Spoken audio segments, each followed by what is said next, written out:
Game of Thrones, the strongest mother of dragons. Hello again, dear adventurers of the multiverse. Thanks for joining us once more on this epic journey. Remember, this story is pure science fiction from our wild imagination. So don't go trying to summon dragons in your backyard. The rights of this amazing novel belong entirely to its original author. We are only the narrators. Do you want more adventures?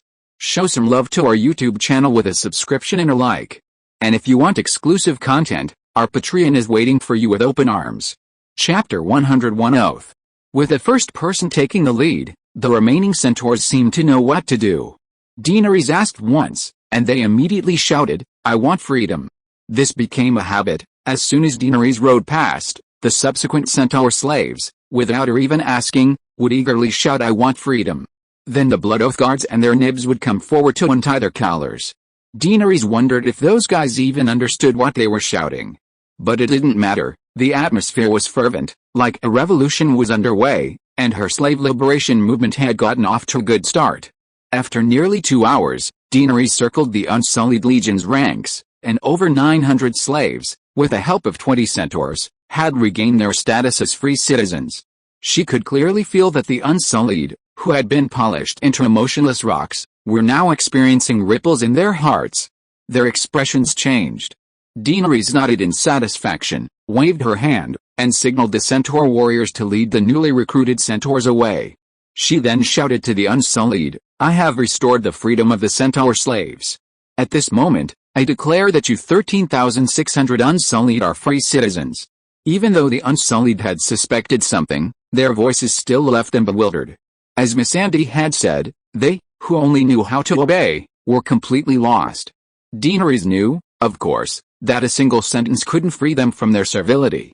Today's grand spectacle wasn't about shackles on the Unsullied's hearts, but about establishing a glorious and noble goal. In other words, soldiers only need to obey their superiors, but an army needs a soul and ideology. For example, both China and the West emphasize military discipline, but different armies have different souls. The United States prioritizes freedom above all else, while China prioritizes serving the people. You are now free. Daenerys rode her silver pony through the ranks of the Unsullied. You are free to leave, to return to your homelands, to find your loved ones. This was utter nonsense.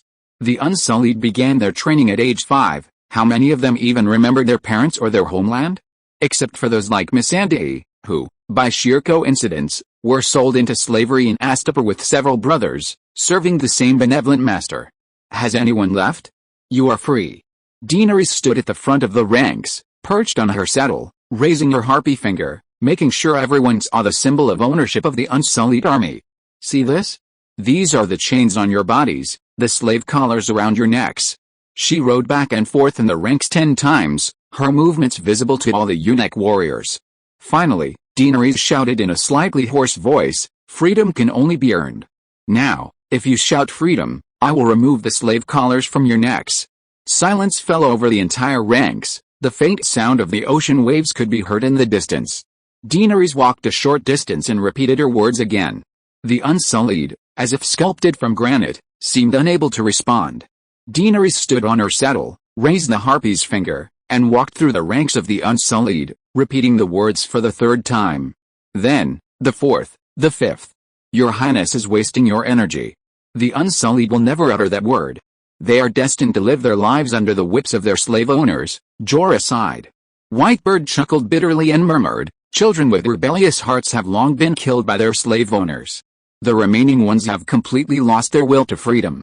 I now doubt whether they can even think."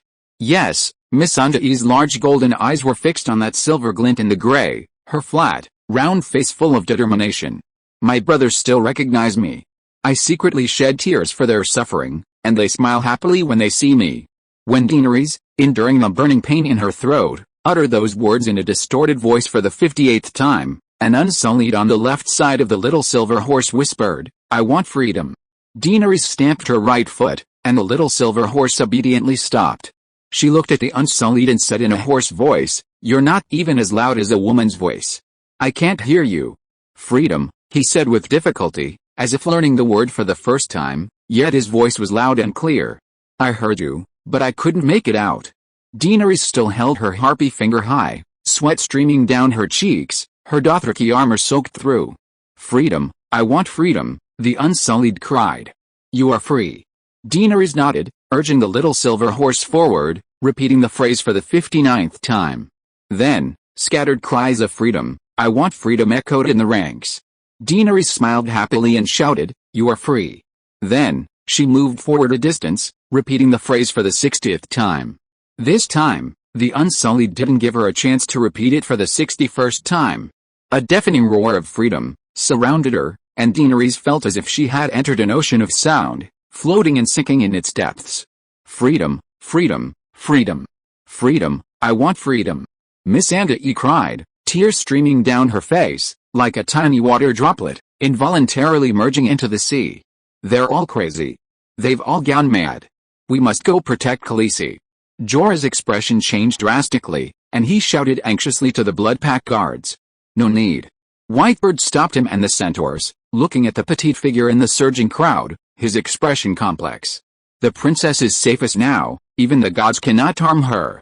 The terrifying sea of sound lasted for nearly 10 minutes. Daenerys' free left hand pressed down repeatedly.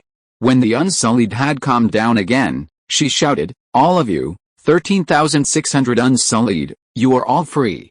Daenerys spurred her little silver horse and quickly came to the front of the line, shouting, "Dracarys, Valyria for Dragonfire," quite stylish. As she spoke, she forcefully tossed her whip high into the air. Boom, boom, boom, boom, the giant black dragon arrived just in time, spewing forth scorching dragonfire, specks of golden liquid splashing onto the grass. The Unsullied at the front of the ranks saw that the magnificent harpy's finger was nothing but a twisted, charred dragon bone. At this moment, they strictly obeyed Daenerys' orders, no longer shouting freedom, but their gazes towards her seemed even more intense than the dragonfire. "You are free. You can leave now, you can stay, you can leave whenever you want, you can stay any time." Daenerys waited until they had fully processed her promise before continuing, "You are warriors, and I will not shy away from admitting that I need the strength of warriors. Those warriors who remain, please first elect a leader who can represent your will." The Unsullied, who had shouted freedom, seemed to open their long-closed hearts, immediately beginning to whisper among themselves. Faster than Daenerys had anticipated, in just 3 minutes, a dark-skinned Unsullied stepped forward to stand before the little silver horse.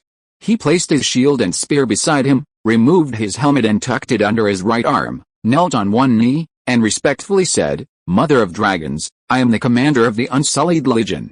Daenerys was both surprised and relieved to find that he was the first to respond to her, "I want freedom." She dismounted, walked to him, helped him up, and asked, "I know you. You are the first free Unsullied. Tell me, what is your name?" "Your Majesty, my name is Grey Worm," he said. "Good, Missandei has appeared, and with Grey Worm, the group is finally complete. Free men are free to choose their own names. You can revert to your original name, do you remember?" she said. "I remember." Grey Worm nodded and said, "My name was cursed at birth, so I was forced into slavery. Grey Worm was the name I drew on the day I was freed by Daenerys Stormborn. It was lucky, and I've decided to keep it." "Very well, you can choose any name for yourselves, but you no longer need to call yourselves I. You are no longer slaves." "Yes, Your Majesty." She asked again, "Why did everyone choose you as their leader?" "Not everyone, about 60% chose me. My advantage is the greatest." He paused, then continued, "In the Unsullied training camp, I performed the best, swordsmanship, endurance, courage, and especially battle formations. I have experience leading the Unsullied in formations." "I see." Daenerys nodded and said to him, "Summon the other warriors who were recommended but were not chosen." Grey Worm only turned around and said a few words to the Unsullied in the first row, roughly conveying Daenerys' words. As a result, within a few minutes, more than 30 Unsullied warriors came out one after another.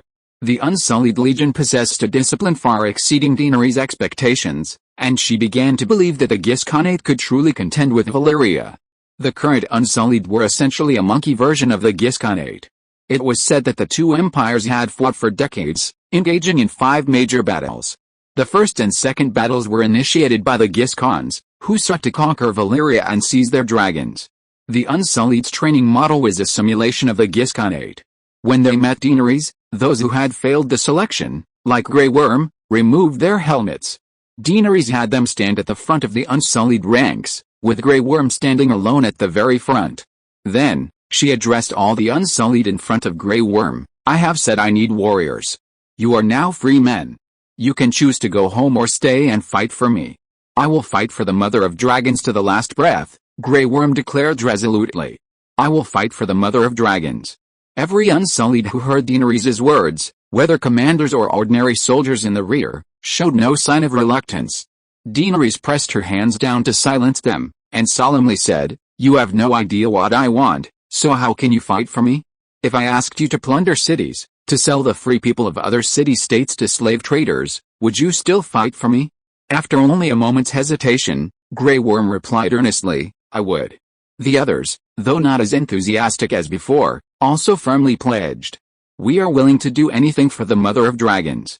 "I am grateful for your loyalty," Daenerys nodded, smiling as she raised her right hand and declared loudly, I swear to all the gods of the world, I swear on the honor of all the ancestors of House Targaryen, that I, Daenerys Targaryen, born of the Stormborn, will only use the power of the Unsullied for the cause of justice. The cause of justice is what benefits the majority of humanity, and it does not include helping the Targaryen seize the Iron Throne. Chapter 102 The enemy is at the gates. Euron grinned, holding up a finger. "My price isn't high. A longship, and a weapon that can control dragons, all for one ship. It's a steal. Even if you didn't say it outright, I could guess that the weapon is in that woman's hands." Glasden slapped his hand in frustration. "We underestimated her. She deliberately pretended not to speak Valyrian and concealed her true wealth. Otherwise, given her thirst for the Unsullied, we could have easily tricked her into revealing the dragon-controlling weapon." Krasny's face flushed red and then paled. He gritted his teeth and said, "Send a message to Kelling immediately. Tell them, what can they do?" Euron waved his hand to interrupt him, scoffing. "That bitch has 13,000 Unsullied now. Can Kelling's slave soldiers stop her? No war needed. She certainly can't afford the food and drink for a force of nearly 15,000. What exactly is that weapon we're forcing her to use? Tell me now." Seeing Euron still acting nonchalant, Grasden's eyes turned dangerous as he threatened, "Remember your place. Don't force us to do what our benevolent masters would gladly do. If we're outside the city, if we're at sea, and I catch you, I'll train you into the most obedient slave. You'd even gladly lick me. If we were at sea, if my tranquility were still around, even if all 8 of you came at me together, I could easily cut off your manhoods and offer them as a sacrifice to the storm god." Euron's mind flashed with malice, but he still shook his head and said, "A longship. I'll tell you everything. Similarly, providing shelter for me and my crew is the foundation of our future cooperation. As the benevolent one said, once we're at sea, no one knows if you'll keep your promise. Without my own ship, I absolutely will not explore the Valyrian ruins again." The 8 benevolent ones exchanged glances and quickly made a tacit decision. Krasny stepped forward and promised, "A Neajas warship." Ships at sea are generally divided into 3 categories. The first type is like the Sea Durian, which Daenerys sailed on, a large, flat-bottomed ship with a large belly. It has a large cargo capacity and is not easily capsized in storms. Its disadvantages are equally prominent: it's too huge, relies entirely on wind power, is slow, and is prone to breaking down in calm conditions. The second type is the warship, mostly long, narrow vessels powered by both wind and oars. Their rams are specially reinforced, allowing them to pierce enemy ships like blades in boarding maneuvers, damaging enemy vessels and providing stable jumping boards. Armed longships primarily serve to sea control, and due to the extremely high quality of timber required for their construction, flagship-level armed longships are incredibly expensive. After the Battle of Red Cliffs in the Game of Thrones version, Cersei spent 1 million gold dragons to rebuild the royal fleet, but only managed to build a dozen or so armed longships. However, armed longships are small and cannot carry much cargo. Euron raided so many Eastern merchant ships, yet Daenerys found not a single piece of silk or jar of spice on the Serenity. Clearly, he had discarded those cheap items. The third type is similar to the Summer Sun and Blackbeard's Glory fleet, with sails, oars, and a huge cargo hold. These are oar-powered merchant ships. It had some escort capabilities, but its speed was relatively slow and its impact power was weak, making it unable to gain control of the sea. The Neajas warships promised by Krasny were standard armed longships, exactly the kind Euron wanted. Oh, Neogus armed fast ships? Euron became interested, leaning forward from his chair and asking curiously, "New or old?" "How many oars?" 300 oars, over 10 years of service," the slave owner replied. 10 years? Euron frowned. Wooden-hulled ships could be used for over 10 years, but the key was service, meaning it had been constantly fighting pirates and had suffered countless wounds. Perhaps the Neogus Iron Legion had been phased out and sold off cheaply to the Astapor? That's fine too. He nodded slowly, saying, "That's a dragon's horn, woo." A deep, desolate horn sounded like ripples on water, sweeping across the top garden of the pyramid and across the entire city of Astapor. The horn of the dragon. Euron jumped up in shock, running several steps to the half-meter-thick granite wall. He glanced at the city gate and his expression changed drastically. "Damn it, don't you bunch of trash Egyptians have any sense of precaution? 10,000 troops are already at the city gate, and no one has come to inform us." The Great Pyramid of Grasden was only separated from the city gate by a square of pride, a distance of more than 200 meters. Standing on the 100-meter-high top of the pyramid, one could clearly see a dark mass of unsullied warriors with drawn swords outside the city. "Report." Euron had barely finished speaking when a Guise guard, draped in a yellow silk cloak, came panting up the steps, his voice trembling with tears, saying, "My lord, it's terrible. The Queen of Westeros is leading the Unsullied to attack." "What?" The good lord, still reeling from the events, was horrified and incredulous. "She's gone mad? Why would she do this?" Krasny staggered down from the high-backed wooden chair, his magnificent choker robes immediately slipping off his shoulders. He glanced down and collapsed to the ground like a limp rag doll. "This can't be, this," he muttered absently. "Yesterday she gave each of us a precious dragonbone scepter, how could she be attacking Astabo?" Euron's heart skipped a beat, and he asked urgently, "When were the gifts given?" "Before we left." "Bullshit, you bunch of fools. Those were gifts from guests, signifying the end of the guest relationship." Euron was furious. Hadn't they noticed such an obvious hint? "You greedy slave owners have practically squeezed every last penny out of her. Only a fool would offer a gift as a sign of gratitude." She didn't attack immediately. Gladstone suddenly awoke, as if grasping at a straw, grabbing the messenger's collar and shouting like a roaring horse, "Is she trying to extort money for the journey home?" "No," the Guise guard cried, his upright black and red hair disheveled, tears streaming down his face. "It's over, we're all over. She doesn't want a single copper coin, she's just here to kill all the slave owners." He held up a scroll of parchment. The slave owner took it and glanced at it. The text was written in Valyrian, titled The 7 Grievances. Gladstone could barely understand the first few grievances: the bloody cruelty of slavery, its immorality, its violation of divine doctrine. But what on earth were the last two? Hateful to the development of civilization and detrimental to social harmony? Euron also came over to take a look. He didn't understand the meaning of civilization development and social harmony either, so he could only touch his nose and guess.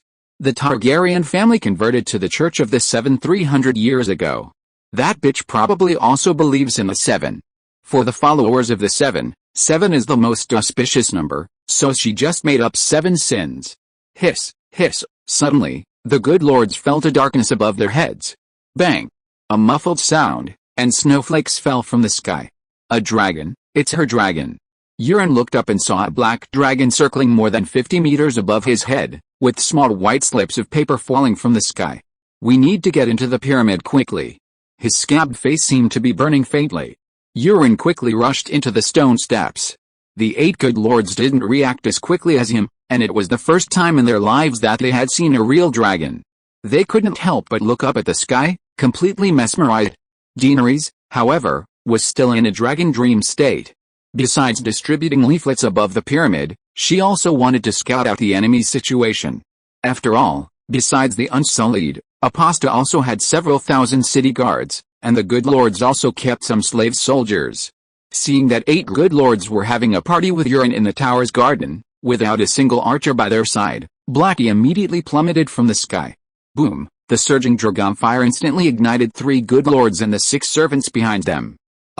As if waking from a dream, the remaining 5 good lords tumbled and scrambled, howling as they ran towards the passageway. Hiss! Boom! This time, Blackie targeted its target, whistling as it swept over Grasden's head, leaving a 7 or 8 meter long pillar of fire. Grazdin's eyes and nose melted in the crimson dragonfire, like a candle exposed to high temperatures. Hiss! Blackie circled and saw Krasny and the other two good lords escape into the passage, let out a resentful roar, and flew towards the next pyramid. Throughout the city, 18 pyramids stood, each topped with 500 leaflets bearing the Declaration of Liberty. I am the mother of dragons, the abomination of slavery, the mother of freedom. In the name of 13,000 Unsullied and 3 dragons, I declare you free. Take up your swords and kill your slave owners. Remember, freedom can only be earned, even if it's just shouting I want freedom. Long live freedom. Daenerys didn't scatter leaflets anywhere else besides the pyramids. The Unsullied could easily conquer the city, but each pyramid was also a fortress in itself. The number of literate slaves was pitifully small. Even if they found the leaflets, few would likely understand them, but the slave owners certainly would. The leaflets were actually prepared for the Jith, who would pass on Daenerys' messages to the slaves. For example, they would add heavier chains to the slave warriors, or whip the slaves to deter rebellion.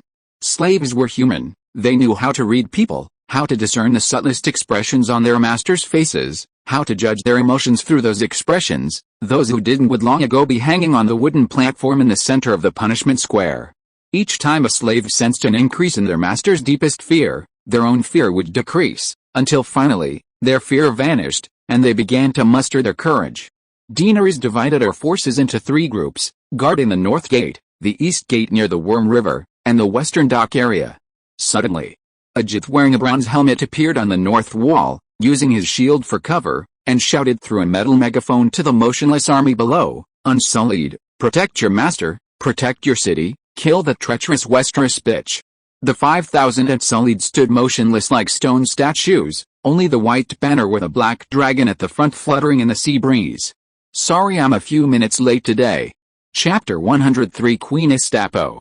The one instigating the Unsullied to rebel was none other than Daenerys' old friend, Krasny. He wasn't the first slave owner of Astapor, so the Black Dragon didn't consider him his primary target.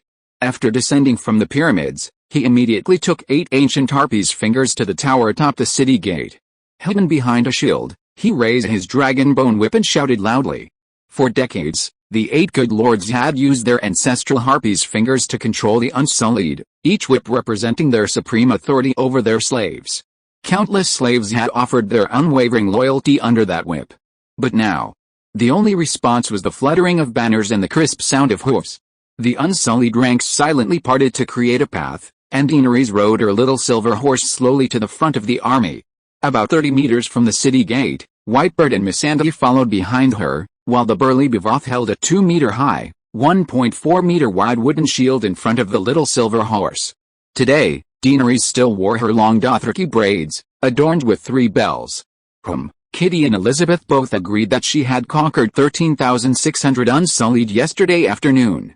Perhaps, another bell would be added after today?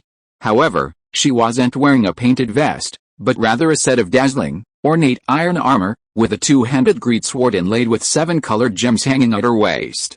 The armor was intricately carved, with porcelain-glazed scales, and a 3-headed dragon was sculpted on her chest, a white dragon and a green dragon on either side, and a black dragon in the center, all sharing a blood-red body. A pure white cloak hung from her shoulders, like the banner of the Unsullied, with a dragon soaring through the air outlined in black dotted lines. The cloak was long, cascading down her back to cover the little silver horse's rump. The 3-headed dragon armor and the jeweled greatsword were gifts from the Blacksmith's Guild of Karth. Indeed, when Daenerys opened her dragon zoo, it was like a weaver gifting her various silks and sewing her a cheongsam. The armor looked magnificent, but it wasn't very practical. It wasn't even full armor. It lacked a faceplate, throat guard, gauntlets, skirt armor, leg armor, knee pads, and iron boots, making it riddled with the weaknesses in actual combat. However, it was perfectly acceptable for the occasion, exuding a striking and heroic air, with a unique and dashing presence. Krasny, save your energy. Daenerys smiled at the slave owner, who was still relentlessly whipping and shouting. With a whoosh, she drew her greatsword from her waist, pointed it diagonally at the city gate tower, and shouted, "Soldiers, tell your slave owner who you are. Free warriors under the white flag." 5,000 men shouted in unison, their voices clear and resounding, like a tidal wave sweeping across the ancient and decaying city. "Freedom!" Daenerys shouted, sword raised. Freedom! Freedom! Thump thump thump! Freedom! Freedom! The Unsullied rhythmically struck the ground with their spears, shouting freedom twice with every 3 strikes, the sound echoing throughout most of Astropor. Krasny, on the city wall, was ashen-faced, his eyes filled with despair and disbelief. It was promised that the Unsullied would not be tempted by anything: money, women, freedom, and all other worldly possessions and desires. Had that bitch been possessed by the 7 gods? The masters have trained them for over 10 years, they should have long since crushed the slave's will. Woman, what do you want? Krasny shouted from behind the wall. I want the slave owners punished. I want Apasta to be free of slaves. Impossible. This is Slave Bay. Slave Bay. Slave Bay. Slavery has existed since the Harpies created Egypt. The Valyrian Dragon King needs slaves, the free cities need slaves, the Great Exploration needs slaves. As long as humanity exists, slaves will be indispensable. The slave owners declared, as if proclaiming a universal truth, their voice is yours and righteous. That's not up to you. Freedom is fought for with blood and fire. We are prepared for that. What about you? Daenerys sneered. Do you hear that? She pointed to the smoke rising from the city. Your slave kingdom is wailing, it's about to die, without even my army needing to lift a finger. Daenerys' leaflet instilled fear in the slave owners and hope and courage in the slaves. The Unsullied's cry for freedom was like a torch igniting a fuse. Finally, some broke the shackles in their hearts and began to rebel. With a black dragon acting as a reconnaissance aircraft in the sky, Daenerys knew the situation in the city like the back of her hand. You've broken your promise. Krasny looked fearfully at the slave warrior holding the shield for him beside him, his fat face contorted in extreme pain, his voice distorted. How have I broken my promise? Daenerys chuckled. We agreed that you would plunder the small cities and then sell the slaves to us. Krasny shouted towards the outside of the city, then turned back, took a few steps back, beckoned to the Jith guards not far away, pointed at his slave and said, his eyesight is off, take him down. The slave warrior knelt on the stone city wall with a thud, his face flushed red, opening his mouth several times to argue, but unable to utter a single word. Because just now, he had 2 very inappropriate thoughts: kick this fat bastard off the city wall? Or, the mother of dragons should quickly send the dragons to kill these Jithians, and I certainly won't stop them then. It's all over. As countless times before, the shrewd master has seen through my thoughts. He thought desperately. Rise up, you who refuse to be slaves. Daenerys shouted at the opportune moment. If she could, she'd rather have the 5,000 Unsullied sing a grand chorus of La Marseillaise. Well, the lyrics must be changed so they don't rebel against Her Majesty's tyranny. I'll fight you to the death. The slave warrior suddenly awoke from his daze, as if blessed with a war god buff from the Mother of Dragons. He shielded himself with his bronze shield and, without regard for anything else, charged headlong at his slave master. Krasny, retreating, shouted in terror, slave soldiers are rebelling. Kill them. Daenerys sighed, worried about his intelligence. When the Jith guards captured the rioting slave, the rest of the slaves had already retreated far away. But now, upon hearing their master's shouts, their faces changed drastically. They exchanged glances, and someone, without anyone noticing, started shouting "Long live the Mother of Dragons." Almost all the slave soldiers rioted. The chants of "Long live the Mother of Dragons" mingled with the shouts of battle and cries of agony on the city walls. Your Highness, we can attack now, the white-bearded man said. To be honest, I was originally planning to besiege the city for 2 days. Dany said to the old man with a wry smile. At least they could cut down trees and build a batch of siege weapons. Giving the order to the black dragon in his mind, the giant dragon plummeted down with a swift leap, tracing a graceful arc above the city gate tower. Boom! Several Jith men, engulfed in flames, leaped from the 10-meter-high tower, howling in agony, while thick smoke billowed from the wooden structure. Dragon. Real dragon. Long live the Mother of Dragons. The slaves cheered, and the already low morale of the Jith guards plummeted. Some soldiers even dropped their weapons and ran towards the pyramids. Seeing that the Jith's arrows were as sparse as hair on a bald man's head, and their bowstrings as weak as noodles soaked in water, Dany immediately had Big Black land in front of the city gate, with a burly Bevoth and several dragon guards, including Quello, holding shields above his head. Boom! The dragon flames, emitting a faint wisp of smoke, heated the iron plates and laid along the edge of the city gate until they glowed red hot. Thick black smoke rose from the gate panels, and the Jith's screams echoed from inside the gate. Big Black's mouth was like a welding torch, and the scorching pillar of fire burned through the thick wooden door in a dozen seconds. Crack! The thick hardwood bolts at the back of the city gate were burned through, and the gate creaked open to both sides. The gates are open. Charge! Grey Worm raised his spear and was the first to charge towards the gates. The Unsullied flooded into the ancient city of Astapor like a torrent. Hiss! Black Dragon leaped into the air once more. Long live the Mother of Dragons! Kill! Through the eyes of the Black Dragon, Daenerys saw the Unsullied and the rebellious slaves like a great tide, gradually engulfing the ancient Red City. On the city walls, in the streets, and in the square where the Unsullied had once been trained, men and women clad in taco robes were being slaughtered, their blood once again staining the land that had devoured countless souls. Blood for blood, the blood of the slave traders and their families washed away the resentment of the lingering spirits that haunted the slave city-state, finding release in the wails of their enemies. However, this karmic debt of blood did not end today. The ghosts of the Astaporians replaced the former slave spirits, lingering in the streets, squares, and pyramids, refusing to leave. Only the blood of that woman and her dragon could cleanse the resentment from these departed souls. But Dany had already realized that today she had only taken the first step, her song of blood and fire had only just begun. Your Highness, I never imagined you would be so resolute. We destroyed the birthplace of the Unsullied, Whitebird said with deep emotion. You are the first to dare say no to slavery with such cruelty. But what about Westeros? You swore you would only use the power of the Unsullied to do what is right, clearly not intending to rely on them to seize the Iron Throne, though I believe your return to the Iron Throne itself is the most righteous thing. I can't go back to Westeros. Daenerys sighed, the thick scent of blood and smoke wafting from the city.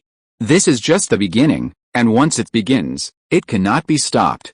Keelam, Meereen, and Nugith are the first wave, Volantis and Karth are the second, and the entire trading city-states that rely on the slave trade to sustain their cities are the third. They will come in droves, even forming alliances. Aston, I do not intend to destroy Aposta or kill the good Lord, my ultimate goal is to completely end slavery. Today I can grant freedom to everyone in the city, but tomorrow, as soon as I leave, a new batch of benevolent lords will sprout from the ground faster than bamboo shoots in spring rain. What about Westeros? The old man knew she was right, but Westeros was his homeland. He missed his homeland and couldn't bear to see his beloved country ravaged by a few petty villains. You said this year is a ghost summer? Daenerys asked. Yes, I received a warning from the ministers of the Citadel that winter is coming, the old man said. 11 summers have passed, this year is a ghostly summer, next autumn, and the year after that, a winter lasting at least 4 years will begin. So, do you understand? If I truly return to Westeros with 13,000 Unsullied, I will bring not peace and prosperity to the people of the Seven Kingdoms, but a winter as long as the long night. Looking at the old man's shocked face, she slowly said, man-made disasters are worse than natural ones, and war is the greatest man-made disaster. Your Majesty, you possess the wisdom and courage of a king, and even more so, the benevolence of a king. You are the child of prophecy, the reincarnation of Azeroth Hay, a born queen. At this moment, Daenerys in the old man's eyes shone with brilliance. Throughout his life, how many kings had he encountered? Yet only today had he met a truly enlightened ruler. Daenerys' lips twitched a few times, and under the old man's burning gaze, she forced a smile and said, the city is now in my hands, let's go in. A 4-year winter? Dream on. The long night is coming soon. Am I going to Westeros to feed the White Walkers? Chapter 104 The Butcher. Even before setting off, Daenerys had told the Unsullied that only 3 types of people could be killed: Jith people over the age of 12 who wore toga robes, anyone who attacked the Unsullied, and strong women and slaves who slaughtered children. Most Jith people who could wear toga robes were involved in the slave trade. Ordinary Jith people, even free citizens qualified to wear toga robes, would only wear such restrictive clothing on important occasions. After all, they had to work and support their families on ordinary days. If anyone dared to attack an Unsullied, even a child could be killed on the spot. Daenerys hadn't forgotten how that 9-year-old bitch had killed a 3-meter-tall bear in a one-on-one fight with a short sword. This was another world, not Earth. Even on Earth, there were kids who were skilled with AK-47s, well, not the PUBG-loving elementary school students of China. When Daenerys entered the city, the Unsullied guarding the east gate followed her in. Afterwards, she met Jorah and Captain Glory in Pride Square. Jorah led 3,000 Unsullied to attack the east gate, while Gloria and 600 Unsullied, along with several hundred sailors, blockaded the dock area in 4 ships. Well, Blackbeard was able to do this mainly because of the dragon's help. The first wave of attack started from the sea, with the 3 dragons, Grey Worm, White Dragon, and Green Dragon, storming the harbor docks. Any ship docked there, regardless of whether it belonged to a slave owner or a merchant, was burned, its sails and ropes destroyed. Afterwards, the White Dragon and Green Dragon also circled the sea as a deterrent. Your Highness, except for the pyramids, the entire city of Astapor has been captured, Grey Worm and Jorah reported to Daenerys. What are the casualties on both sides? Daenerys asked. More than 30 Unsullied were wounded, but none died. More than 2,000 slaves died, and more than 6,000 geese died. These are not final figures, we still don't know the situation inside the pyramids, Jorah said. The Geese's fighting strength is so low? Daenerys frowned. There were only 500 Geese guards, the rest were all unarmed commoners. Besides the slave traders in toga robes, many women and children were also. Jorah sighed helplessly, his voice low. The slaves in the city were almost out of control, many Geese families were wiped out. Of those 2,000 slaves, no more than 500 actually died in direct combat. The Unsullied killed most of the rest, and a small portion died in Geese homes. We have done our best, Your Highness, Whitebird said, seeing Daenerys' troubled expression. Jorah nodded. Aston was right. 15 years ago, Tywin Lannister inflicted 10 times more damage on King's Landing than he does now. I understand, Daenerys said, beginning to arrange the aftermath. Grey Worm, the Unsullied performed exceptionally well. Thank you for your praise. A hint of joy appeared on Grey Worm's granite-like face. Next, you will take all the slaves who participated in the battle to Punishment Square. Then your troops will split in 2, excluding the wounded. 3,000 men will patrol the streets in squads of 50, and the other 2,000 will clean up the bodies of the fallen. Bring the slave bodies here, and I will hold a mass cremation for them. The Geese bodies will be piled up in Pride Square, and their families will be allowed to come and claim them, and they will be buried according to Geese customs, but they must be registered. Yes, sir. Grey Worm obeyed and went to carry out the order. Daenerys turned to Jorah and said, your 3,000 Unsullied will continue to surround the pyramid. Don't attack. Yes, sir. Glory, you continue to lead the 600 Unsullied. First, inspect the docks and find out which ships belong to slave owners and which belong to merchants trading in Astapor. Then, categorize the merchants' goods, ordinary goods, luxury goods, and slaves. This. Blackbeard Glory hesitated. Inspecting merchants' goods is against regulations. Astapor is an open port, there's no smuggling or tax evasion. I don't allow any ships to take slaves out to sea, do you understand? Daenerys said sternly. Then there's no need to inspect the goods so thoroughly, the old sailor asked, puzzled. Did my dragon burn their ships? Daenerys countered. All the ships in the dock area had their sails and ropes burned. Glory nodded. This is terrible. Daenerys shrugged, taking it for granted. How can I compensate them without clarifying the types of goods? Oh, you also have to compensate innocent merchants for their losses. Grolly exclaimed, his gaze towards Daenerys now filled with even more respect. Having arranged everything, Daenerys turned back to the pyramid belonging to House Grazdin, her eyes resolute. We must take this pyramid within 2 days. The pyramid was not only the residence of the good lord but also a storage warehouse for supplies. 80% of the city's grain was stored there. As soon as she finished speaking, an old white man in a long robe emerged from the entrance to the first level of the pyramid. Don't kill me. I'm not Egyptian, I'm a slave too, the old man in his elegant white robe cried, raising his hands. He repeated himself twice, in common and high Valyrian. The Unsullied surrounding the entrance made way for Daenerys on her silver pony. Whom do you represent?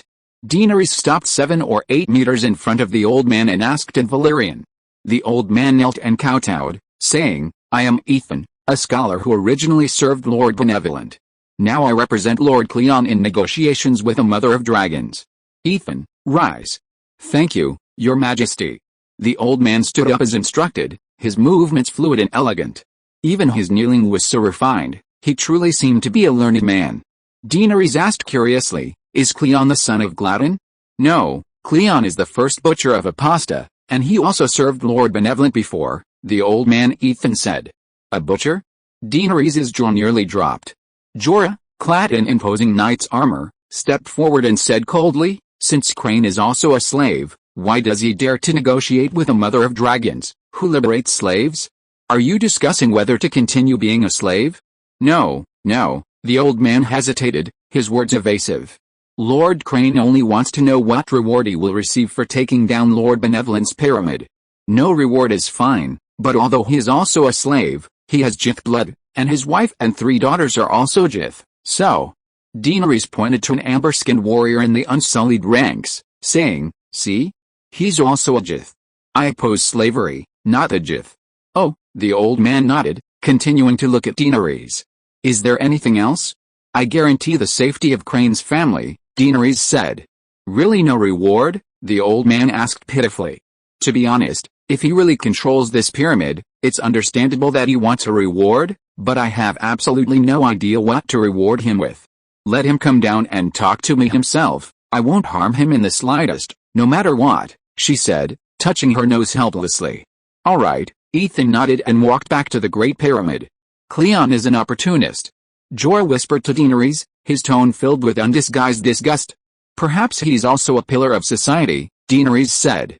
In the short time it took to exchange a few words, Grey Worm's unsullied men had brought in the rebellious slaves scattered throughout the city, both men and women, but all of them were quite young.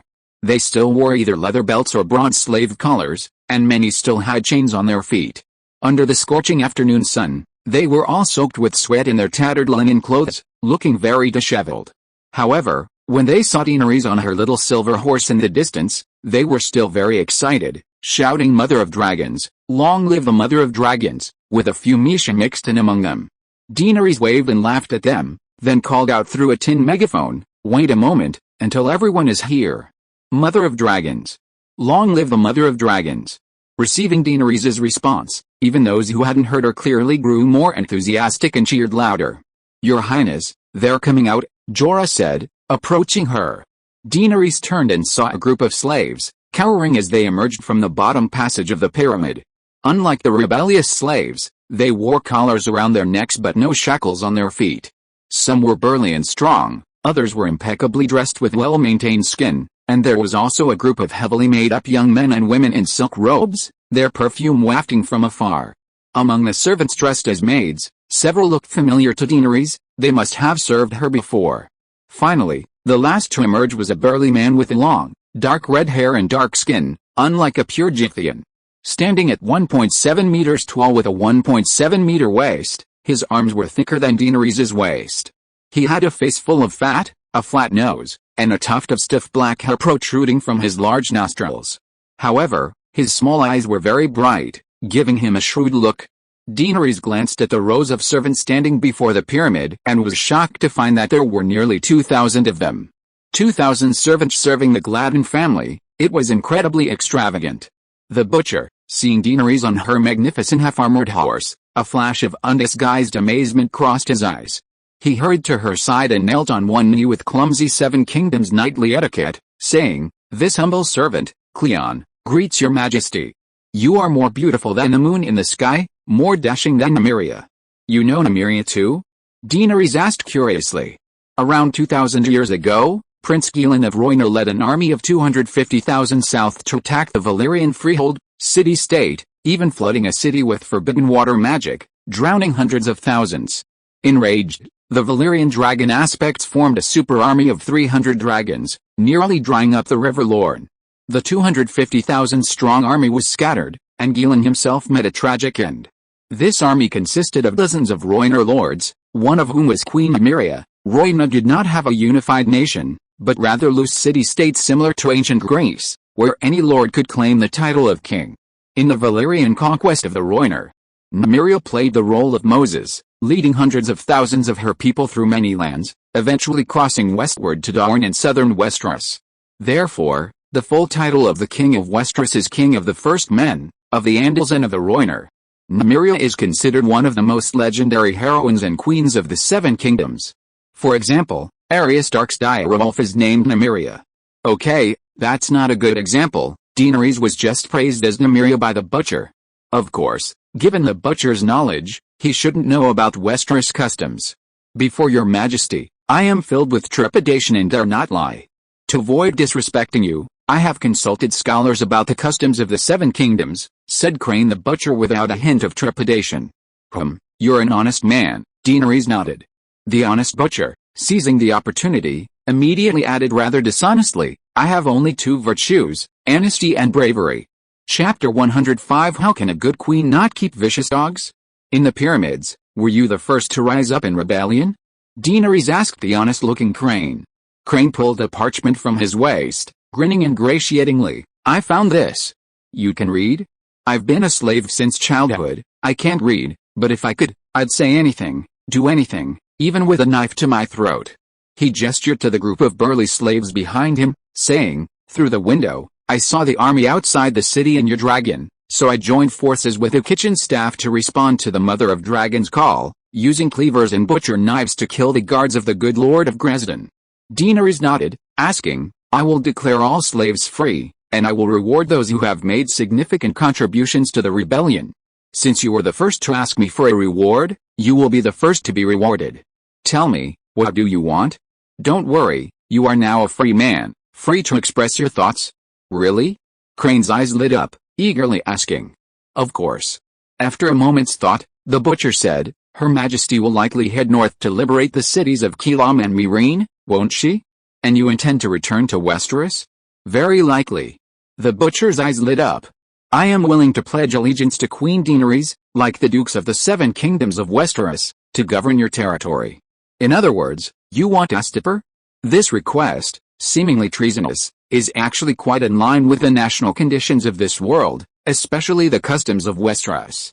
The Targaryen kingdoms, directly ruled by the Targaryen family, are the smallest of the Seven Kingdoms, and in terms of wealth, they are not as prosperous as the Reach, the Riverlands, or the Vale of Arryn. The Seven Dukes, including the Duke of Greyjoy of the Iron Islands, have a high degree of autonomy within their respective territories. For example, dukes often led minor nobles in rebellions against the king. Generally, the loyalty of minor nobles and the common people within their territories to their own duke is far greater than their loyalty to the king on the Iron Throne, unless the king has a fire-breathing dragon. In this world where feudalism is prevalent, if Daenerys were to truly leave Astapor and Slavers Bay, she would most likely leave behind several dukes or kings in those slave city-states. Therefore, even though Whitebird and Jorah both looked displeased, they didn't loudly rebuke Cleon. Cleon, you have great ambition, that's good, Daenerys encouraged him first, then said, but you should understand that below the duke, there are marquises, earls, sirs, equivalent to barons, knights, and free men. She paused, letting the butcher process the implied meaning in her words, before continuing with a smile, if you want to reach the top of the pyramid, you have to climb the steps one by one. Of course, you can also parachute directly to the top garden, like me. I have a dragon, and riding it, I can ignore all obstacles on the ground. Cleon's face darkened. He stiffly asked, can I only become a knight? Whitebird's expression grew even more grim. He snorted coldly and advised Daenerys, knighthood in Westeros represents more than just status, it also represents noble character. Your Highness, you should be careful. Cleon glanced sideways at the old man, a hint of murderous intent unconsciously creeping into his eyes. Even the seasoned Whitebird and Jorah, and the novice Daenerys, noticed it. This butcher was a ruthless character. Cleon, don't blame Aston for being too straightforward. I can declare that as the slave who led the first uprising at the Great Pyramid, you possess noble character, worthy of being a knight. But a knight also needs knightly skills, the ability to fight on horseback in armor. How about this? You conquered the Great Pyramid, achieving great merit, I will grant you the title of knight, half a rank higher than a knight. Do you accept? A slight smile appeared on Crayone's stiff face, and he loudly proclaimed, Sir Crayone accepts. In a way, Crayone's initiative to request a knighthood actually did Daenerys a great favor. That was to break down the existing political structure of Astapor and establish a completely new political order, New Westeros, with Queen Daenerys at its core. Simply put, Crayone unintentionally helped Daenerys complete a reform movement. The reason it was called a New Westeros feudal system was obvious, someone must have mixed in too much of their own agenda from the Great Celestial Empire. Afterward, Daenerys led Crayon to the wooden platform in the center of the punishment square. The slave corpses hanging there were still not taken down. Under the glaring sun, green bottleflies and fat white maggots crawled among the rotting flesh. The slaves who were not quite dead were still twitching unconsciously, and the stench of decay and the smell of sin permeated the surrounding area. Despite her nausea, Dany forced a nonchalant expression and addressed the slaves and servants gathered around the wooden platform. Everyone sees this? This is slavery, unable to control their own lives, their fates not in their own hands, devoid of self-respect and the right to strive for advancement. We must end this world that should not exist on earth. In this slave revolt, the butcher Crane was among the first to respond to my call. His enduring yearning for freedom led him to make the morally correct choice, to abolish slavery.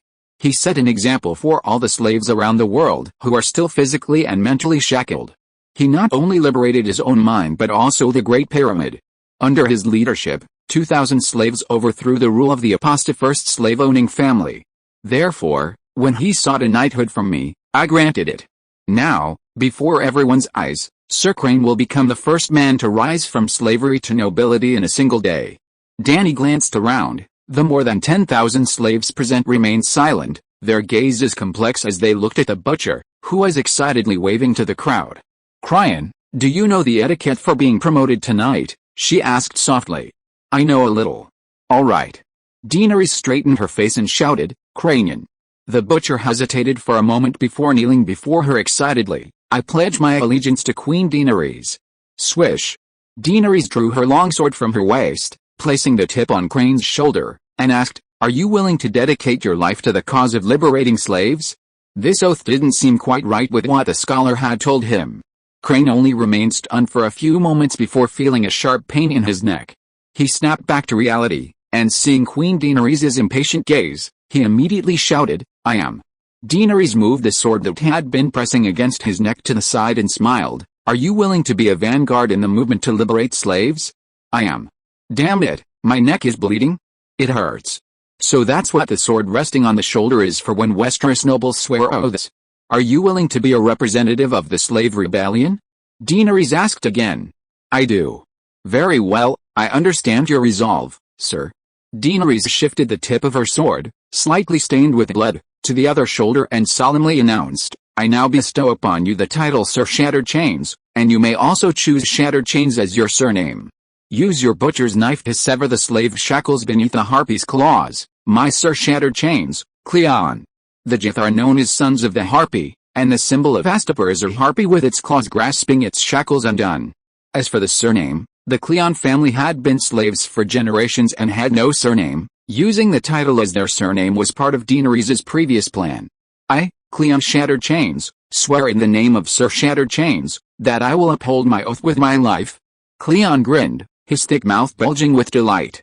To be honest, although he had asked Daenerys for the title of Duke of Astapor, deep down he didn't have much expectation. After all, the one who now rules Astapor is Queen Daenerys, who possesses the Unsullied, and dragons. Keylethas and Meereen are still nowhere to be seen. What he truly desires is to be superior, the only knight among the slaves, believing his current status is second only to Queen Daenerys, above all others. He is genuinely happy to have achieved his goal and is temporarily satisfied. Hail, Sir Shattered Chains. Daenerys sheathed her sword and led the applause. Long live Queen Daenerys. Long live the Mother of Dragons. Sir Shattered Chains, Sir Shattered Chains.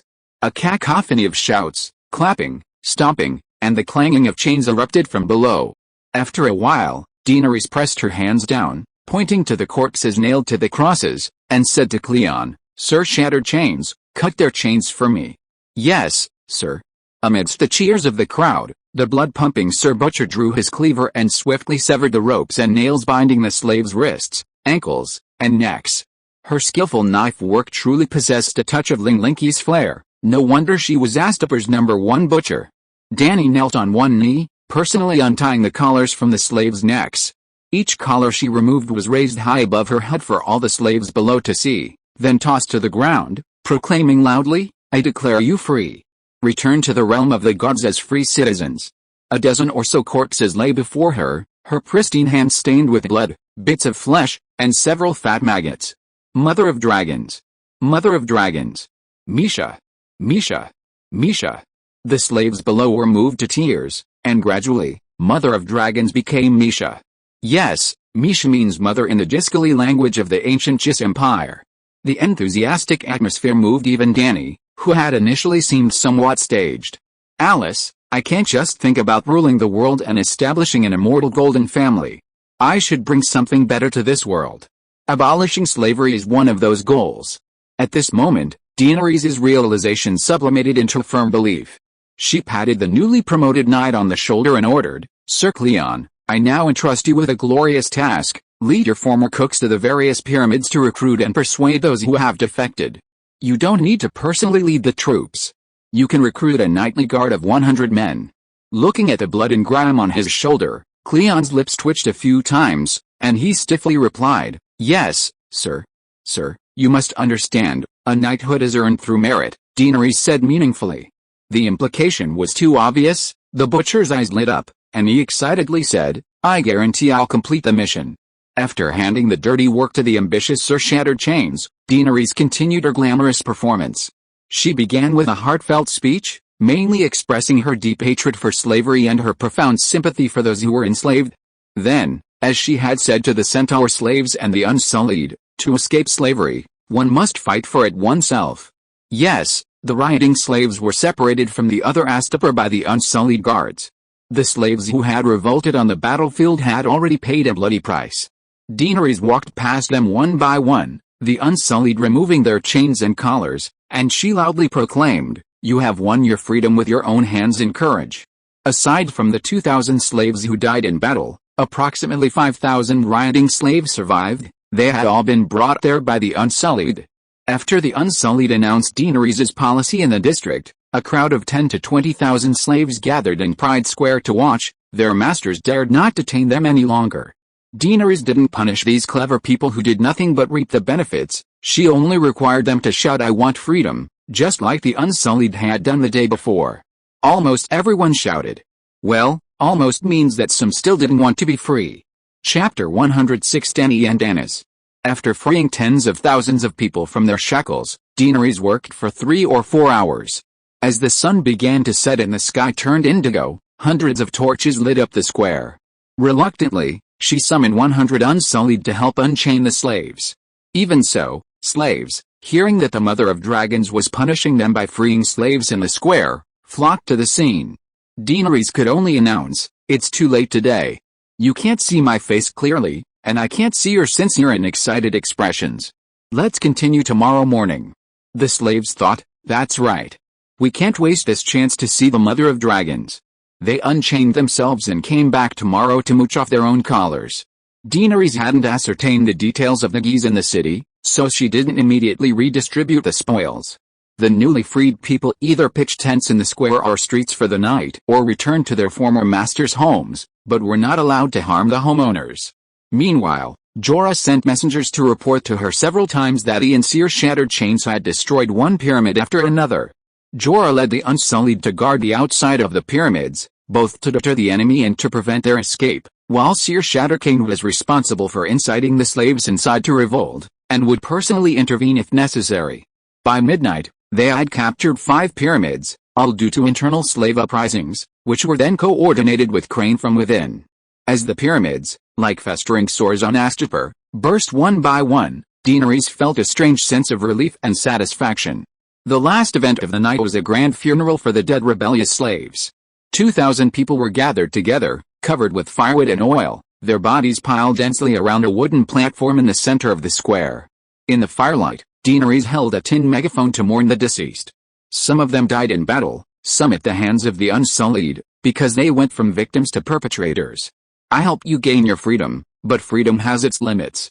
Individual freedom cannot harm others, even if they were once slave owners' wives and daughters. Daenerys had been working tirelessly all day, her body utterly exhausted, but her spirit exceptionally high. She had done something she could never have done in modern society, and it was especially meaningful, for the freedom of humanity. Finally, for the first time, she no longer missed her life in this world, the lonely existence without parents. It was better to be free and unleash her power in this other world. However, even if they were guilty, they also did great deeds. They made outstanding contributions to the cause of liberating slaves. Therefore, I will personally see them off, as free people, returning them to the realm of the gods, and I promise that they, along with countless surviving rebels, will be forever remembered by the world. Taking a step back, under the gaze of tens of thousands nearby, Daenerys waved to the sky. Hiss, hiss, hiss, boom, boom, boom. 3 true dragons descended from the sky, their dragon fire igniting the massive crematorium. Boom. Crimson flames surged skyward, scorching tongues of fire licking everyone's skin. The intense heat created a powerful repulsive force, causing everyone to instinctively retreat, except for Dany. The high-temperature storm, carrying specks of dark red sparks, ruffled her hair. The firelight illuminated her pretty face, making it glow red like a red-hot iron, but she stood unmoved at the forefront of the flames. She seemed to be enjoying it. If it weren't for the fragrant smell of roasted human flesh wafting through the air, she would have truly enjoyed it. Crack, boom. The wooden platform, which had once hung countless slave corpses, groaned in the flames before dying unwillingly, just like its master struggling in the great black dragonfire, just like the corrupt system of the ancient city, slavery. In blood and fire, a new world will be born. Dany murmured. Your Majesty, something's wrong. The burly Bivas trotted over and whispered in her ear. This eunuch gladiator had always called her Little Queen, his tone and manner treating Daenerys like a minor, even though she was only 15, a year younger than an adult in this world. P.S. After the dramatic events of the past few days, Bivas had become much more cautious with Daenerys. What's wrong? Daenerys asked. Tonight, she and her unsullied army would definitely be entering the Great Pyramid of Dresden.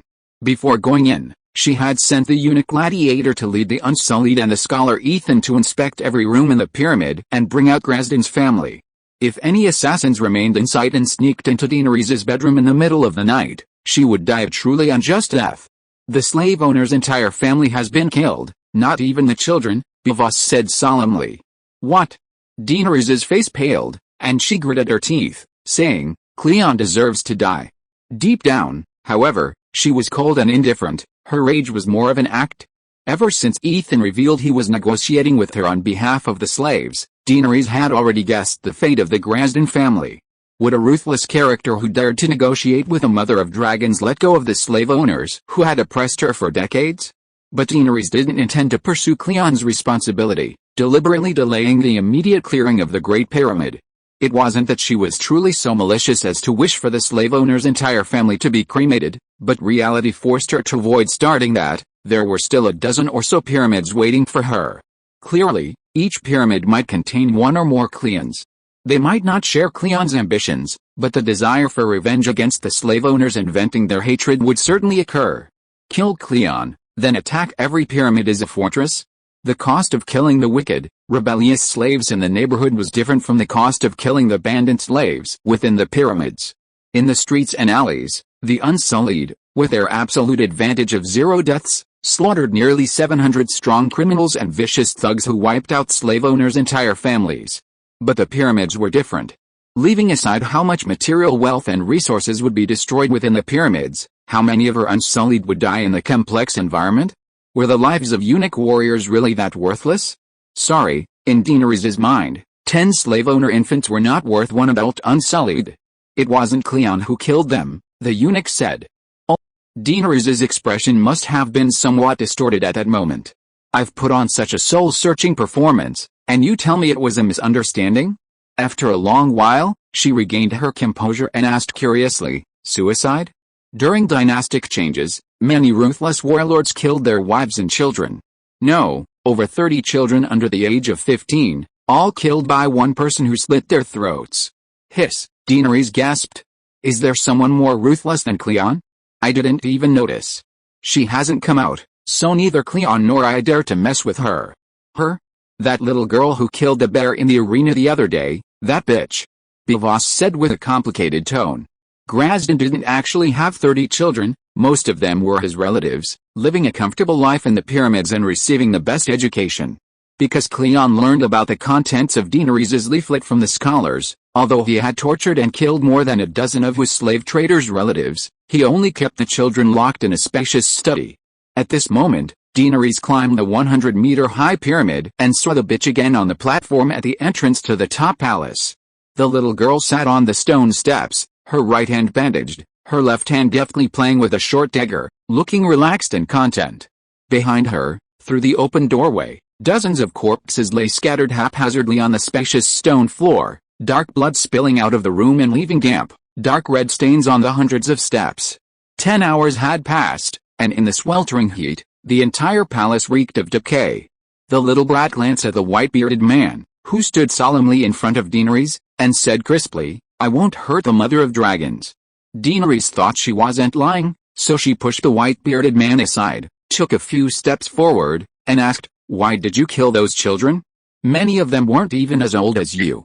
The little girl stared at Daenerys curiously for a while, then said, "I'm smaller than many of them, but I still had to go into the arena to fight bears. Weren't you there?" Daenerys smiled bitterly, "I can't refute your words. If you were an adult, I would kill you to uphold the last line of humanity, not to harm innocent children, but with you, I can't find a reason to punish you. They weren't human." The little girl straightened her face and said seriously, "Pigs beget pigs, dogs beget dogs, slave owners are all demons, and demons only give birth to little demons." Daenerys and the white-bearded man exchanged a glance, both seeing surprise and astonishment in each other's eyes. The slave owner was indeed a devil, but he was once human, and only slowly degenerated into a cannibalistic monster. Even if his children are little devils, as long as they are raised like good people, they will become human again. Dany spoke these seemingly plausible words, which she herself didn't quite believe, but the little girl looked on with a skeptical expression. "What an innocent child." She sighed inwardly. "What's your name? Do you remember your parents in your hometown? I can take you home." "My name is Bitch. I don't remember where my home is, and I don't know if I have parents," the little girl said calmly. Dany blurted out, "You're not called Bitch." "Then what's my name?" The little girl looked up at her and asked, a hint of longing in her eyes.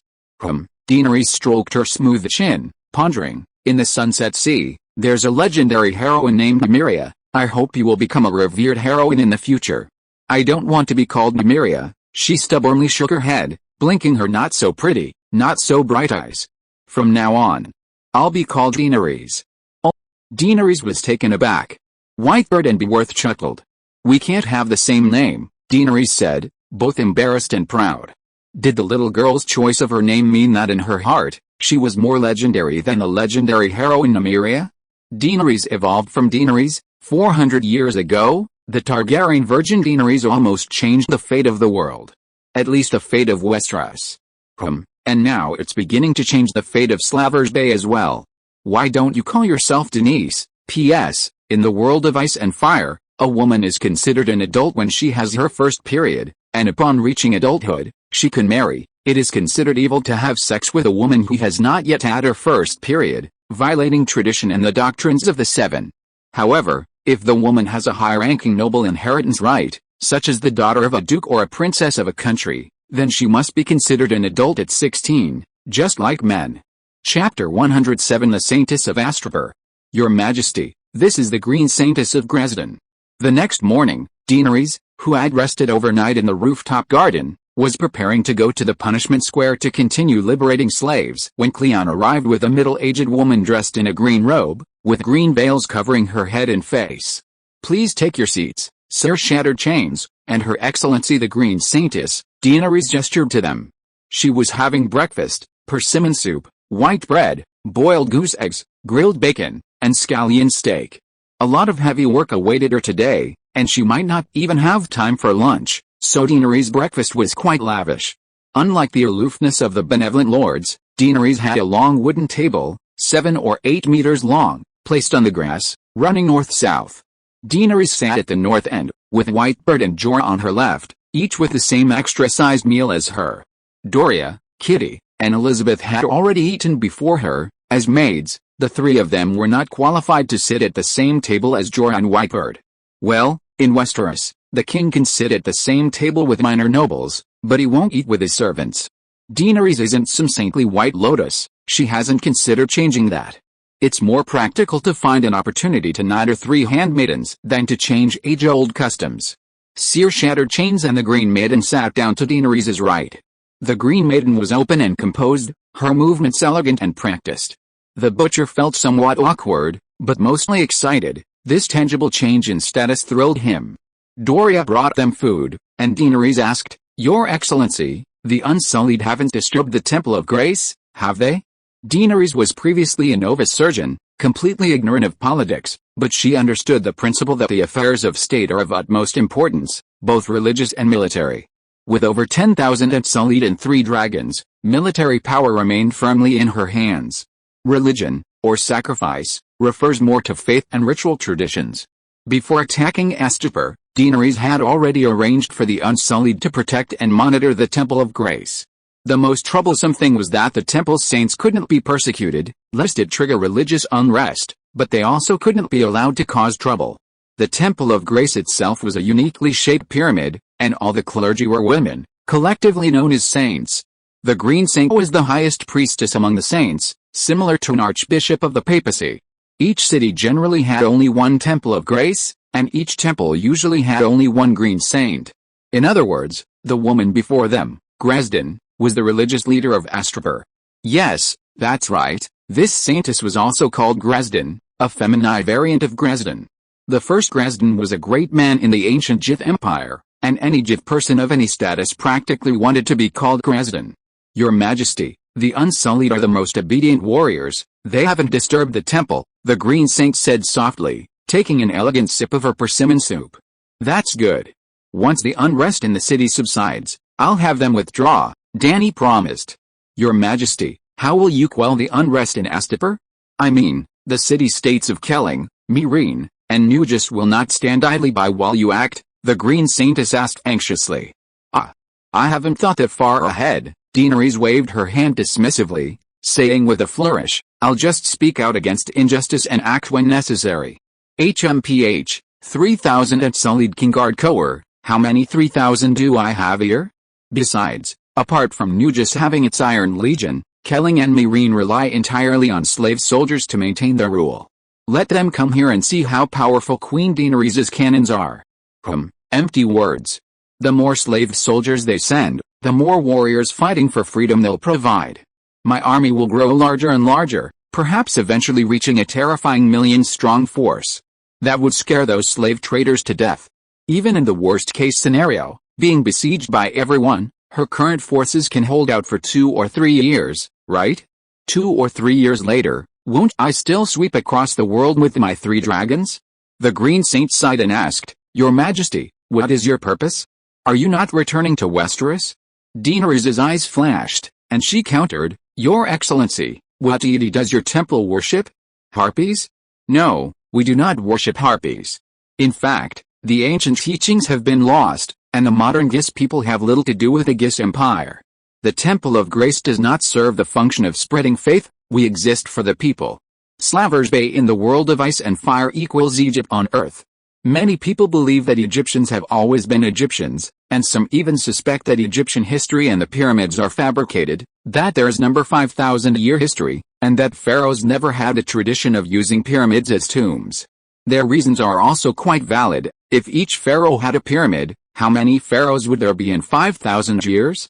How could there only be a few dozen pyramids? Many pharaohs' coffins were not excavated from pyramids.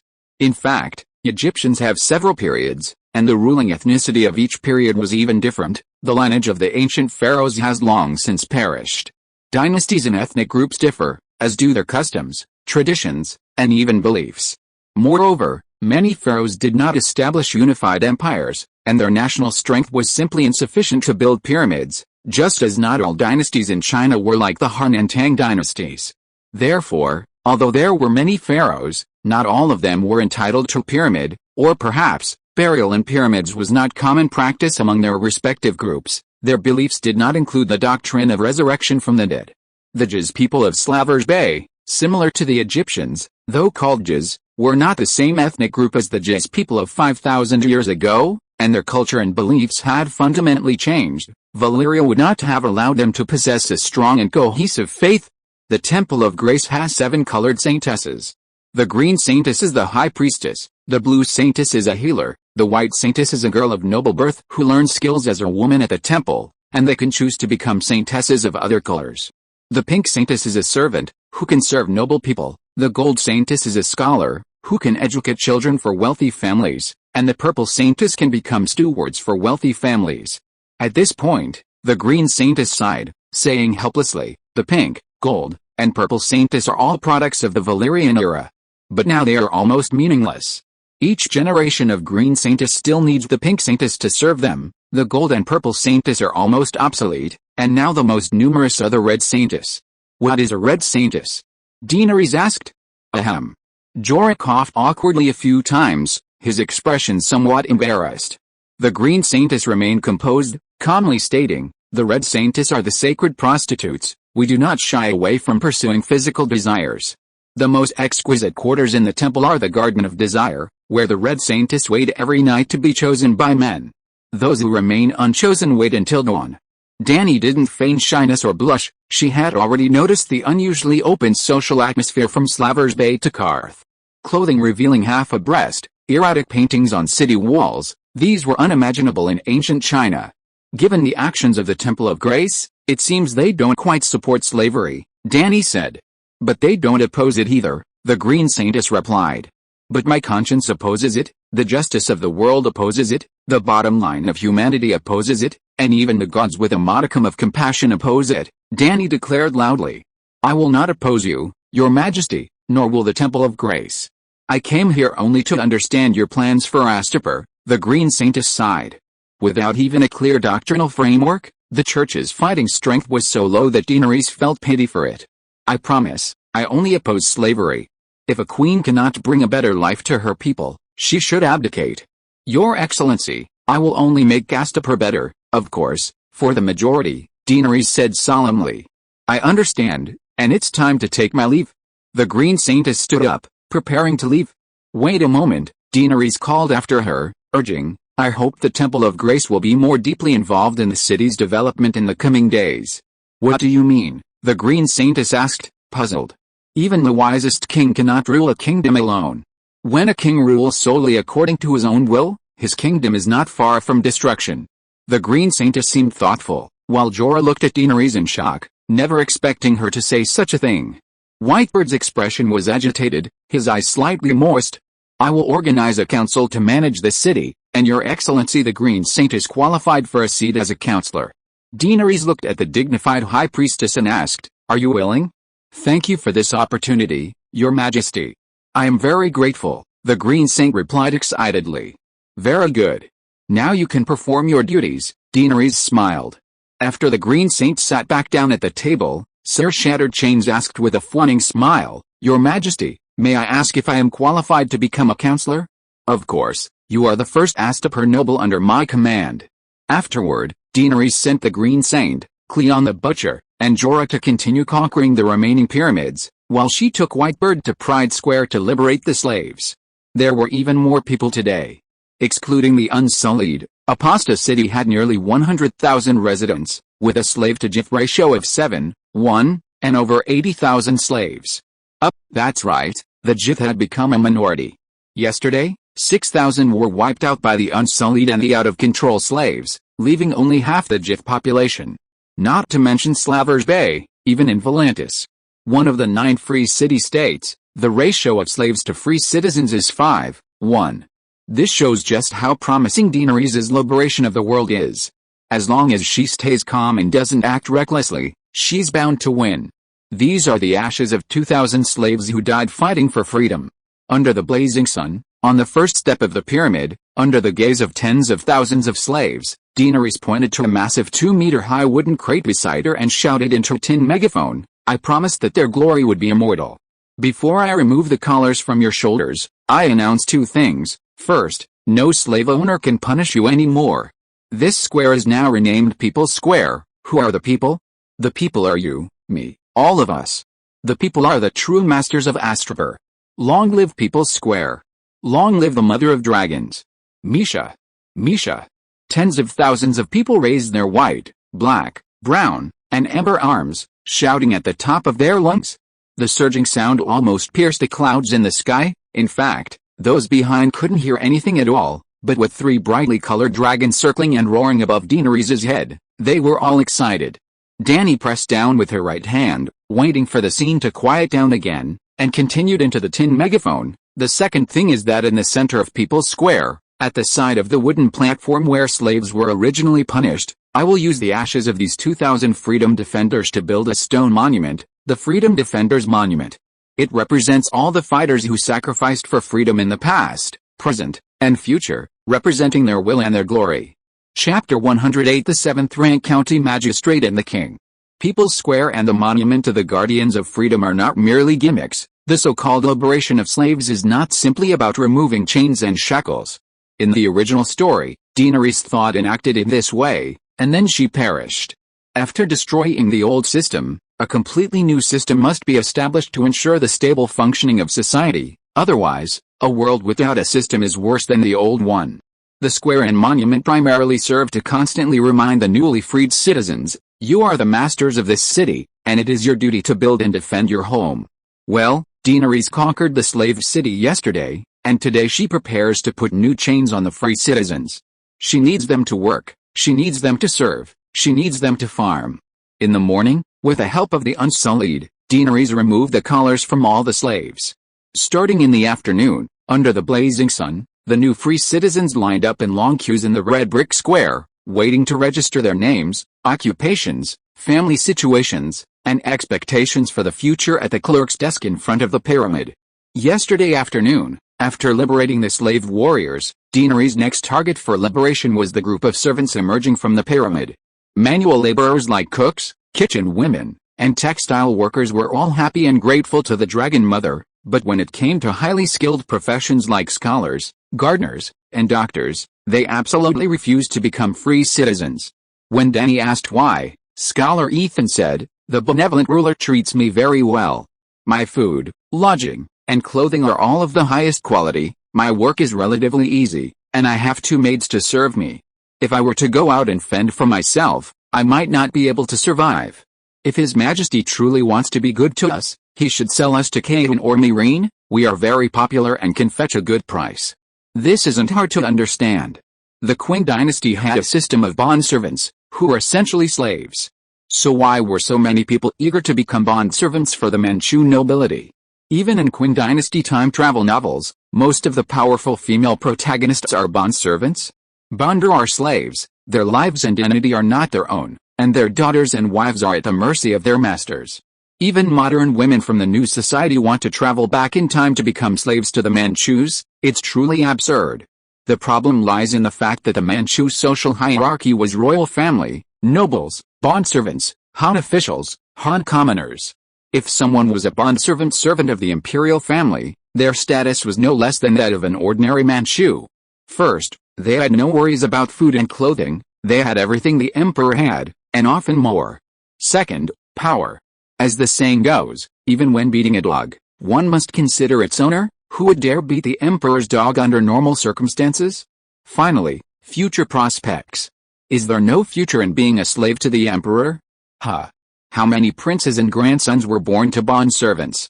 Even the mother of the King emperor was a bondservant. This is the core motivation for women who traveled to the Qing dynasty to travel. Even the famous Xiaozukin, whose family had been in charge of the Jiangning Textile Bureau for 3 generations, second only to the Governor-General of Liangjiang in status in Jiangnan, still maintained the status of a bondservant family within the imperial household department. Scholars like Ethan are in similar situations.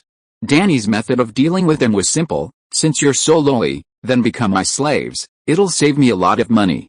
Just like now, dozens of scholars, each with a table and chair, and only a parasol overhead, stood neatly arranged at the foot of the Great Pyramid. Under the blazing sun, they registered the free citizens' identities and issued identification documents, each one sweating profusely and panting heavily. Daenerys, however, didn't pay them a single copper coin. Slaves working for their masters received no wages. But she didn't hide away in the pyramid to cool off. Instead, she moved a chair to the center of the clerk's desk and personally answered the free citizens' questions.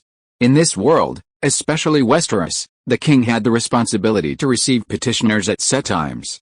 To put it simply, the king was like a neighborhood committee plus a county magistrate. Those with grievances, those facing difficulties, and those who wanted to talk to the king could line up at the palace at fixed times to await his summons. If the king was lazy, he would have the hand of the king handle it. For example, Eddard Stark sat on the Iron Throne, receiving accusations from the people of the Riverlands against Sir Clegane's atrocities, which led to the subsequent events of the Brotherhood without banners and Lady Stonehurt. Well, this is different from ancient China. In all dynasties of China, which prime minister dared to sit on the emperor's throne in the Golden Palace? But here, the hand of the king can represent the king, sit on the emperor's throne, control the entire army and treasury, and hold the power to appoint and dismiss officials. Except for sleeping with the king's wife, they can do everything the king can do. The weight of their power is enough to make powerful ministers in all dynasties of China envious and resentful. But in the 300 years of the Targaryen dynasty, including the later Robert and Lannister dynasties, not a single hand of the king rebelled. They were all incredibly obedient. If the king wanted to kill them, he would kill them. If he wanted to exile them, they would pack their bags and leave Westeros without a word. This is mainly because, in a feudal system, the hand of the king is just the hand of the king. They only represent the king. The king's prestige is greatly diminished when he leaves the royal domain, let alone the hand of the king. If any hand of the king dared to rebel, countless nobles, large and small, would immediately rise up and teach them a lesson. Besides fulfilling her duties, Daenerys also wanted to gain a deeper understanding of the lives and aspirations of the common people during her meetings with the new free men, and then try to select a few capable individuals. Honest, unassuming people with little talent usually just follow the crowd, doing whatever the Mother of Dragons arranged. Those who truly sought out Daenerys were either those with advanced ideas or, like Cleon, those who were restless and ambitious. Daenerys was naturally wary of the latter, but in chess, no piece is useless. As a player, one must make good use of every piece. She vividly remembered Xandra's example. Despite being the first heroine of the Jigene people, she left behind only a string of unpleasant names for posterity: zebra-faced, infertile, cruel, and so on. She couldn't interfere in bad or evil deeds, yet she couldn't remain inactive. Thus, Cleon and others found their place. As the Green Saintess arrived in her sedan chair, she saw Dany hunched over a white parchment scroll under a parasol, writing and drawing, while speaking to the people of the Summer Isles opposite her. Go ahead and do it with confidence. I'll lend you a sum of money interest-free, repayable within 10 years. If the goods don't sell, I'll buy back all the stock at market price every quarter, every 3 months. Thank you, Your Majesty, the young black woman said, wiping away tears and bowing repeatedly until she noticed the Green Saintess before taking her leave. The people queuing behind her tactfully stepped back, making room for Dany and the Green Saintess to talk. What is she going to do? The Green Saintess asked curiously. Her name is Lisa, a textile worker whose embroidery skills rival those of the court weavers of the barbarian lands. Dany handed over a handkerchief embroidered with exquisite peonies, smiling as she said, she wants to open a clothing store, but she lacks capital and worries that no one will buy her goods. I'm offering her a 10-year interest-free loan to help her open the store. If the goods don't sell, I'll buy them all.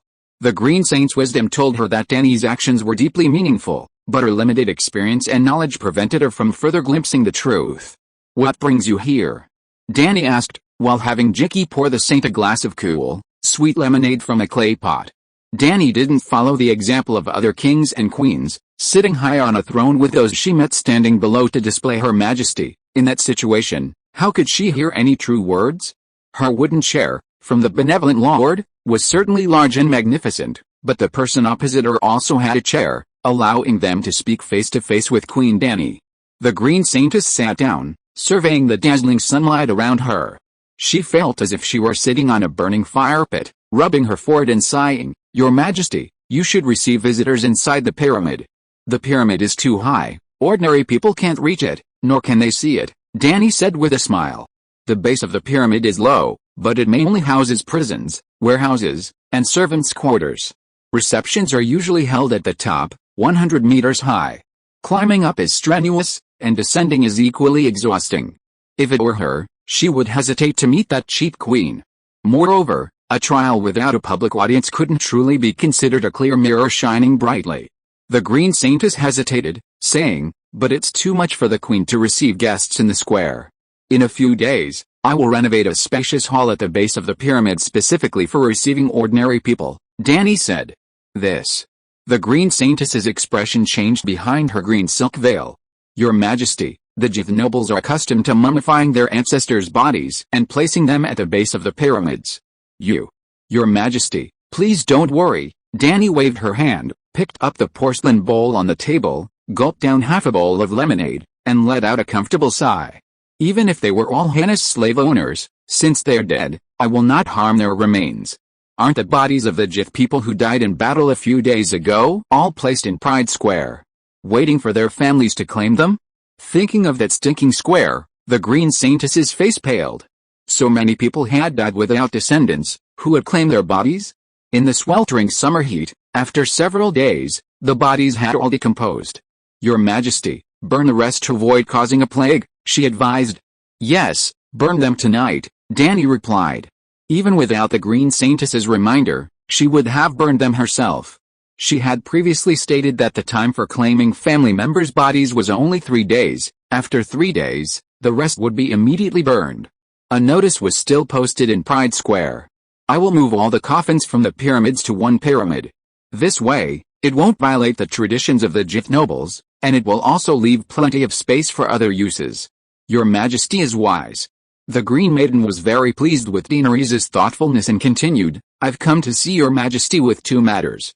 First, 3 pyramids are still occupied by nobles. If they are willing to surrender, how will you deal with them? Second, there's the matter of Sir Shatterchain's conduct. During the recapture of the 15 pyramids, 12 families were wiped out, with only a few families leaving children under 5 years old. The nobles in the other 3 pyramids surrendered, but Sir Shatterchain still killed all adults over 14 years old. Seeing Daenerys' serious expression, the Green Maiden advised, if you only intend to rule Astapor, that's fine, but you have grand ambitions to change the entire Slavers Bay. You must know that Astapor is only a peripheral city in Slavers Bay. Kelling and Meereen have far more pyramids, and they are much larger, surrounded by strong walls. I gave a strict order, only the most heinous slave owners should be killed, and their children should never be harmed. This was clearly stated in the leaflets scattered on the pyramids and the notices posted in the streets. 2,000 Freedom Guardians died in the uprising, almost half of them at the hands of the Unsullied, because they violated the bottom line I set, Daenerys said slowly. But the Great Pyramid behind you was wiped out, and no one came forward to take responsibility. Sir Shatterchain had no more scruples, and it seems that the other pyramids found a precedent, killing the entire family of a wealthy merchant before even opening their doors to surrender. If you are listening to this novel on a channel other than Fanfic World, it means it was downloaded and re-uploaded without effort. We warmly invite you to visit our channel, Fanfic World. There you will find the original version of this story and many other novels of various genres. We look forward to seeing you dive into a world of incredible novels. Chapter 109 The Insignificant Scholar Officials. 3 days after breaching the city gates, all the pyramids fell into Daenerys' hands, excluding the strange pyramids with circular domes like the Temple of Grace, totaling 18. The tallest belonged to the great slave owner Grazdin, at 100 meters, while the shortest was less than 50 meters. 8 families were wiped out, 4 others were left with only a few children under 5, and 3 more families lost all their adults, with only minors under 14 surviving. Daenerys spared the lives of the last 3 families thanks to the intervention of the Green Maiden.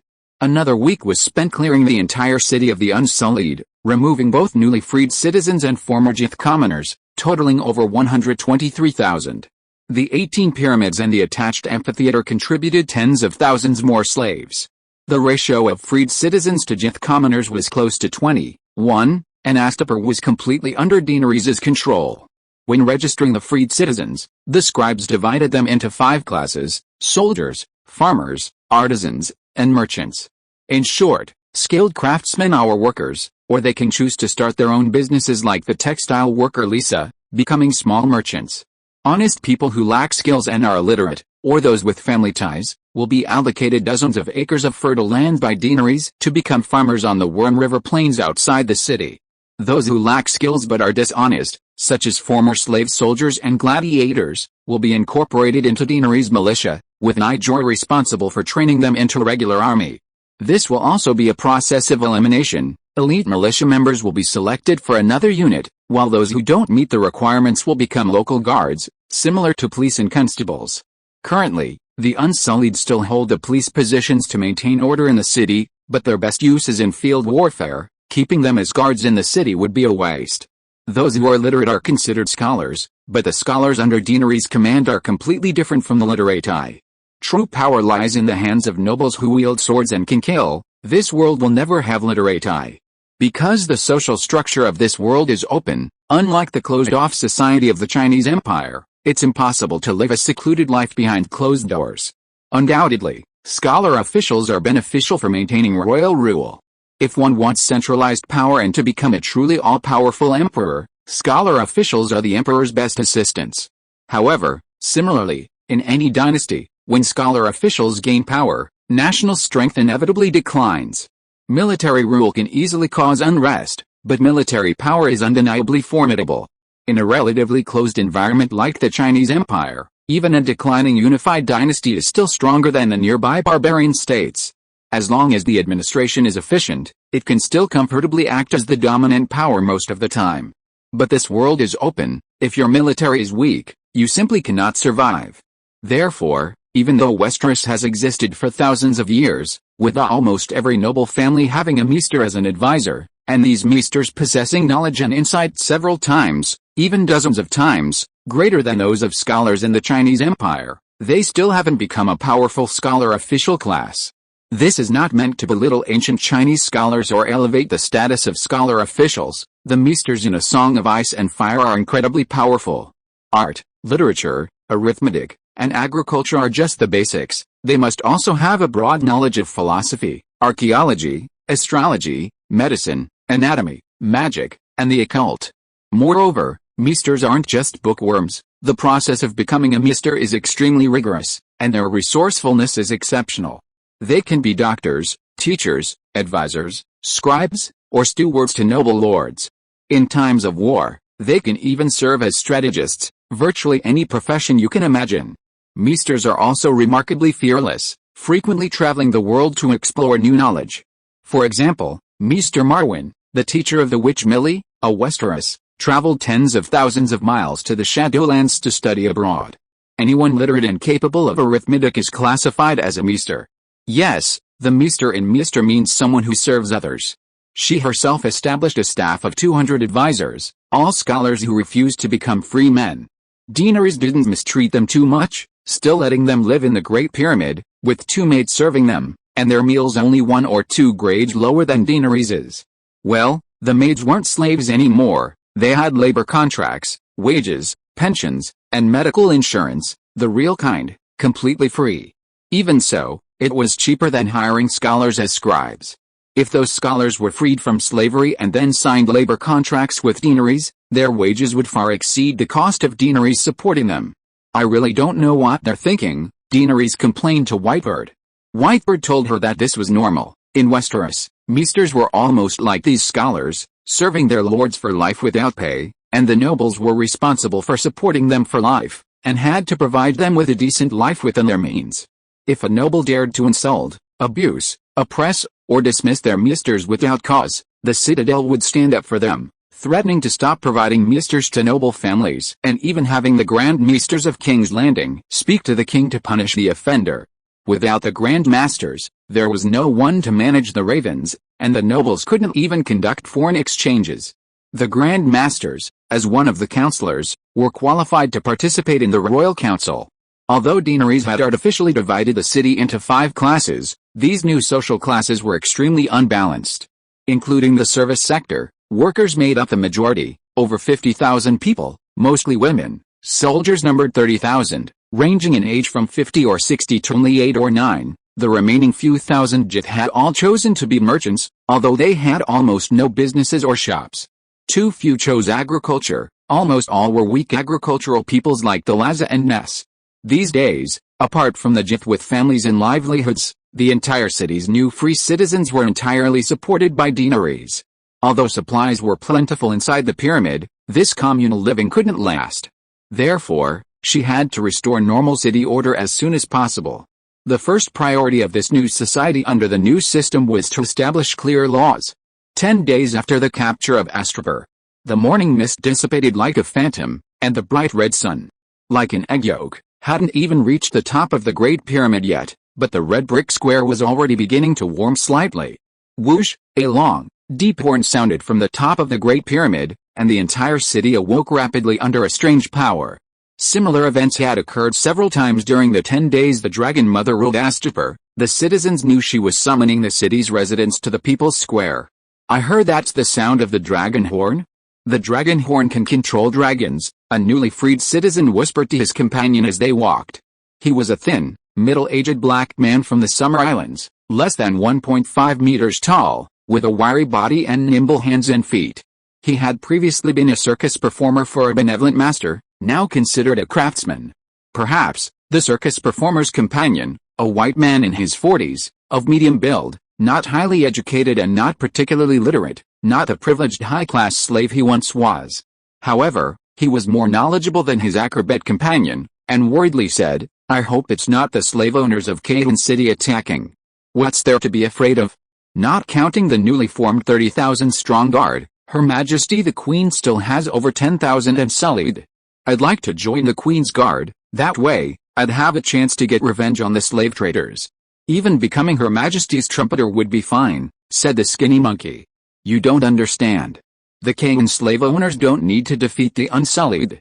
If they preemptively burn down the manors outside the city, the livelihoods of over 100,000 people in the city will likely become a major problem," said the free scholar.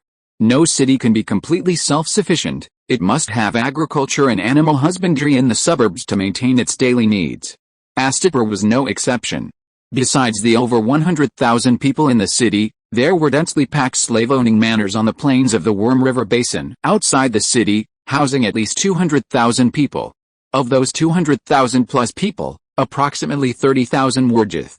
Before she could deal with the plantation owners, Daenerys sent Centaur cavalry to post notices of the 4 prohibitions at the village entrances. Anyone who dares to massacre their own slaves will have their entire family wiped out. Anyone who dares to burn granaries, wheat fields, and olive trees, or massacre cattle and sheep to let them rot and breed maggots, will have their entire family wiped out. Anyone who dares to poison wells, or directly block wells, or even destroy irrigation canals and agricultural infrastructure, will have their entire family wiped out. Anyone who dares to collude and form an army to kill Centaur cavalry patrolling the villages will have their entire family wiped out. Of course, Daenerys wasn't simply tyrannical. Following the 4 prohibitions was a letter to the Jith to appease the people. Queen Daenerys solemnly promised that the families and children of any plantation owner who had not violated the above 4 prohibitions would be safe, and the property, including fields and granaries, would be protected to a limited extent. The free scholar and the skinny monkey acrobat were unaware of this, and even less aware that over 20 plantation slave owners had already been wiped out in the past 10 days. If slave owners could be frightened by a few notices, they wouldn't be considered evil slave owners. Some cunning individuals deliberately set fire to granaries and olive groves, hoping to attract Centaur patrols so they could ambush and capture them all. Unfortunately, the ideal was vivid and appealing, but reality was cruelly different. The work of registering the new free citizens was indeed tedious, but it was mostly the clerical team who did the work. Daenerys herself was quite relaxed, practicing swordsmanship with Whitebird while receiving a few citizen visitors. Her life was incredibly easy and comfortable. Therefore, she had time to act as a scout for the Centaur cavalry.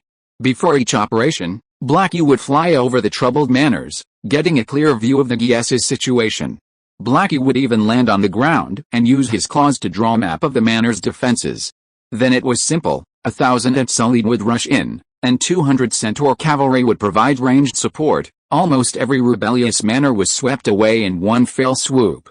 Then, one by one, the heads of the rioting slave owners and their entire families were impaled on spears by the centaurs and made to run around the village. The remaining slaves then calmed down. Well, Daenerys' so-called extermination didn't mean the entire family was wiped out. She only killed the adults. Children under 14 were temporarily imprisoned until she finished dealing with them. There were 2 reasons for not directly sending the unsullied to raise the plantations. First, she feared the plantation owners would become desperate and destroy food and resources. Second, the casualties would be too great. With the help of the Black One, quelling the unrest in those 20-odd plantations cost 18 unsullied and 22 Centaur warriors, while the enemy only suffered a little over 1,000 Jith peasants as casualties. Note that it wasn't 1,000 unsullied plus 200 Centaurs versus a little over 1,000 Jith ordinary people. Only half of those 1,700-odd Jith were men, and they were scattered across more than 20 plantations. Each time, Only less than 100 Jith and 300 or 400 wavering slave farmers clashed with 1,000 unsullied. The main reason is that the complex environment of the manor is not suitable for siege warfare. Each manor is almost like a small castle, easy to defend and difficult to attack. Chapter 110 The Codex of Daenerys. Daenerys' proclamation to the geese was not a deception. She genuinely intended to acquire the estate and grain reserves through a ransom. Hey, Tom, look. The Unsullied are posting notices again. Let's go see what they say. Before the Liberty Guardian monument was erected, Daenerys had craftsmen build a low wall around People's Square, serving as Astaper's bulletin board. If Daenerys issued any decrees, besides posting notices on the bulletin board and in the streets, she would have the Unsullied carry this gong, spreading throughout the city, striking it to attract the citizens' attention while loudly reciting Daenerys' instructions. They didn't just recite it once, but like a broken record, constantly repeating it. If a citizen approached and asked questions, they would explain a particular decree in detail. Well, actually, 99% of the Unsullied were illiterate, or rather, their slave owners hadn't taught them to read. Their ability to recite loudly and explain to the citizens was entirely due to the lessons the scholars had given them the previous night. Daenerys directed the scholars to convey the divine will to the Unsullied, who then went to the streets to make Queen Daenerys' instructions clear to all the citizens.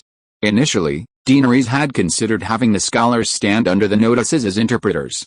Like a scene from a period drama, every city gate had a wanted poster, and below it, a failed scholar would proudly display his literary skills. As the scholar explained the notice, the illiterate crowd would echo him with "oh, ah, yeah." Unfortunately, the scholars, arrogant and self-important, refused. "Your Majesty," Ethan lamented to Daenerys, "it's not that I want to disobey your will, but the king won't use Yiddo porcelain as a chamber pot. The benevolent lord paid a full 1,888 gold coins for me. I am proficient in history, literature, poetry, and musical instrument performance. At the age of 25, I even received a certificate of advanced scholar from the Great Library of Volantis. I cannot be confused with street performers." Then Daenerys asked Jorah, "The ransom for a serpent in Westeros is usually only 100 gold dragons, roughly 300 gold coins." Jorah nodded grimly. The first book of the Code of Daenerys, Prologue. I am Daenerys Targaryen, and I establish this code, that the light of justice may shine up on the earth, that all sin and evil may be eradicated, and that the strong may not oppress the weak. The free scholar Tom read aloud, word by word. "So it's the code of laws," the skinny acrobat said disappointedly. "Jerry, you don't understand. The code of laws is the foundation of rule, the pillar of the state." "Now I'm relieved," Scholar Tom said with a laugh. "Relieved of what?" the skinny acrobat asked, puzzled. "I was worried that Her Majesty would leave with the Unsullied after liberating Astaper. After all, she wants to return to Westeros and restore the Targaryen dynasty. If that happened, we'd be in big trouble. What does the Code of Laws have to do with whether she leaves or not?" The acrobat still didn't quite understand. The free scholar shook his head, pointing excitedly towards the Great Pyramid, and exclaimed, "Queen Daenerys is more wise, powerful, and courageous than I imagined. She truly wants to change the world, and she has the ability to change the corrupt old world. It's not what I feared before, that the emancipation of slaves was just a momentary display of her little girl sympathy. Hey, scholar. Stop sighing and tell us what the proclamation says." An illiterate citizen beside him impatiently stamped his foot. "Oh, let me see." The free scholar turned his gaze back to the proclamation wall and read aloud, 1. Under the gods, all people have different identities, but all are born free. Enslaving others is the first original sin, and one shall be cursed by the gods and true dragons.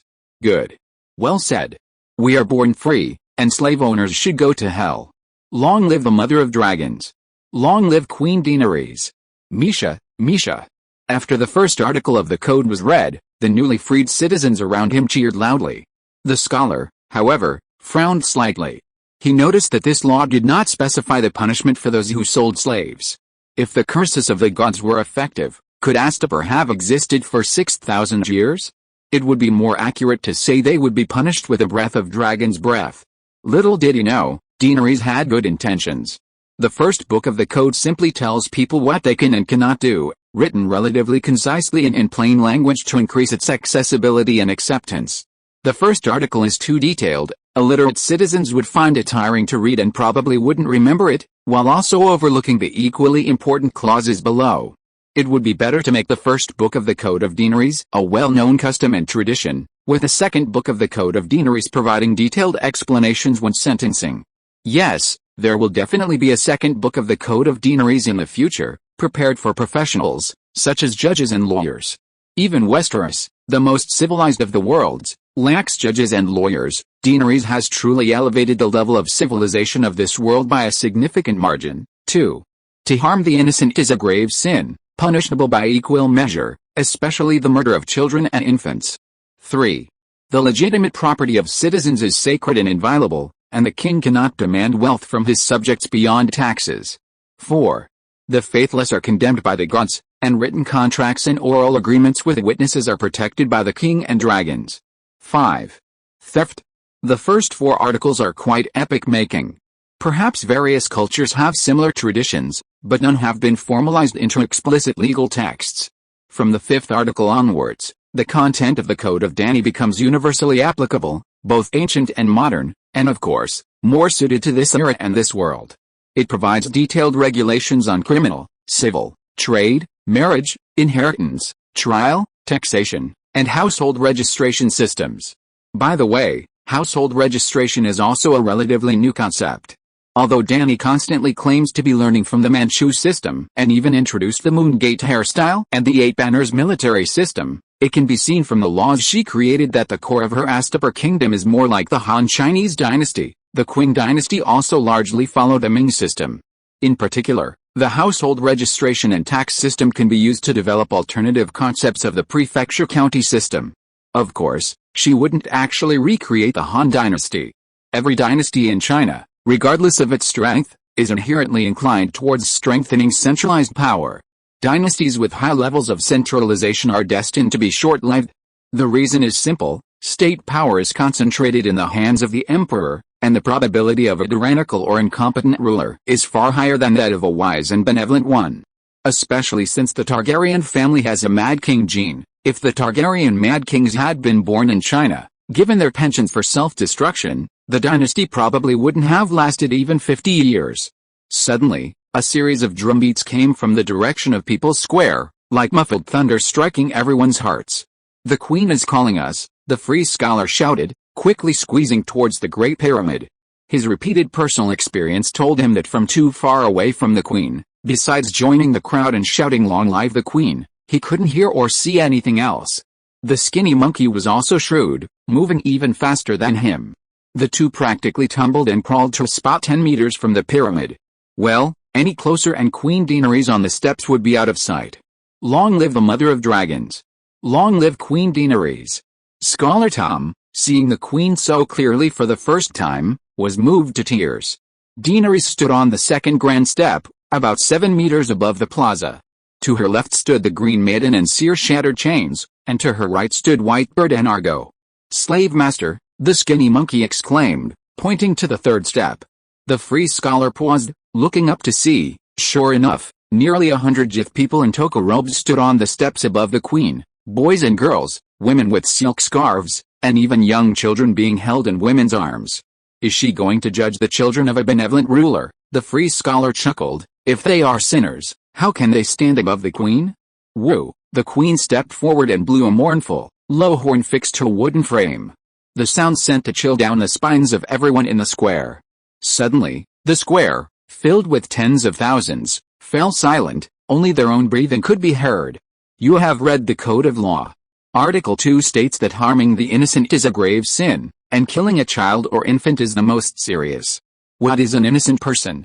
Only the gods know whether someone is guilty without a public and fair trial, but an ignorant child or an infant is certainly innocent. To harm an innocent person is a grave sin, unforgivable." The Free Scholar inwardly praised the Queen's wisdom and mercy, yet simultaneously wondered, what exactly was the Queen trying to say? Until she suddenly pointed to the powerful slave-owning relatives on the third step above. Their fathers and brothers sold slaves, treating slaves' lives as nothing, their hands stained with blood. They deserve to die. Death penalty. Death penalty, the crowd below shouted in fury. The Gislian nobles above, experiencing this kind of public criticism for the first time, were all pale-faced and on the verge of tears. Whether they repented for their sinful slave-owning lives, no one knew, but at this moment they certainly understood one thing deeply: their little world had changed. Seeing the queen press down with her right hand, the free scholars, like everyone else, immediately stopped shouting and stared wide-eyed as she continued. A person can decide their future, and can change it now, but they cannot choose their birth. Yes, most of them are descendants of evil slave owners, but they had no choice. They are still young. Their hands are not yet stained with blood. They are innocent, they shouldn't die, but now so many innocent people have died at the hands of the rebelling defenders of freedom. Oh dear, are they going to discard them after they've served their purpose? The freedom scholar was suddenly startled, a very bad suspicion forming in his mind. What? The skinny monkey, still confused, sighed. I think Her Majesty the Queen makes a lot of sense. I hadn't thought of that before, but after Her Majesty's guidance, I realized that people really can't choose their birth. I don't want to be a slave either. The freedom scholar was dumbfounded. If you could choose, would you have been reborn as an evil slave owner? Okay, that's not the point. The Queen's words seemed to be setting the stage for what's to come. Chapter 111 Rob learned something. What followed gradually confirmed the free scholar's ominous premonition. One by one, men in shackles and linen robes emerged from the first step below the Queen. They were escorted by the Unsullied, their white linen short-sleeved shirts bearing the large black swastika, Valyria, not Chinese, written on the front and back, and tall white tricorn hats with the words Guardians of Freedom on them. The free scholar Tom's face twisted in disbelief. What did this mean?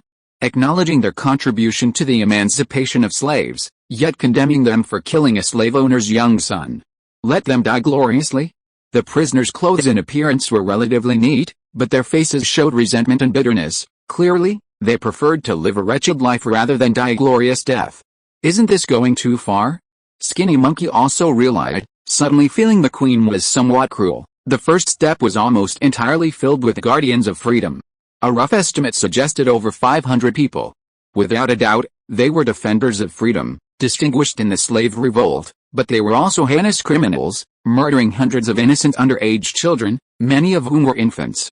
Tens of thousands of newly freed citizens in the square remained silent, agreeing with the Queen's words while also feeling that even if the slave owners' entire families were cremated, they deserved it. At the very least, the heads of the revolting slaves shouldn't have been chopped off. A sense of shared sorrow.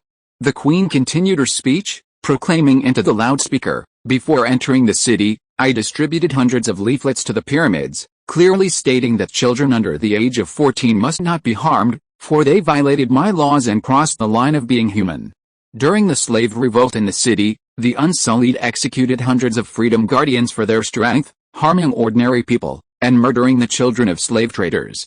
The slave trade is a crime, as are the strength of women and the murder of children. There is no difference between the three. Today, I promulgate the code, clearly stating that evil must be cleansed and justice must be proclaimed. I declare them guilty. The Queen pronounced her verdict, pointing to the Freedom Guardians kneeling on the stone steps below, being led by the Unsullied. A murmur of discussion arose in the square, the atmosphere far from friendly.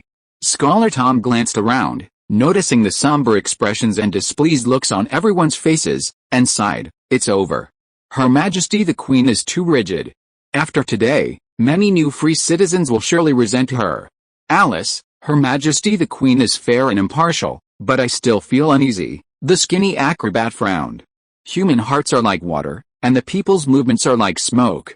Everyone longs for a holy ruler, but once the true holy ruler descends, how many can accept her absolute fairness? The free scholar said bitterly. Killing her discreetly and posting a notice would be better than this. Someone nearby overheard their conversation and interjected. Yes, the scholar glanced at the fat man who spoke, a tall, plump fellow, even fairer than himself. It seemed he'd encountered a fellow scholar. My name is Tom, a free scholar. Oh, hello Tom, my name is Marino, a soldier in the Dragon Mother's Guard Infantry Legion, the plump man said. A soldier? Scholar Tom's lips twitched. And he was about to ask another question when the Queen above loudly proclaimed, "They are guilty and must be judged. But equally, they made great contributions in the liberation of the pyramids. Therefore, I hereby request a request from Her Majesty the Green Saint. May I, by divine permission, bear the sins of the masses upon myself? I am willing to accept the punishment in their place." Dany's words shocked not only the guardians of freedom who were secretly cursing her below, and the countless free citizens in the square, but even the Green Saint herself was caught off guard, her face behind the green scarf showing obvious astonishment and disbelief. Seeing her mouth agape and speechless, Dany continued, "The Green Saint is the High Priestess of the Temple of Grace, qualified to communicate with the gods and convey their decisions. May I, in place of the sinful guardians of freedom, accept the punishment of the law?" What else could I say? The Green Saintess's mind was a jumbled mess, completely baffled by Daenerys' actions. She could only mechanically reply, "Your Majesty's mercy and justice are truly moving, even the gods are touched by your deeds." "Your Majesty," the Green Saintess told me, Daenerys shouted excitedly into the loudspeaker, as if receiving a divine decree, "that the gods have allowed me to take the punishment for the Freedom Guardians, which should have been death. However, as Queen, I cannot commit suicide, therefore, for every 10 sins committed, I will be flogged once." "No. Your Majesty, there are 500 people below." Whitebird, whose expression was already complex, moved by the princess's fairness and kindness, yet worried about her uprightness and intolerant nature, hearing that his queen would take the punishment for slaves, and such a severe one at that, almost brought tears to his eyes. "Your Majesty, you are truly the kindest, most benevolent, just, and righteous queen in the history of civilization." Not to mention Whitebird, even the Green Saintess, who was talked about, was stunned. She never imagined Daenerys would have such audacity. The free guards below and the free citizens in the square who had clearly heard the queen's words cried out "Misha, Misha," with tears in their eyes. The descendants of the Jif nobles above were also gradually won over by the kind and just Queen Daenerys amidst their utter shock.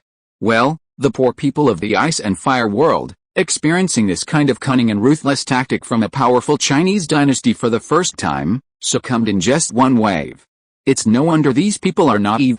While Daenerys' actions may seem like pure drama to modern people, think of Cao.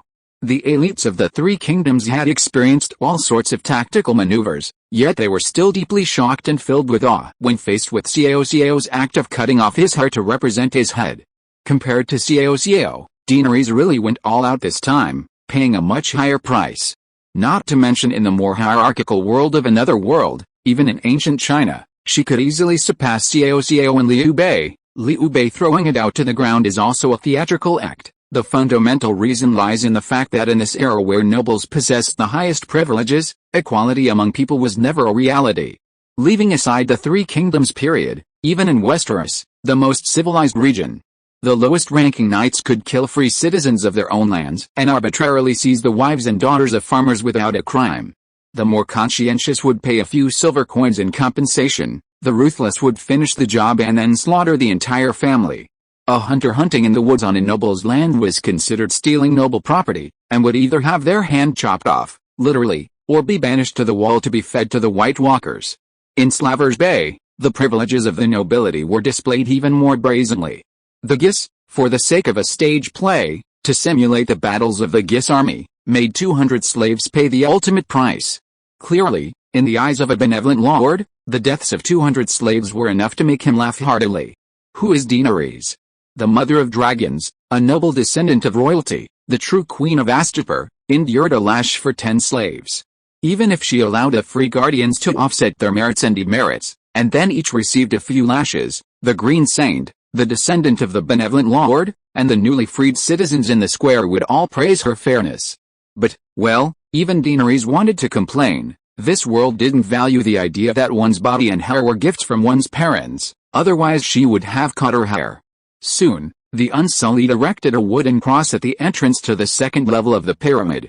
Daenerys, dressed in a soft apricot yellow linen cheongsam, consciously placed her hands in the locks on the crossbar, her body pressed against the thick pillar.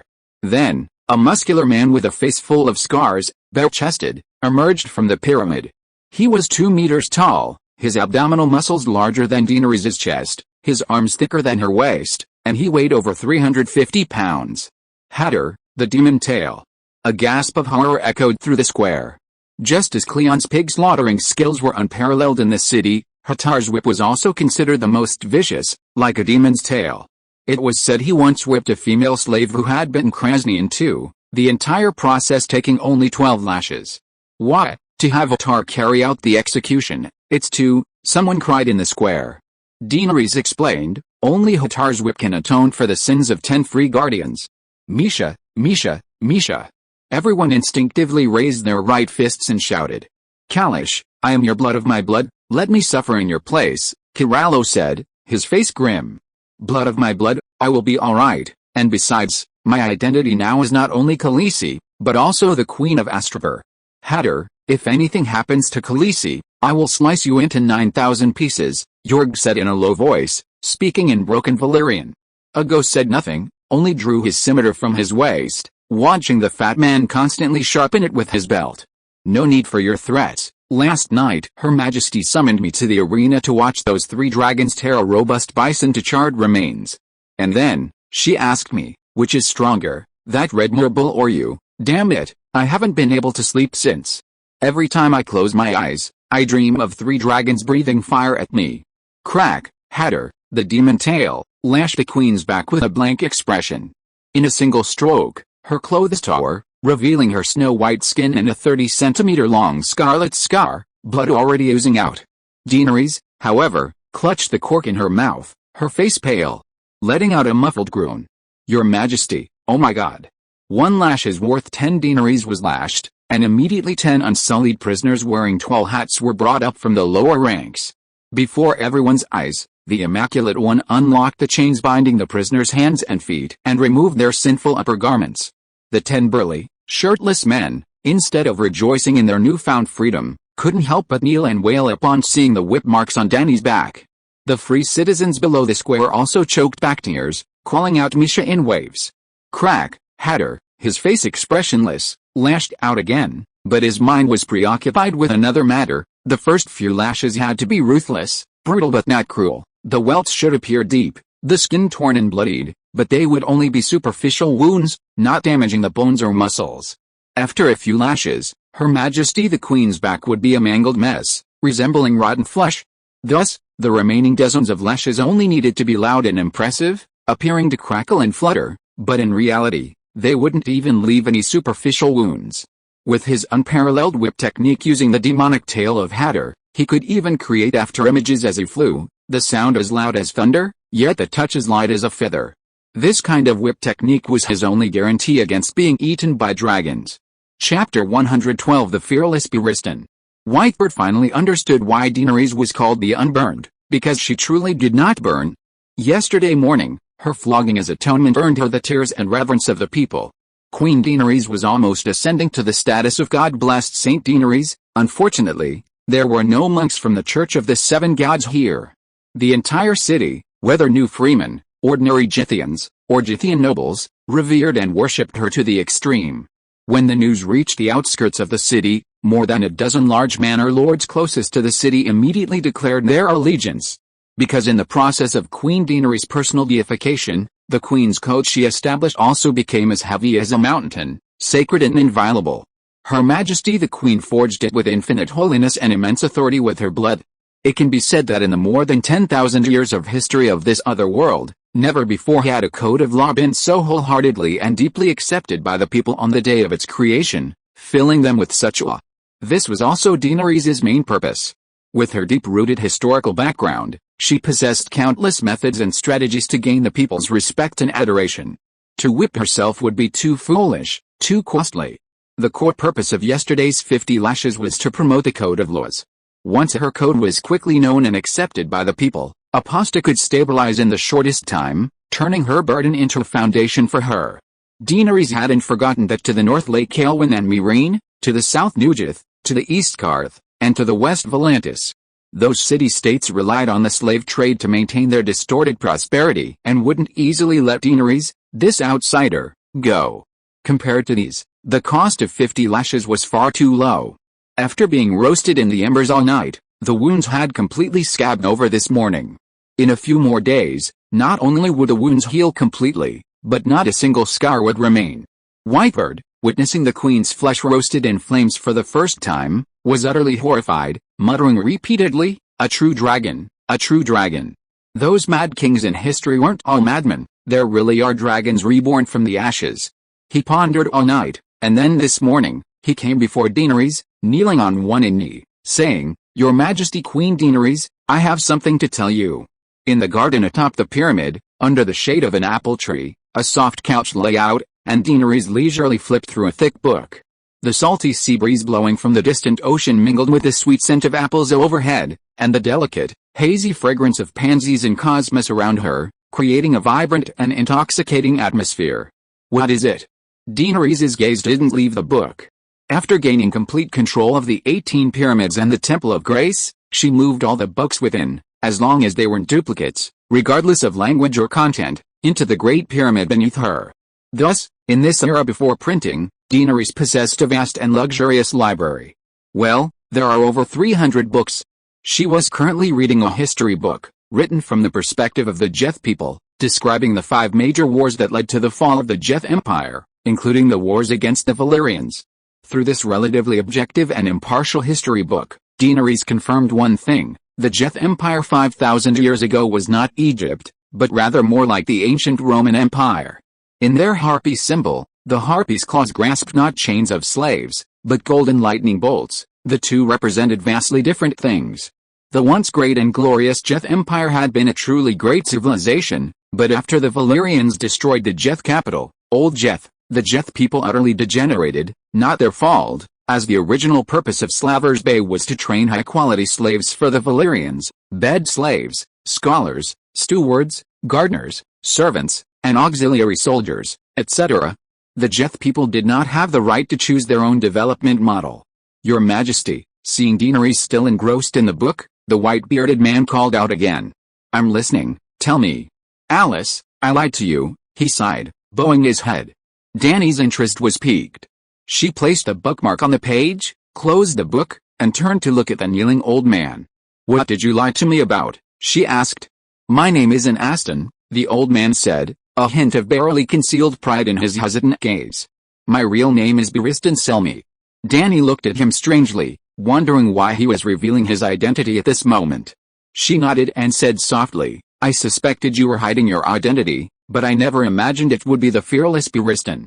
Viserys told me many Westeros legends, and your deeds make up a large part of them, surpassing even the White Bull and second only to Arthur Dayne, the Buddha's Dawn. Dany's reaction disappointed the old man, yet also brought him a strange sense of relief. Although His Majesty didn't show the ecstatic joy or awe one would expect upon meeting a legendary figure, he also didn't fly into rage at his traitorous and surrendered usurper behavior. The old man sighed and said slowly, Your Highness flatters me. It was Sir Gerald Hightower, White Bull, who draped the white robe over me back then. He was my legendary captain for life, and Sir Dayne's swordsmanship is far beyond my reach. How? Daenerys chuckled, looking at him strangely. If Viserys were here, he wouldn't be speaking to you so calmly. He would have his guards drag you away and behead you immediately. For over 10 years, he never said a good word about you. Every time he mentioned the White Bull, the Dawnbreaker, or those legendary Kingsguard, he would also take the opportunity to insult you. Your Majesty, I am ashamed. I have tarnished my honor and dimmed the glory of the Kingsguard. The old man's face immediately turned red, truly ashamed to the point of wanting to disappear into the ground. Sir Selmy, please stand up. Daenerys' smile vanished, replaced by a serious expression. The facts speak louder than rumors, even rumors spread by millions. Having spent so many days with you, I have clearly witnessed your noble character and exceptional martial skills. The old man did not rise, instead, he lowered his head, choking back tears. Your Majesty, your magnanimity only makes me more ashamed. Magnanimity should be enough to shame you, otherwise, how can loyalty be increased? Daenerys said earnestly, I am not magnanimous. Your previous actions are enough for you to stand up straight and explain your purpose to me. Sir Barristan, what are you doing here? You wouldn't be here to assassinate me for the usurper, would you? No. I never intended to harm you. Whitebird immediately waved his hand excitedly, saying quickly, my white robes have been stripped by Joffrey, I will never serve those people of King's Landing again. Robert's heir, Joffrey, took off your cloak? Aren't the Kingsguard a lifelong profession? Why would he do that?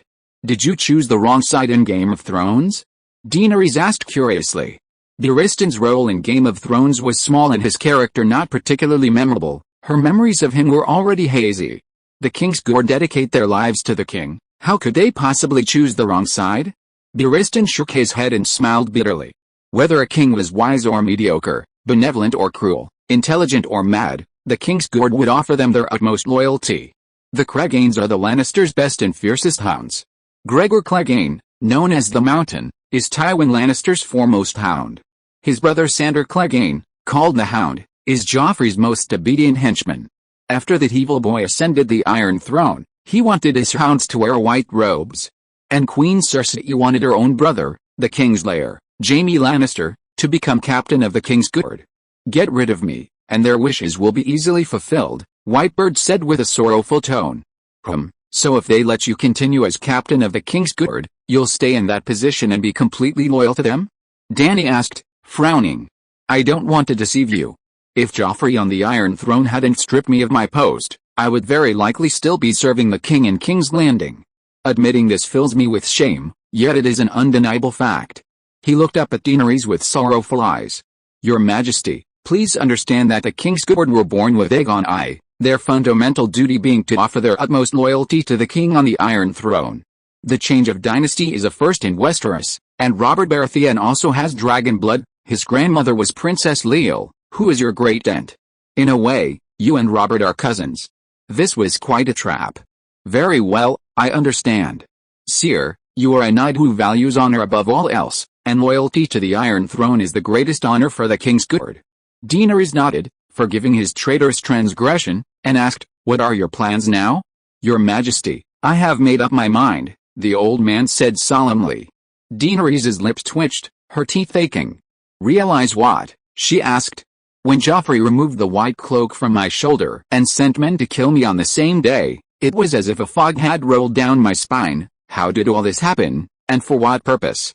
The tall, burly old man looked wistful. "I grew a beard, disguised myself, and entered St. Belar's Cathedral to seek answers from the seven. From your father to the usurper Robert, to the wicked and cruel Joffrey, I pondered little by little what I had done alongside them.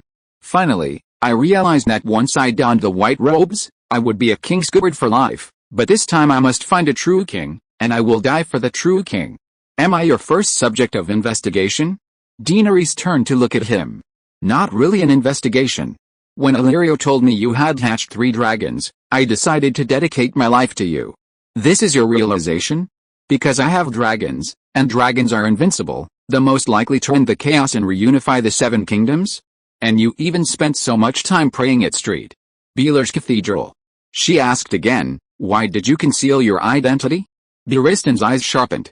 He looked around and said seriously, "Because you have spies from King's Landing around you. In fact, you and your brother have been under surveillance all along. As the captain of the Kingsguard, I am also a member of the Council of State, qualified to participate in all public and private meetings of the king. For 14 years, I have heard Varys report to Robert hundreds of times about you and your brother. Which High Lord received you, which mercenary group your brother contacted, every promise Prince Viserys made to the merchants of the trading cities in order to restore the kingdom, even every woman who had relations with a prince, even the day you had your first period, all of this has been reported in detail to King Robert and his Council of State." Chapter 113 "I'm sorry, I'm a police officer. His Majesty King Robert must ensure that Prince Viserys and you have no illegitimate children." Daenerys' face flushed crimson and paled with shock, shame, and utter confusion. How had these 2 siblings survived? Thinking this, she asked the same question. "My cousin didn't send anyone to kill us? I remember for over 10 years, to avoid assassins, Viserys would often drag me out of bed in the middle of the night, or rush out of the city overnight, or hide in the sewers of the slums for days on end. Is he paranoid? Alice, I should have seen through Robert's hypocritical nature long ago." The old man sighed painfully, blaming himself. "All along, I've subconsciously denied a widely circulated rumor, that when Tywin Lannister brought Prince Rhaegar's 2 children to Robert, he laughed gleefully." This old man's head is spinning? They were discussing assassins, so why is he bringing up Rhaegar's children? As a usurper, and someone who usurped the throne as a member of a collateral branch of the Targaryen family, what's wrong with him being happy to see someone help him eliminate a potential threat?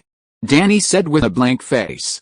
"In Westeros, murdering a child is extremely dishonorable, and Robert Baratheon had so many followers because of his charismatic personality, generous, upright, brave, proud, and affectionate. During the War of the Usurper, many captured royal nobles were captivated by his generosity. Before becoming king, Robert possessed an aura that inspired worship, admiration, and a willingness to fight for him. But if it were proven that he had killed those two children, his aura would shatter, countless people would scorn him, abandon him, and oppose him.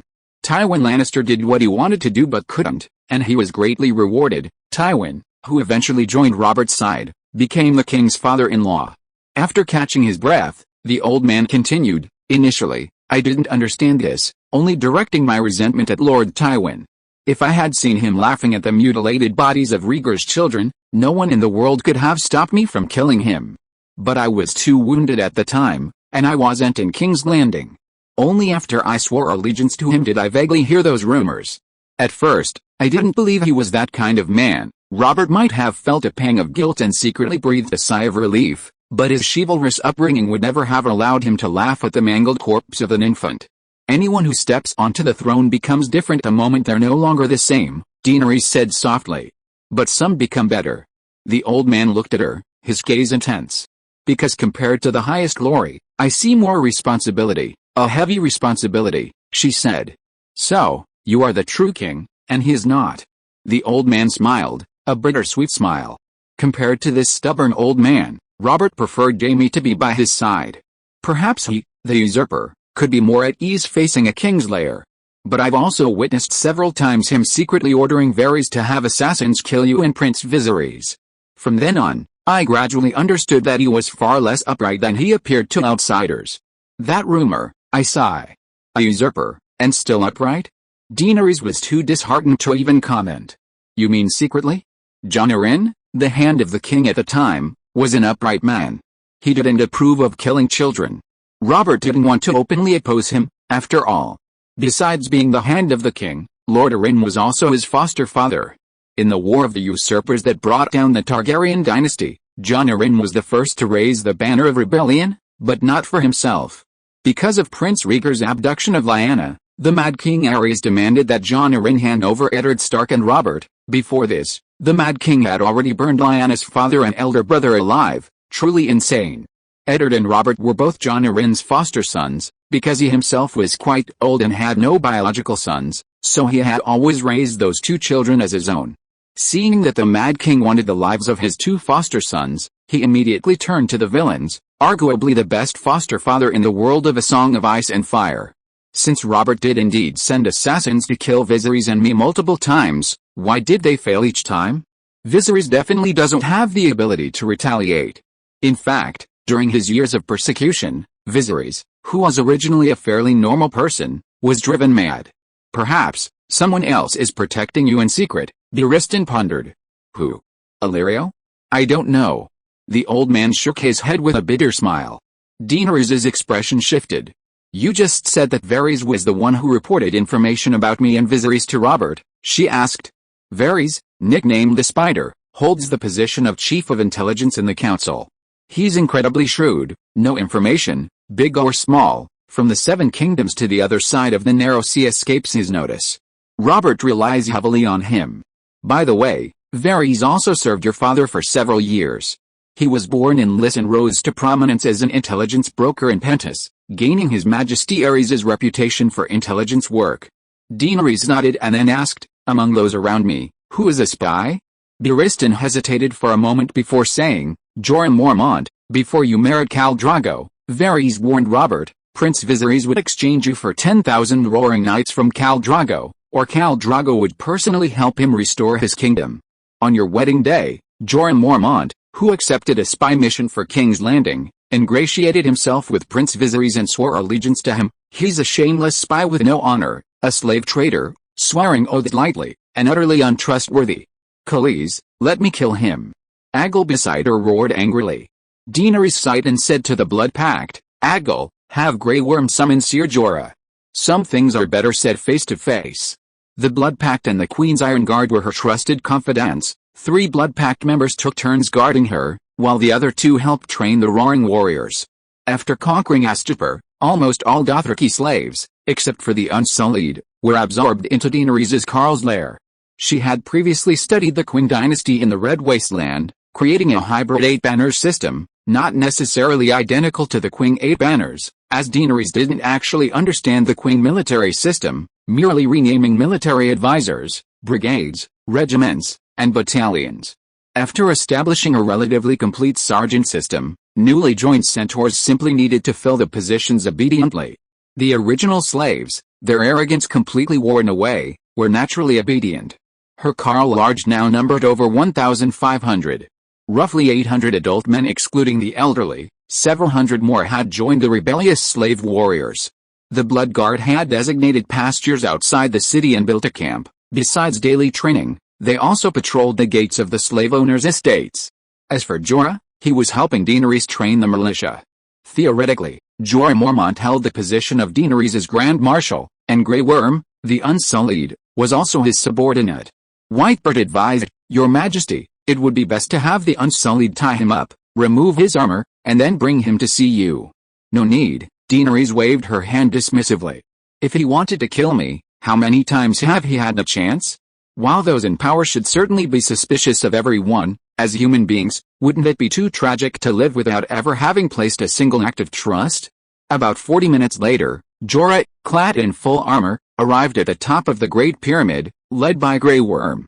As soon as he stepped out of the stairwell, the knight sensed something was amiss. The impostor squire who had always disliked him was completely different today. His gaze was now almost overly righteous. Like Chen Yongren looking at Liu Jianming on the rooftop. Jorah had already discovered Whitebird's true identity, but he dared not reveal it to Daenerys, knowing she knew his own identity, his identity as an undercover agent. "Sir Jorah, this is Sir Barristan Selmy, the fearless Barristan. Do you know him?" Daenerys asked directly. Jorah's heart skipped a beat. He cursed the old fox's cunning. Where was their understanding? Seemingly reading his mind, Barristan coldly stated, "I will not allow anyone to threaten Her Majesty's safety in secret." Daenerys seemed to be hallucinating. Barristan coldly said to Jorah, whose face was filled with bitterness, "I'm sorry, I'm a policeman." The burly knight, seemingly collapsing in both body and spirit, looked bitterly at Daenerys and said, "Your Majesty, I'm sorry, I've always wanted to be honest with you. At a time like this, you still talk about being honest?" Barristan sneered. "You traitor, what right do you have to speak to me like that?" Jorah glared at Whitebird and advised Daenerys, "Your Majesty, you cannot trust this man. He betrayed the king and prince he served and sided with the usurper. Of King Aerys' 7 kings good, besides him and Jaime Lannister, the White Bull, the Buddha's Dawn, Prince Martell, and others all died fighting for their monarch. Clearly, Whitebird and Jaime are of the same ilk." These words were incredibly insulting. Jaime Lannister was almost universally acknowledged as the most depraved and least chivalrous knight in the 7 kingdoms. Barristan, on the other hand, valued honor above all else, especially the honor of being a member of the King's Guard. "You're spouting nonsense. In the Battle of the Trident, I stood by Prince Rhaegar's side alongside Prince Martell and Ser Darrell. The 3 of them died heroically, and I was also severely wounded and fell unconscious on the spot. It took me more than half a year to recover before I could wield a sword again. And you? While I shed blood for Prince Rhaegar, you stood on the side of treason." Barristan's old face flushed red as he pointed at Jorah and roared, "Your Majesty, Jorah Mormont has been betraying your secrets all along. Your return to Malfoy with Drogo, your pregnancy. Everything you did and said, all of it has been sold out to the spider by this shameless spy. Every piece of information can be exchanged for a large number of gold dragons. After you and your brother die, Robert will cleanse him of all his stains and allow him to return to the 7 kingdoms in glory." Daenerys thought for a moment and slowly said, "Sir Jorah, you joined Eddard Stark to overthrow the Targaryen dynasty, and after the war with Barristan, you sided with Robert. You had your reasons, which I understand and will not pursue. Let's just talk about the present." Whitebird glanced at the pale-faced Jorah and sighed, "Your Majesty, your magnanimity, wisdom, and benevolence surpass any monarch in history. It's just a pity that some people are not worthy of your mercy." Jorah also knew that, as the captain of the King's Guard, Whitebird was fully aware of all the information he had passed to King's Landing. "No doubt about it, confess and you'll be treated leniently. I hope to stay for the new year. Yes, I served King's Landing. 2 years ago, when I was a mercenary in Mire, Varys Littlebird found me. P.S. Lyanna Stark is the daughter of Lord Stark, Eddard Stark's younger sister, and Robert's fiancée. Rhaegar abducted Lyanna, and Lyanna's older brother and father went to Rhaegar, Aerys the Mad, to reason with him. Aerys burned Lord Stark alive, forcing Brandon to watch his father in the flames, and then strangled himself to death. Chapter 114 Avicii Hell. Varys promised that, upon completion of the task, King Robert would issue a pardon to absolve me of the crimes of slave trading and escaping trial. At your Majesty's wedding to Khal Drogo, Prince Viserys readily accepted the allegiance of an exiled knight. Your Majesty, you must understand, at that time I held little loyalty to the Targaryens. Not only did I participate in the war that overthrew the Targaryen dynasty, but as the Earl of Bear Isle, my allegiance was also to the Lord of Winterfell. Moreover, it is perfectly normal for any Northman to hate the Targaryens. King Aerys murdered a king in the north and his heir in a cruel and humiliating manner. Of course, I have no prejudice against you or Prince Viserys. The problem lies in Prince Viserys' conspiracy with Illyrio. When I received Varys' task, I even felt a sense of mission. I think no noble of the Seven Kingdoms would want to see the Dothraki wreak havoc on Westeros. Just as I advised you before, spurred on by foreign invaders, the warring lords might even set aside their differences and unite to fight the outsiders, even if those who led the foreigners into Westeros were former royalty, even if those nobles had many conflicts and even fought each other.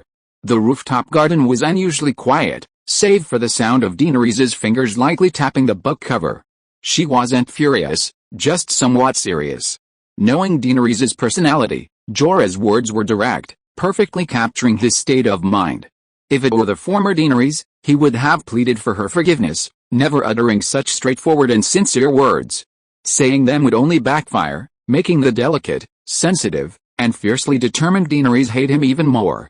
This Daenerys was more reasonable, possessing a broad mind that could empathize with those involved. As long as the reason was valid, she could generally accept it.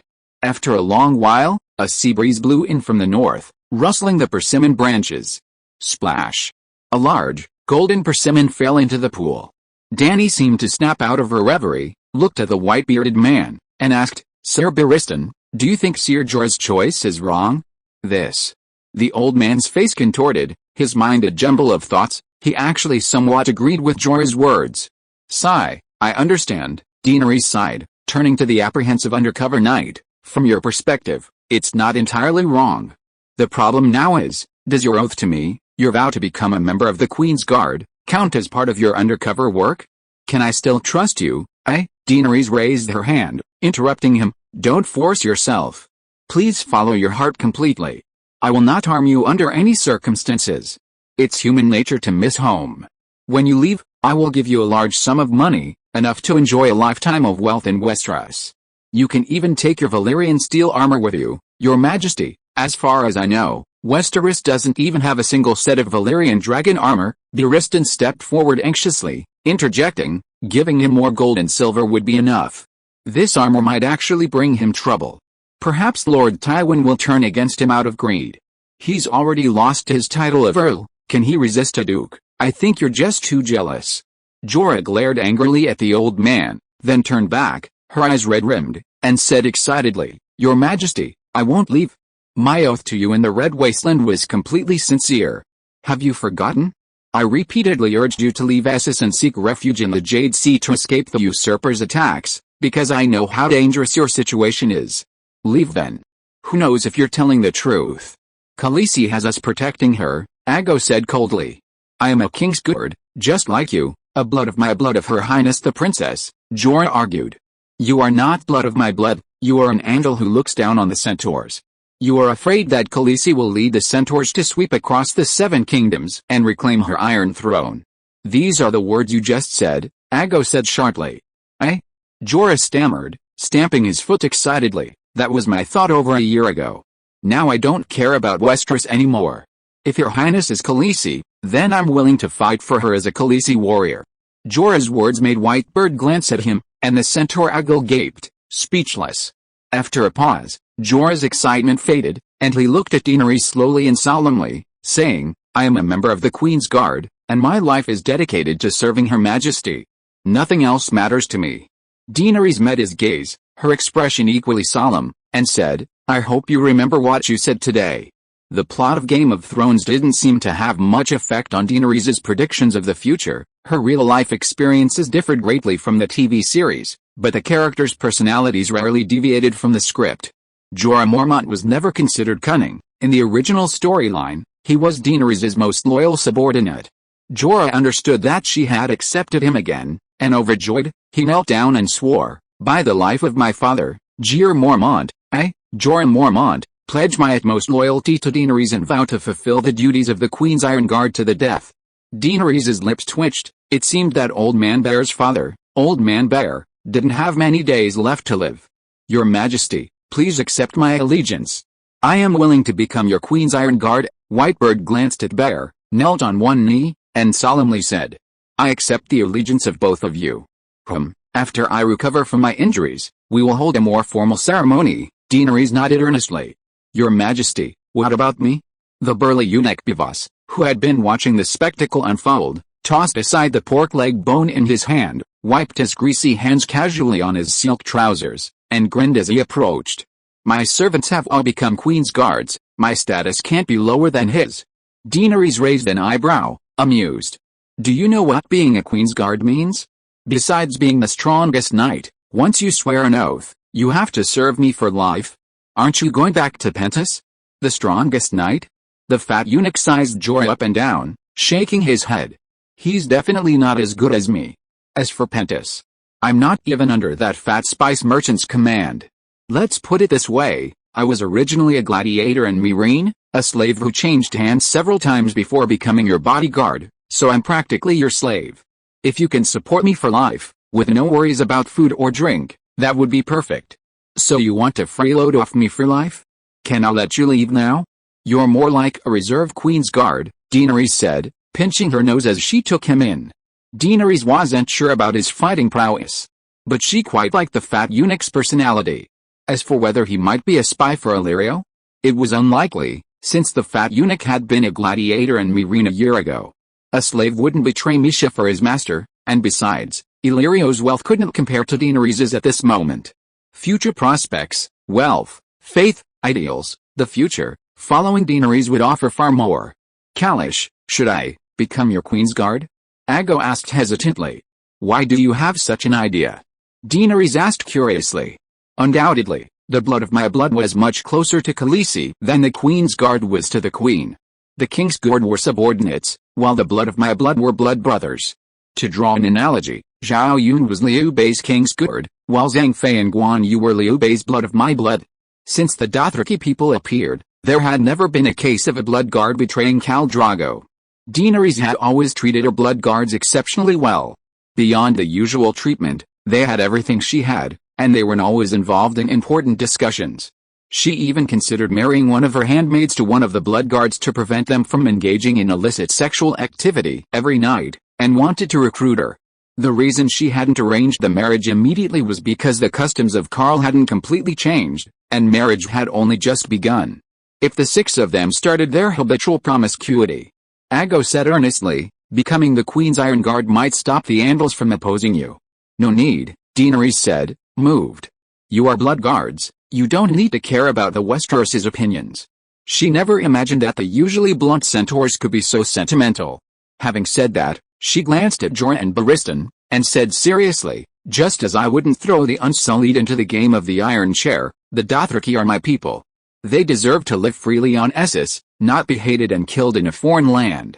"Your Majesty," the two Westeros looked at Daenerys, their expressions complex, hesitant, and finally sighed with deep emotion, ceasing their persuasion, though ashamed to admit it, they were indeed relieved. Well, a little too soon. A few years later, when the second long night descends, and the White Walkers roam Westeros, the proud nobles of the Seven Kingdoms will likely be kneeling and wailing, "Queen Daenerys, Unsullied fathers, Centaur grandfathers, come to our rescue." Thinking of the long night that would shroud the entire world in winter, Daenerys felt a sense of urgency. She didn't know if the White Walkers would appear on Essos, but crops would certainly cease production under the snow. A winter that would last at least 5 years meant she needed to prepare enough food for her people for at least 5 years in advance. The Dothraki seahorses also need to be taken into account. They have never had the habit of stockpiling food, and they might not be doing any better than the Westeros. Production must be restored as soon as possible. This double-agent incident must be resolved quickly so that her subordinates can unite and work together on large-scale production. Thinking of this, Daenerys looked at Jorah and said, "Sire, now that we've laid this out, tell me how you contacted King's Landing, and what you were involved in." Jorah avoided her gaze and awkwardly said, "The people who contacted me were all Varys men. I don't know who they are. But they all know me. Generally, if they need information about you, or to convey instructions from King's Landing, they will send me a coded message when I'm alone." Fortunately, she was smart enough. The major secrets she had experienced since coming to this world were known to no one but herself. She hadn't even told them the truth about her time in the Temple of the Undying, her dealings with Valyria, or her interactions with the gods. "When and where did you encounter the eight-legged spider's coded message? And what message did you send to King's Landing?" Daenerys asked again. "Almost every city-state has people with 8 claws like spiders: Pentos, Khal, Malfurion, the Lazarus Town, Qarth." Seeing Daenerys' face growing darker and Adger tightening his grip on his sword, Jorah hurriedly said, "When we got to Qarth, I hesitated, and then, 7 layers of hell." Daenerys pounded the format beneath her, exasperated. "What's wrong with you? In Malfurion, in the Red Wasteland, how many times did you save my life? Saving me while pledging allegiance to me, then betraying me while pledging allegiance to King's Landing. Aren't you tired? Tired, so very tired." Jorah felt an urge to burst into tears, as if he had finally been understood. Chapter 115 King, Magistrate, Neighborhood Committee Ante. Half a year passed in the blink of an eye. According to the Westeros' calculations, the Ghost Summer had just ended, and the 7 kingdoms were entering what was practically a once-in-a-decade autumn. Oh, it should be called the autumn year, and next year would officially be the bitter winter. However, Slavers Bay had a tropical maritime climate, with no particularly pronounced seasonal changes. Although Daenerys had been in this world for over a year, she had been living in the temperate and tropical regions and had no direct experience of the harsh winter or the changing seasons of this world. Many times, when she inspected the manor fields with a Queen's Guard, she would tease the 2 Westeroses, "Do you think Slavers Bay counts as the legendary long summer?" With a better safe than sorry mentality, during this relatively peaceful period, Daenerys went all out with large-scale production. In half a year, 2 rice harvests were completed, and 1 harvest of wheat and turnips was completed, with a second harvest not far off. Besides the slave trade, the geese had 2 other advantages: brickmaking and bronze smelting. Daenerys, recalling past events, discovered that the free cities were mostly built of stone. When she asked Jorah and Barristan, they also said that in Westeros, nobles lived in stone castles, while commoners lived in wooden houses. How impressive were the geese's brick-making skills! The cities of Astapor, Keelthus, and Meereen, including the pyramids, streets, squares, commoners' residences, and walls, were all constructed of brick. It's worth noting, however, that the main building material for the pyramids was still massive stones. This demonstrates the brilliance of the geese architects. They had considered the issue of weathering. If the rock were exposed, the pyramids would weather and collapse quickly, hence the multiple layers of red brick on the exterior of the stone pyramids. The geese architects' concept of time differed from modern people. They genuinely wanted to create an eternal legacy. The Great Pyramid, named the Palace of the Rising Sun, where Daenerys lived, is over 5,000 years old. At that time, the Jith Empire was destroyed by the Valyrians. The Jith left the burned and salt-splash Old Jith, the capital of the Jith Empire, located across the Strait of New Jith, and entered Slavers Bay, building the cities of Astapor, Keelthus, and Meereen. Are there any buildings on Earth over 3,000 years old? Daenerys didn't know. But in this fantasy world, let alone 3,000 or 5,000 years, many buildings in Westeros are over 8,000 years old, such as the 19 Night's Watch fortresses beneath the Wall, and Winterfell, Casterly Rock, and Stormwind. Okay, I digress. The Jith were highly skilled in brickmaking and bronze smelting. South of Astapor, near the mountains, there were numerous brickyards and metallurgical plants, but Daenerys didn't mass-produce red bricks. After freeing all the slave laborers, she had them sign labor contracts and re-employ them, but not in brickyards, but in metallurgical plants, where they focused on producing farm tools and swords. Iron ore was scarce in Astapor, with over 90% being copper ore. The precious steel was prioritized for crafting agricultural tools, hoes, sickles, and shovels. To improve farming efficiency, Daenerys verbally invented 3 types of plows, a small one for mules and horses, a medium one for bison, and a giant one for elephants. These were verbal inventions, she only stated their uses, and a large group of blacksmiths and scholars racked their brains to bring them to life. Bronze weapons were certainly unsuitable for a world that had been in the Iron Age for thousands of years, but bronze spears were far more threatening than wooden clubs. Not only the Queen's Dragon Mother Guard, but even able-bodied farmers in the countryside who served as militia carried bronze spears and scimitars. Daenerys' strategy for ruling Astapor could be divided into two steps. First, establishing laws and codes to stabilize the people and standardize the system. Second, developing agriculture and the military, that is, ensuring food security and strengthening military power. With a long night approaching, she didn't have time for a 5-year plan, only a 6-month plan. The goal of Daenerys' first 6-month plan was to restore agricultural production, stabilize city prices, and ensure every household had surplus food. 3 days after the promulgation of the Code of Daenerys, 40% of the slave owners on the outskirts of the city surrendered. Then, under Daenerys' personal leadership, the Unsullied, Centaur archers, militia supply trains, black dragon scouts, and white and green dragons with flamethrowers swept through the city like a whirlwind, almost at breakneck speed, crushing all the slave owners' stubborn resistance. Daenerys roughly estimated that she gained 4 million acres of cultivated land and an equal amount of semi-cultivable land. The Jith rotated planting to maintain soil fertility. Don't doubt how 200,000 people could cultivate 4 million acres. They didn't cultivate with the intensive methods of the Great Celestial Empire, and some of the land was even used for pasture. Half of the remaining land was planted with olives and grapes. For slave owners who surrendered voluntarily, Daenerys would confiscate their land based on the number of slaves on their estates. 10 acres of land were confiscated from each slave, but Daenerys would still reclaim the rest of the land as state property. Well, Queen Daenerys was the state. However, she kept her promise and would provide monetary compensation, purchasing it at full price. The plantation owners would also be able to take away a large sum of money, excluding grain and livestock. Despite losing a large portion of their land and a significant amount of grain, they were far more fortunate than those plantation owners who did not surrender. Plantation slave owners who only gathered troops to rebel would not be killed again after Daenerys conquered the plantation, except for those who died in battle. Instead, the adult men and women of the household would be forced into labor service, for periods ranging from 3 to 10 years, depending on the strength of their resistance. The long night was coming, and 9 out of 10 of those who cried out Queen's mercy would not last 10 years. If a slave owner not only resisted the heavenly army but also dared to commit acts of utter annihilation, they would be beheaded. In either of these cases, all the property would be confiscated. After the land survey was completed, all farmland was redistributed by Daenerys. Everyone in the city, Jith, new free men, city dwellers, slave laborers from outside the city, centaurs, and Unsullied, each received 15 acres. Only farmland was allocated, pastures, orchards, and olive groves remained with Daenerys for the time being. Perhaps not enough? Many people didn't need land, such as skilled workers, city merchants, and ordinary Jith citizens. Daenerys was simply using land allocation to redistribute the concentrated social wealth in a completely fair manner. Those who didn't need land could go to the Sunrise Palace with their household registers and obtain the Queen's documents to exchange their land for gold and silver. There was no haggling, the prices were the same as before Daenerys broke the market in Astapor.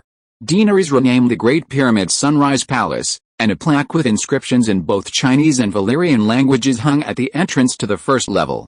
She told others that the beautiful characters were dragon language, which she had learned from dragons and possessed magical power. The first and second levels of the pyramid had been completely renovated by Dany. The first level was where Dany received visitors and tried serious crimes. Citizens could freely enter and observe, much like an ancient government office. It was very spacious, about the size of a football field. The second level was the office of government officials, handling matters such as household registration, signing contracts for the people, and buying and selling real estate and land. All the houses that originally belonged to the Jith people now belonged to Dany, either bought at the original price, confiscated due to crimes, or turned over to the public after the owners died out. Apart from herself, there were no ordinary families in any of the pyramids in the city. Except for the smaller pyramid that buried the remains of the Jith people's ancestors, the other pyramids were used by Dany as granaries and storage warehouses. The people of the city could buy brick houses that originally belonged to the Jith people from Dany, or they could buy land and build their own houses, mostly relatives of large slave owners. Dany would first confiscate all the property and then give them a support fee of 10,000 to 100,000 gold dragons, nominally for the benefit of infants. Unlike modern unscrupulous real estate developers, Dany's land, both existing houses and the land available for construction, was practically as cheap as onions. 1 acre of land could be exchanged for a 100 square meter house. Wasn't that cheap enough? Astepo had over 300,000 people, each allocated 15 acres of land, theoretically enough to exchange for 15 houses in the city. Of course, during the emancipation of slaves, many died in the city, but it still wasn't possible to provide every one of the 300,000 people with a house, let alone allow them to freely exchange land. Only those with urban residency could exchange for city houses, while farmers with rural residency could only exchange for the large estates that originally belonged to slave owners. Regardless of city dweller or farmer, each household could only exchange for one house. The remaining land, farmers' land, couldn't be bought or sold, while city dwellers could exchange it for gold and silver as startup capital. It's really hard to say who profited and who lost. While the city center was indeed in a prime location, Astapor, aside from the pyramids, was generally dirty, chaotic, dilapidated, old, and run down. Even going out required wearing a veil to avoid being blinded by the red brick dust carried by the sea breeze. In contrast, the slave owners' large estates were exceptionally luxurious, with brick castles, gardens, clean wells, swimming pools, abundant fruit trees, spacious courtyards and horse stables, and magnificent halls. Except for their distance from Her Majesty the Great Queen, they were practically perfect. The cities were maintained by the Unsullied, while the countryside was managed by elders. Daenerys appointed an elder to each estate, with each elder overseeing 10 to 50 households, regardless of status, all residing together within the red brick castles. 10 elders then formed a village council, responsible for tax collection and organizing corvée labor. The elders rotated in the position of village head, who had the right to meet the queen. Daenerys' 800 horsemen continued to serve as village patrols, patrolling only along the main roads, allowing them access to the village entrances and exits. However, no one may enter the manor without the village chief's permission. The cavalry's main duties are twofold. First, to act as couriers and postmen, either conveying decrees to the villagers on Daenerys' behalf, escorting the village chief to town, or delivering letters between different villages. Second, to assist the village militia in apprehending thieves. The women and elderly in Khal of Astapor take over all the pastures they received from the manor owners, and their job is to herd the sheep for the queen. It can be said that the small city of Astapor is completely under Daenerys' control. From the city center to the outlying villages, Daenerys' rule is like an eight-legged spider, weaving together over 300,000 people. She herself doesn't think it's a big deal, but Jorah, Whitebird, and even the Green Saint are all astonished by this orderly way of governing. They call her queen and have always considered Astapor a country, but to Daenerys, Astapor is less than a county. In ancient China, a county magistrate was called a hundredly marquis, and many wealthy county magistrates ruled over millions of people. Dany was at most a county magistrate of a medium-sized county town, not even a prefect. If this were in modern society, a large community in a first-tier city would have more than 300,000 people, and Dany, this queen, would immediately be demoted to a neighborhood committee ante. If you are listening to this novel on a channel other than Fanfic World, it means it was downloaded and re-uploaded without effort. We warmly invite you to visit our channel, Fanfic World. There you will find the original version of this story and many other novels of various genres. We look forward to seeing you dive into a world of incredible novels. Chapter 168 Clawed Spider. Duke Tywin has returned to King's Landing, did you know? It's a war that will decide the fate of the Iron Throne. Several coastal trading cities have been alerted. How could I not know? Late at night. Westeros, King's Landing, the capital of the Seven Kingdoms, the Red Keep, atop Aegon's Hill. From a dimly lit stone passageway beneath the Red Keep, voices gradually rose, and the torchlight cast two distorted shadows on the wall. As the two men approached, a tallow torch could be seen held in the hand of a burly man wearing an iron helmet. His companion was even more corpulent, each of his 10-carat thick fingers adorned with 1 or 2 jeweled rings, red gold, silver, rubies, sapphires, large diamonds, and yellow tiger's eyes.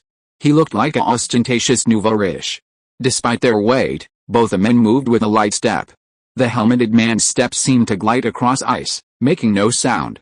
The nouveau riche with his forked yellow beard was even more peculiar. He placed all his weight on his heels, maintaining the stealthy movement of a water dancer as he walked. Appearances can be deceiving. These two fat men are actually skilled water dancers. Since you knew that, why did you choose such a critical moment to come to me? Tyrion may have the wisdom of Lord Tywin, but Lord Tywin is far more vigilant, cunning, and ruthless. When facing him, I, as the chief intelligence officer, must be careful every minute, every second, and every word and every subtle movement must be flawless, the helmeted man complained.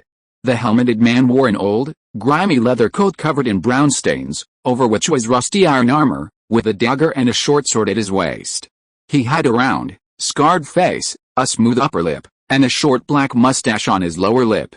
If it weren't for his eyes, which occasionally flashed with a sharp light, anyone would mistake him for a down-on-his-luck knight from the flea market. The wealthy landowner sighed. I didn't want to come to King's Landing at this time either. Stannis's fleet suffered heavy losses in the previous battle, but he hired Salato Thorne's fleet. That infamous pirate, who proclaimed himself Earl of Blackwater Bay, has practically blocked the sea route from the narrow sea to King's Landing.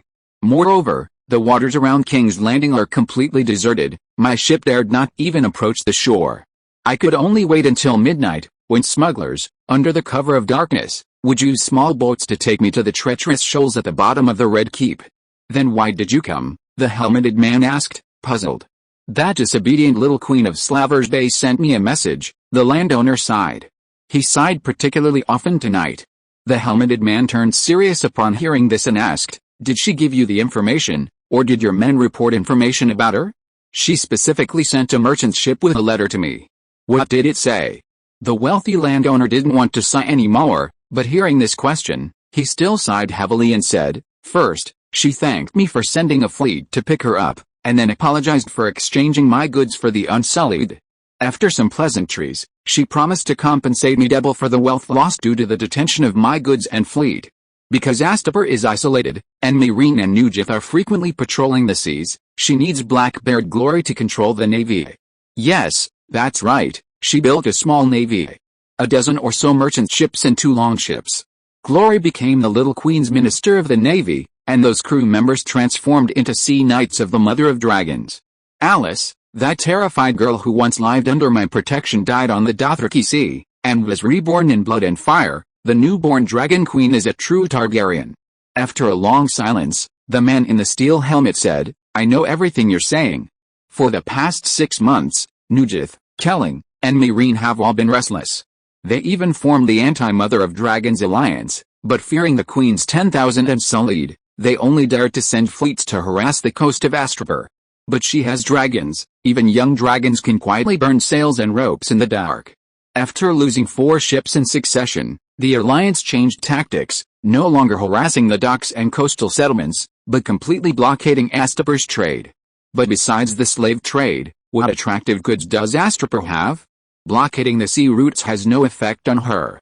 If Daenerys were here, she could easily guess their identities from their conversation. One was Illyrio, the trade governor of Pentos and an old friend of the Targaryen family. The other was Varys, the chief of intelligence in Westeros, known as the Spider. After Jorah's confession, Daenerys suspected that Illyrio and Varys were connected. Upon hearing her conjecture, Barristan directly told her that over 20 years ago, Varys and Illyrio were best friends and business partners. Varys, as an intelligence broker, operated covertly, responsible for gathering information. Illyrio, on the other hand, helped him find customers who needed information, while also building his own business network by helping those customers. The two worked together seamlessly, making a name for themselves in Pentos, even reaching the ears of King Illyris across the narrow sea. The two old friends continued talking as they walked, soon reaching the end of the passage. After climbing about 2 stories up a narrow, spiraling staircase, the view suddenly opened up, and as the firelight shone in, the hazy, monstrous head in the darkness revealed its true form. Inside the enormous cavern, between the stone pillars on either side, lay rows of gigantic, grotesque dragon bones. I wonder when the Dragon Queen's 3 dragons will grow that big. Illyrio gazed at the towering skull in front of him, the legendary Balerion, and sighed. In her letter to me, she explained in detail why she couldn't come to Pentos. First, She was too soft-hearted. Originally, she only intended to buy Unsullied to protect herself, but after seeing the miserable state of the slaves, she decided to do what a queen should do, make the world a better place. Varys' lips twitched, speechless. I remember she didn't receive a single royal education, and she was surrounded by cruel centaurs. Where did she get such ideas? Perhaps it was that overly righteous King's Guard captain? The fearless Barristan is practically a legendary figure. His influence on her must have been greater than Mormont's. I'm starting to regret sending that old man to find the young queen, Varys sighed. We originally thought Barristan would help her gain influence. He's renowned in Westeros and could influence the choices of some knights, Illyrio shrugged, continuing, secondly, she wants to wait for the dragons to grow up. Very clever, Varys nodded approvingly, then shook his head. But we don't need an Aegon. She could be Rhaenys, she could be Visenya, but she can't be Aegon. If she controls all the dragons, our plans. Varys' voice trailed off, his eyes flashing with an inexplicable light, his expression gradually darkening. Hell, don't worry, my brother. Illyrio patted the fat eunuch on the shoulder, grinning. Dragons have 3 heads, and a knight can only control 1 dragon. That dragon queen was even asking me about the Targaryen bastard. She thought. Varys' expression softened, thoughtfully adding, I haven't received this news. It seems Astapor's little bird is a bit lax. Perhaps she hasn't mentioned it to anyone else. Your little bird can't possibly hear every secret. She told me she saw a prophecy in the Temple of the Undying. Dragons have 3 heads, and her dragon needs 3 dragon riders.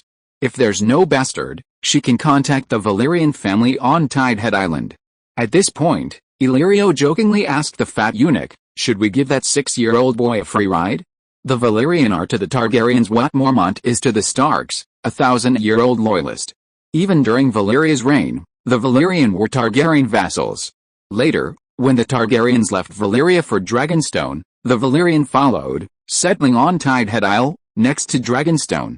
In the early dynasty, the 2 families intermarried so frequently they were practically one family. During the Dance of the Dragons, in addition to the Targaryens, the Valyrian also gained the right to ride dragons. If the Valyrian family had known at that time that Daenerys had hatched dragons, they would probably have abandoned their homes and businesses, left Westeros, and returned to Daenerys' service, which she would certainly have accepted and valued. Unfortunately, they didn't know, and even if they did, it wouldn't have mattered. They were powerless to change their fate. In recent years, the Valyrian family had suffered greatly. The previous Earl of Valyrian had just died in the Battle of Red Cliffs, orchestrated by Tyrion Lannister, leaving behind only a 6-year-old son and an adult bastard brother.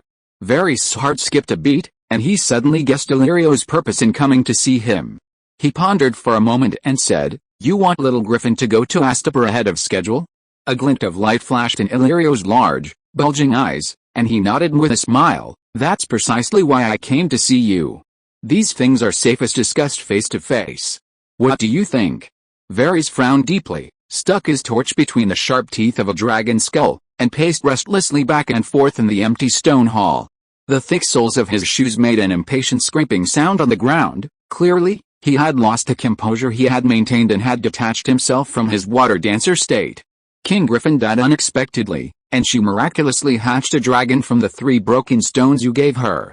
Our plans have changed again and again. The 3rd revised plan was to let little Griffin slowly get in touch with her and the dragon, and reveal his identity after gaining the dragon's favor. Now, although we are unwilling, it seems that it is time to revise the plan for the 4th time.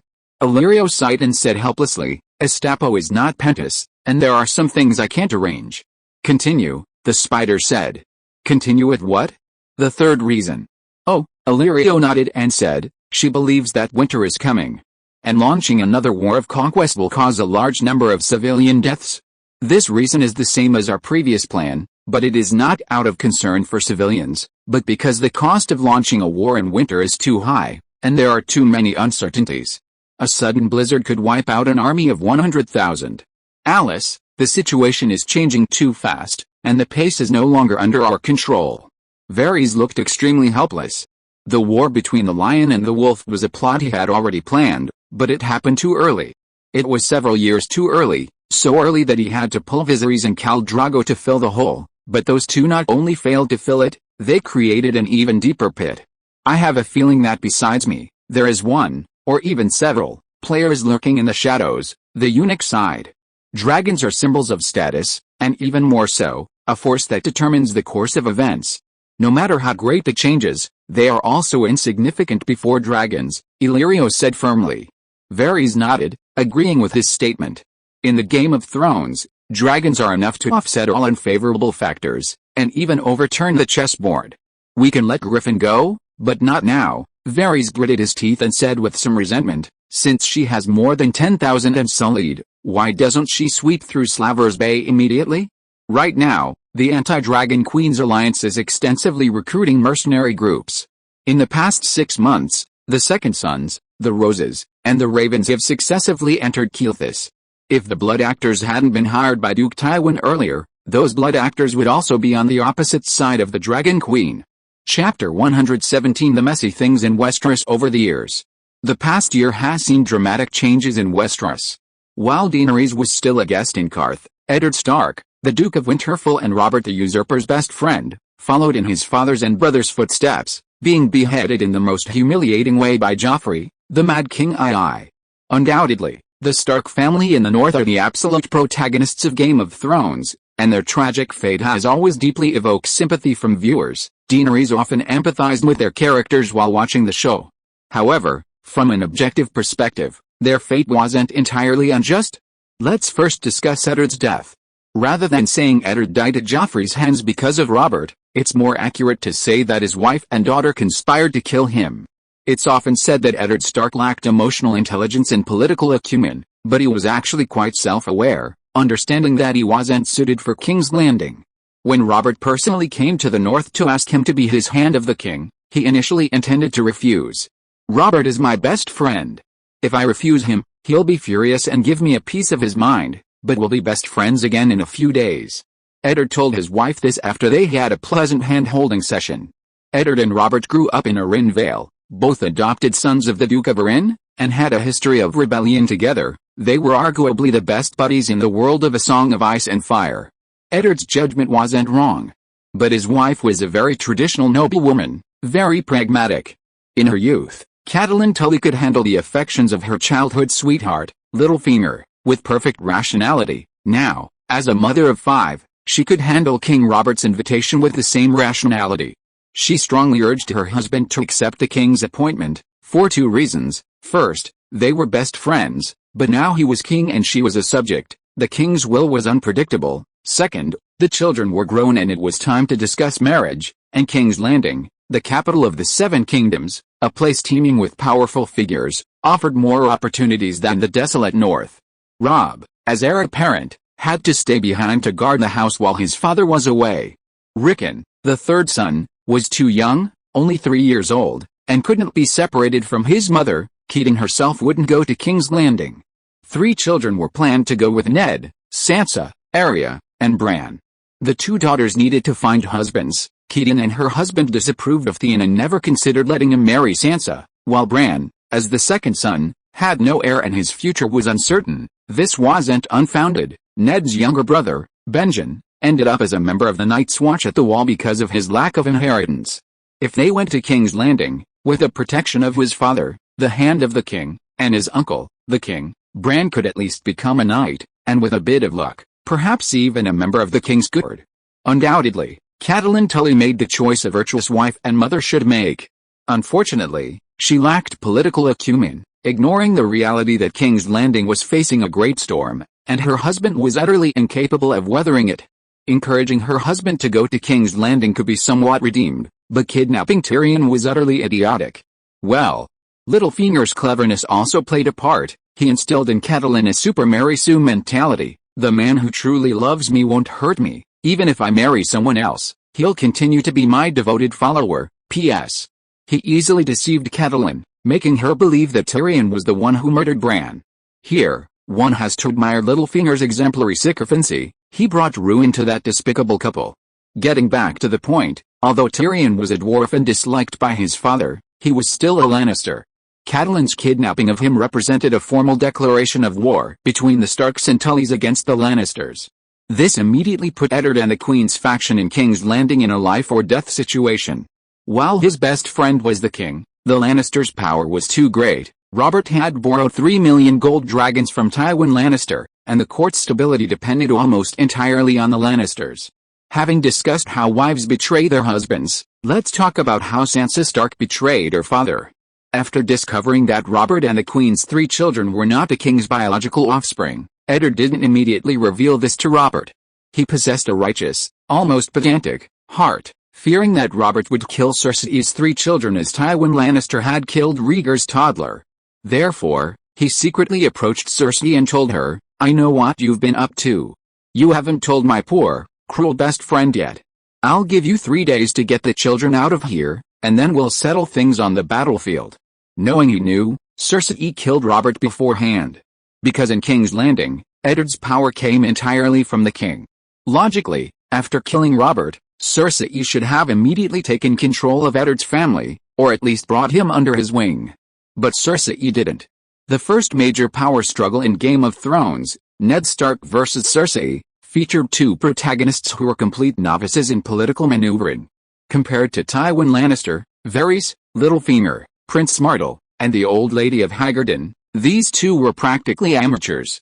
Cersei's palace intrigue skills were top-notch, but her court politics were surprisingly sophisticated.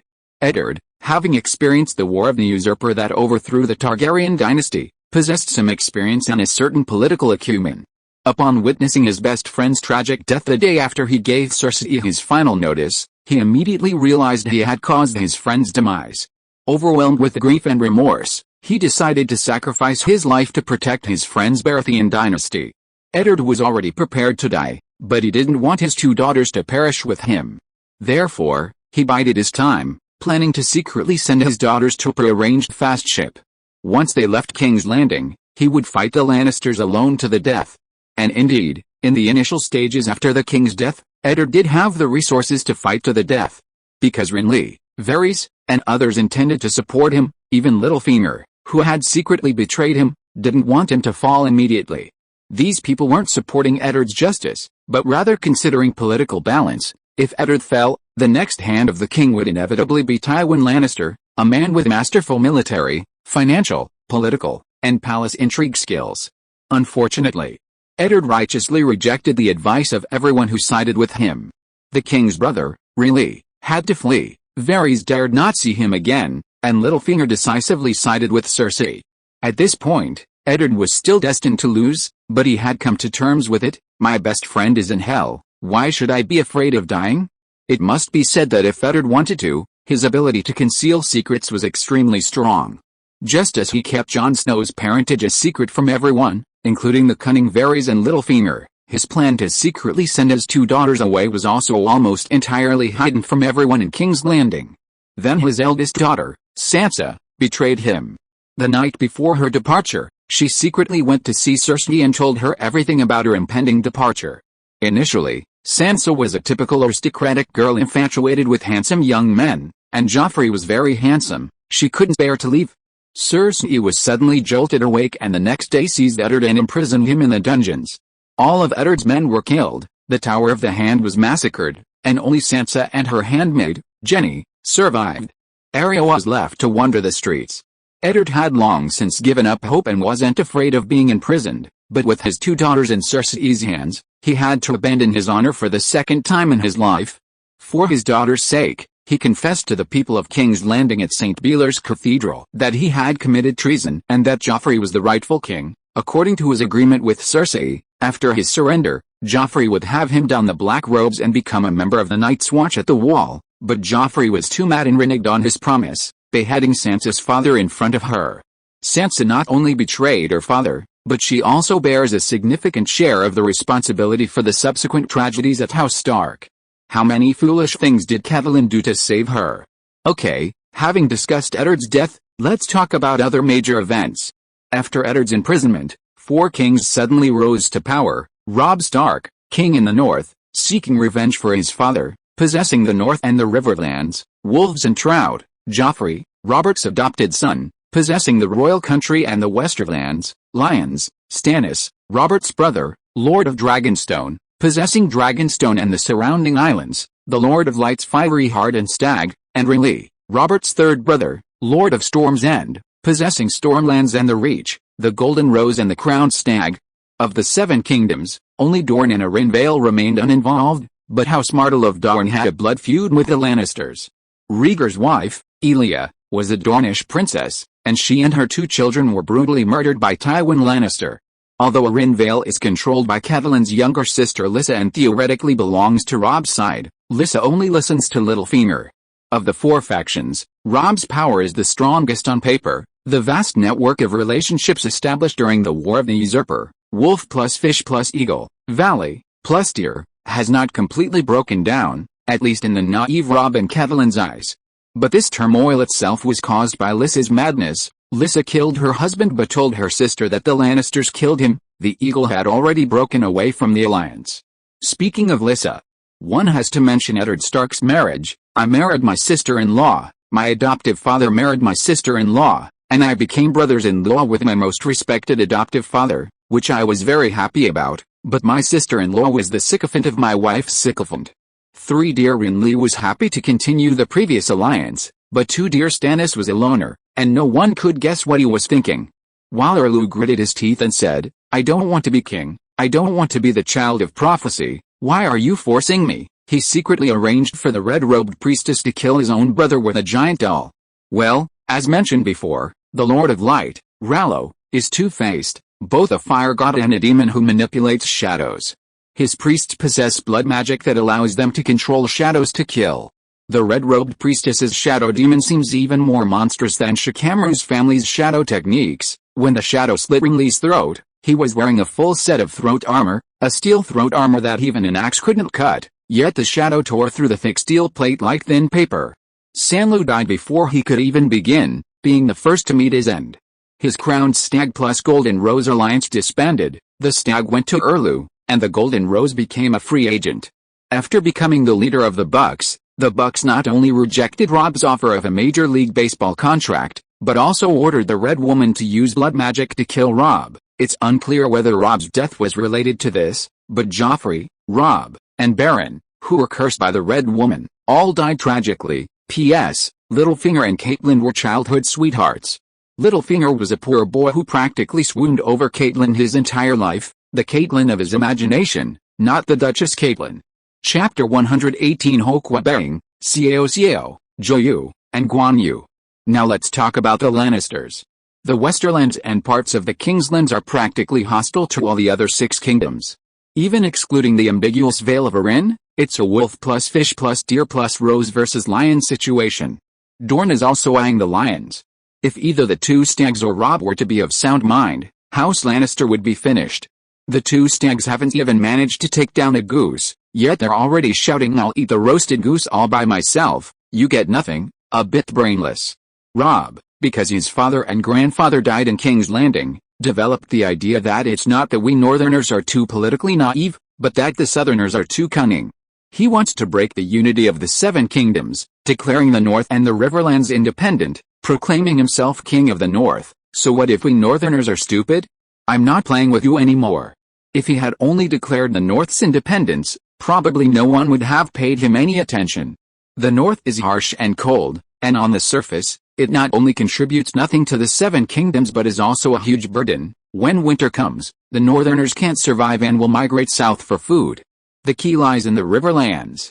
The vast plains of the Trident River Basin are the heart of Westeros, and along with the neighboring Reach, they are known as the breadbaskets of the 7 kingdoms.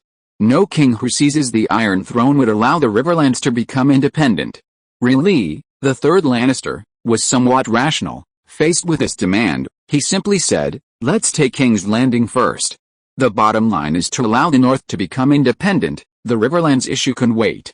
The 2nd Lannister, however, immediately declared Robb a traitor, and incidentally delivered a fatal blow to him. Even though Robb and the 2nd Lannister were somewhat foolish, and their infighting began before the enemy was even defeated, the Lannisters' situation was still far from good. The 2nd Lannister was a seasoned warrior, while Robb was a natural-born general. The author of A Song of Ice and Fire portrayed him as a paragon of war. Hokwa had a brilliant general uncle to guide him, but Robb was born with a war god aura. His father, Eddard Stark, was neither a renowned general nor a fierce warrior. No one taught him. Hokwebbing spent several years training in the army before finally achieving great success at the age of 17. Robb Stark, on the other hand, spent 13 years practicing swordsmanship with a martial arts instructor, yet at 14, he shone brightly, defeating even renowned generals like Tywin Lannister and Jaime Lannister. How did Robb Stark achieve such extraordinary feats? Tywin Lannister struck first.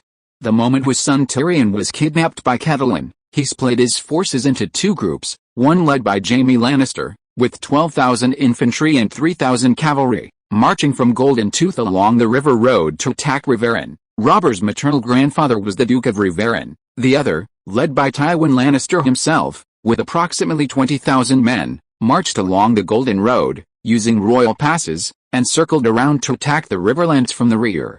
In the early stages of the war, due to the pincer attack, the Riverlands were almost decimated. The fish fell to the lion, and not only was Riverrun besieged by Jaime Lannister, but even Robb's uncle, Edgemure, the sole heir to the fish, was not captured. Tywin's army feasted on the Riverlands, utterly destroying the Riverlands' noble rule and industrial and agricultural production. Tywin had hired a mercenary group from Essos, the Bloody Troop, specifically for dirty work. The Bloody Troop was arguably the most infamous mercenary group in the A Song of Ice and Fire universe, turning the Riverlands into a veritable hellscape. Then, Robb Stark, new to the battlefield, led 13,000 infantry and 5,000 cavalry south. Tywin, already well rested, had his troops positioned on the King's Road east of the Green Fork, the only route south to King's Landing. If Robb had marched directly south, he would have encountered Tywin's army, which held the advantageous terrain. Tywin had indeed prepared a trump card for the young wolf. Tyrion's High Mountain clan troops, plus the mountain's old, weak, and disabled forces, would have held the Green Fork. Because the Mountain and Tyrion were leading the charge, Robb's side would have assumed they were the main force. Once Robb had committed his main force, Tywin's true main force would emerge from the east, chasing the troops fighting on the riverbank into the river, including his own men. Robb, however, had grown up hearing legendary tales of Tywin, and deep down feared direct combat. His innate war instincts also warned him of the perilous nature of the battle. So he truly unleashed his power. He split his forces, sending the most cautious Roose Bolton with 13,000 infantry to confront Tywin, while he himself led 5,000 cavalry westward to reinforce Riverrun. But besides the King's Road, the only way to cross the Green Fork was through Riverlands. The Marquis Frey, with only 600 years of shallow family history, had built a bridge across the Green Fork. To cross, Robb signed a sacred pact with Valder Frey. Frey pledged allegiance to the king in the north, not only allowing Robb's army to cross but also sending thousands of soldiers to join Robb's ranks. In return, 1. Robb would marry a woman from House Frey. 2. Ariel would marry into House Frey. 3. Catelyn would adopt 2 of House Frey's sons. To be honest, the Marquis of Frey didn't take advantage of the situation. The exchange was roughly equal. After all, Robb was rebelling, and allowing him to cross the river was secondary. Frey also provided a large amount of troops and supplies. Among Robb's vassals, besides his maternal uncle, the Frey family contributed the most, probably 4,000 or 5,000 soldiers. Robb's own 5,000 cavalry, along with Frey's several thousand, led by the local strongman Blackfish, raided and captured Jaime Lannister in Whispering Wood. Blackfish, Brynden Tully, Robb's maternal grandfather, rose to fame in the War of the Ninipini Kings and participated in the War of the Usurper, which overthrew the Targaryen dynasty. He was a highly experienced general. Robb Stark's talent combined with Blackfish's experience equaled invincibility. After defeating Jaime Lannister and sweeping away the 15,000-strong Lannister army besieging Riverrun, the situation on the Riverlands battlefield immediately reversed. Tywin Lannister was tied down on the main battlefront by Roose Bolton's northern infantry, while on the flanks, Robb Stark consolidated the armies of the Riverlands lords, creating immense military pressure. Meanwhile, King's Landing was unable to provide support and faced siege from the Deer army. It could be said that the Lannisters' survival at that time rested on Robb Stark's single thought: if Robb Stark hadn't been so clever and hadn't recklessly charged in, even if Tywin Lannister escaped, he would have been left alone in King's Landing. Unfortunately, Robb Stark was too shrewd. Not in a derogatory sense, but he had already considered the post-war situation. The Deer wouldn't allow him independence and were also his enemies. If the wolves and the lions clashed head-on, even if he won, he would suffer heavy losses, leaving the deer to clean up the mess. Of course, the Lannisters are ultimately different from the Starks. The Starks only opposed the North's independence, while the Lannisters beheaded their fathers. Therefore, Robb wouldn't let Tywin Lannister get away with it. Since a direct confrontation wasn't an option, he'd outsmart him. After all, he was born a war god. So, instead of heading east to annihilate Tywin, Robb headed west, drawing the war into Lannister territory. He devised an otherworldly version of the dragging sword strategy. If Tywin pursued, he would find a favorable location to ambush him. Blackfish and Robb had even chosen the ambush site. If Tywin didn't pursue, the west would be at the Starks' mercy. The Lannisters had many gold and silver mines, which Robb and his men would plunder to their heart's content. Once they captured Casterly Rock, the Lannisters would be finished. It must be said that Robb's plan was very meticulous. To avoid revealing his strategy, even his uncle Edmure and Roose Bolton, who commanded the northern infantry, were unaware of his dragging sword strategy. Robb even deliberately left Edmure at Riverrun to resist Tywin's westward return, making it more believable. Robb knew his uncle's military skills were lacking and he couldn't stop Tywin's westward journey. If Edmure, the bait, failed, Tywin wouldn't suspect a scheme. Throughout the entire process, Robb calculated both himself and others, employing tactical skills to the fullest. According to his plan, even if the two stags easily conquered King's Landing only had 3,000 troops, and House Stark had suffered heavy losses in the battle against House Lyons, he could still gain from the Westerlands. Jaime was already captured, and with Tywin's capture, Casterly Rock would likely surrender. It could be said that Robb had done everything he could on the battlefield. Unfortunately, Tywin wasn't led by the nose. From the beginning, not only did Robb want to defeat Tywin without losses, but Tywin also wanted to send that young upstart to meet his dead father with minimal losses. Upon discovering that Robb wasn't as incompetent as Tywin Lannister had initially thought, he completely abandoned any plans for battlefield victory. The Lannisters had too many enemies to waste their energy on these stubborn, square-headed northerners. War, after all, served politics. Tywin wasn't just a strategist, he was also an expert in the Game of Thrones. While Robb was still hunched over maps, racking his brains for a dragging sword maneuver, Tywin was already writing letters. Tywin's classic quote, "Some victories are won with sword and spear, others with pen and ravens." He sent out and received over 100 ravens daily. Robb's battlefields were in the Riverlands and the Westerlands, his battlefields spanning the entirety of Westeros. Did Frey and Bolton, who would later betray Robb, receive his ravens? They certainly did. Roose Bolton, widely regarded by the North as cautious, prudent, and mature, committed a major blunder while stationed at Harrenhal. He further divided his already strained infantry. Originally, 13,000 infantrymen were wiped out by Tywin at the Battle of the Green Fork, with 4,500 reduced to about 8,000. Roose Bolton then sent half of them south to King's Landing. Robb was at the Rock, while about a third of the northern infantry were attacking Duskwood. The Rock was over 2,000 kilometers from Duskwood. Even Roose Bolton's base at Harrenhal was over 600 kilometers away. This was all dirt roads, the kind of medieval warfare where marching was done on foot. Unsurprisingly, the army attacking Duskwood was completely annihilated. It's worth noting that Robb's army consisted of many vassals, and Roose Bolton also brought soldiers from his own domains. Those he sent to die at Duskwood were all loyalists of House Stark. His own men remained at Harrenhal. After the battles at the Green Fork and Duskwood, only a third of the northern infantry remained, or rather, only House Bolton's men. This was one of Tywin's tactics. Besides undermining his enemies from within, Tywin was also secretly cultivating new allies, the Golden Rose, now in a state of disarray due to the death of the Three Deer. Tywin facilitated the marriage of Joffrey and Margaery, making the Lion King and the Rose Queen. In terms of sheer power, Highgarden, the Rose, was the strongest of the Seven Kingdoms, possessing not only a third of Westeros's navy but also the largest cavalry force.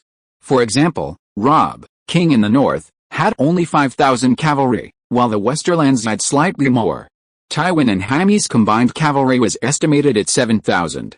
However, the Reach had prepared over 20,000 cavalry for the Three Deer, and with infantry, the total exceeded 50,000. Even if Khal Drogo hadn't died, his forces wouldn't have been a match for Highgarden.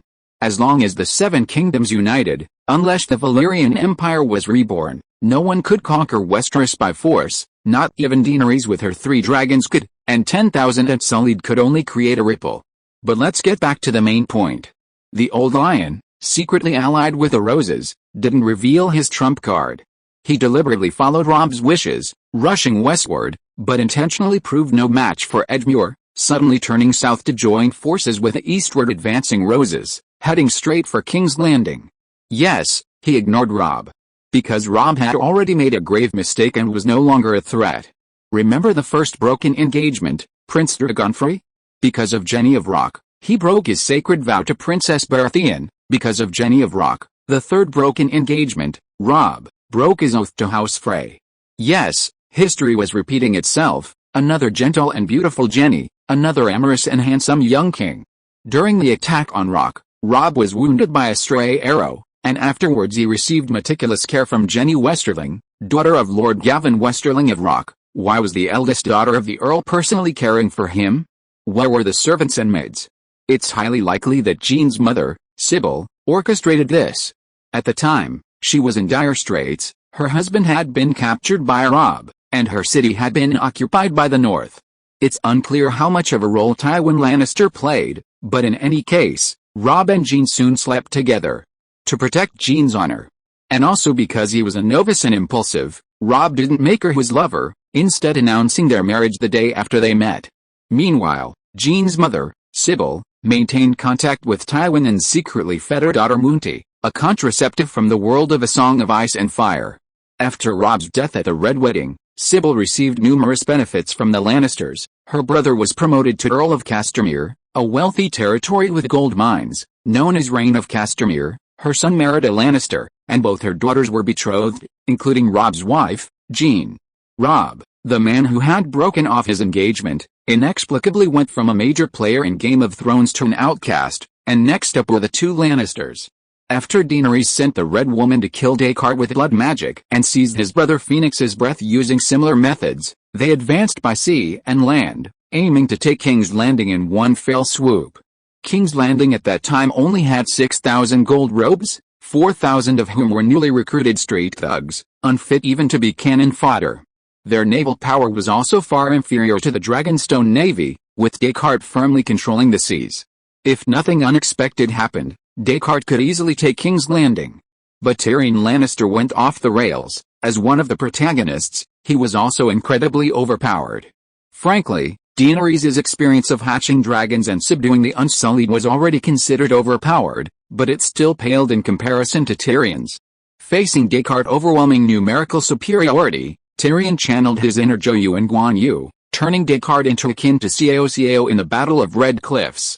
The battle unfolded as follows. King's Landing was located on the north bank of the Blackwater River, with Blackwater Bay to its east, while Descartes' army came from the Stormlands in the south. Tyrion burned down any structures along the Blackwater River, including docks and shipyards, to facilitate a landing, completely clearing the area outside King's Landing's walls. To attack King's Landing, the Stags would need to build a pontoon bridge across the Blackwater. Therefore, their fleets would have to enter the river from the sea, either by transporting troops by ship or by linking ships together and using ramps to create a crude wooden bridge. Tyrion built 2 winch towers at the Blackwater's mouth, connected by an iron chain. When the Stag's fleet entered the river, the chain would sink to the bottom. Once most of the enemy fleet was in the Blackwater, the winches would be turned to straighten the chain, effectively blocking the river. This wouldn't have been a problem in normal ancient naval warfare. Even with a blocked retreat, a superior force wouldn't require a retreat. Furthermore, their ships weren't chained together like Cao's. If the enemy launched fire ships from upstream, they could either dodge or push them away with poles. The problem is, this is a fantastical otherworld. Scholars have spent millennia developing science but haven't been able to create anything called science, while pyromancers have long been able to mass-produce strange wildfire. Tyrion did indeed channel Joyu's spirit, launching a fire-breathing ship from upstream, but the ship's hold wasn't filled with oil, but with wildfire. Wildfire equals incendiary bombs plus Amaterasu, 2. The green flames turned the lower half of the Blackwater River into hell. After burning the warships, Tyrion transformed into Guan Yu, a dwarf barely over a meter tall, managing to fight his way through a horde of towering enemy soldiers. If it weren't for Cersei, Sending someone to stab him, the imp would have almost unscathed through the hellish two-deer besieging King's Landing challenge. And Tywin Lannister was ruthless enough, hiding in the shadows, patiently waiting for the two-deer's army to lose momentum at the gates of King's Landing before reaping his son's victory. Thus, in the battle for the throne of Westeros, the three kings, Stag, the two kings, and Robb, were eliminated one by one, while Joffrey had the last laugh. Well, at least he wasn't dead yet. The first wave of the battle for the throne in Westeros came to an end. Chapter 119 The Anti-Dragon Mother Alliance is attacking. Flap flap flap. If dragons could sweat, Big Black would be drenched in sweat right now. His wings folded in huge arcs in midair, because only by exerting all his strength could he keep from sinking.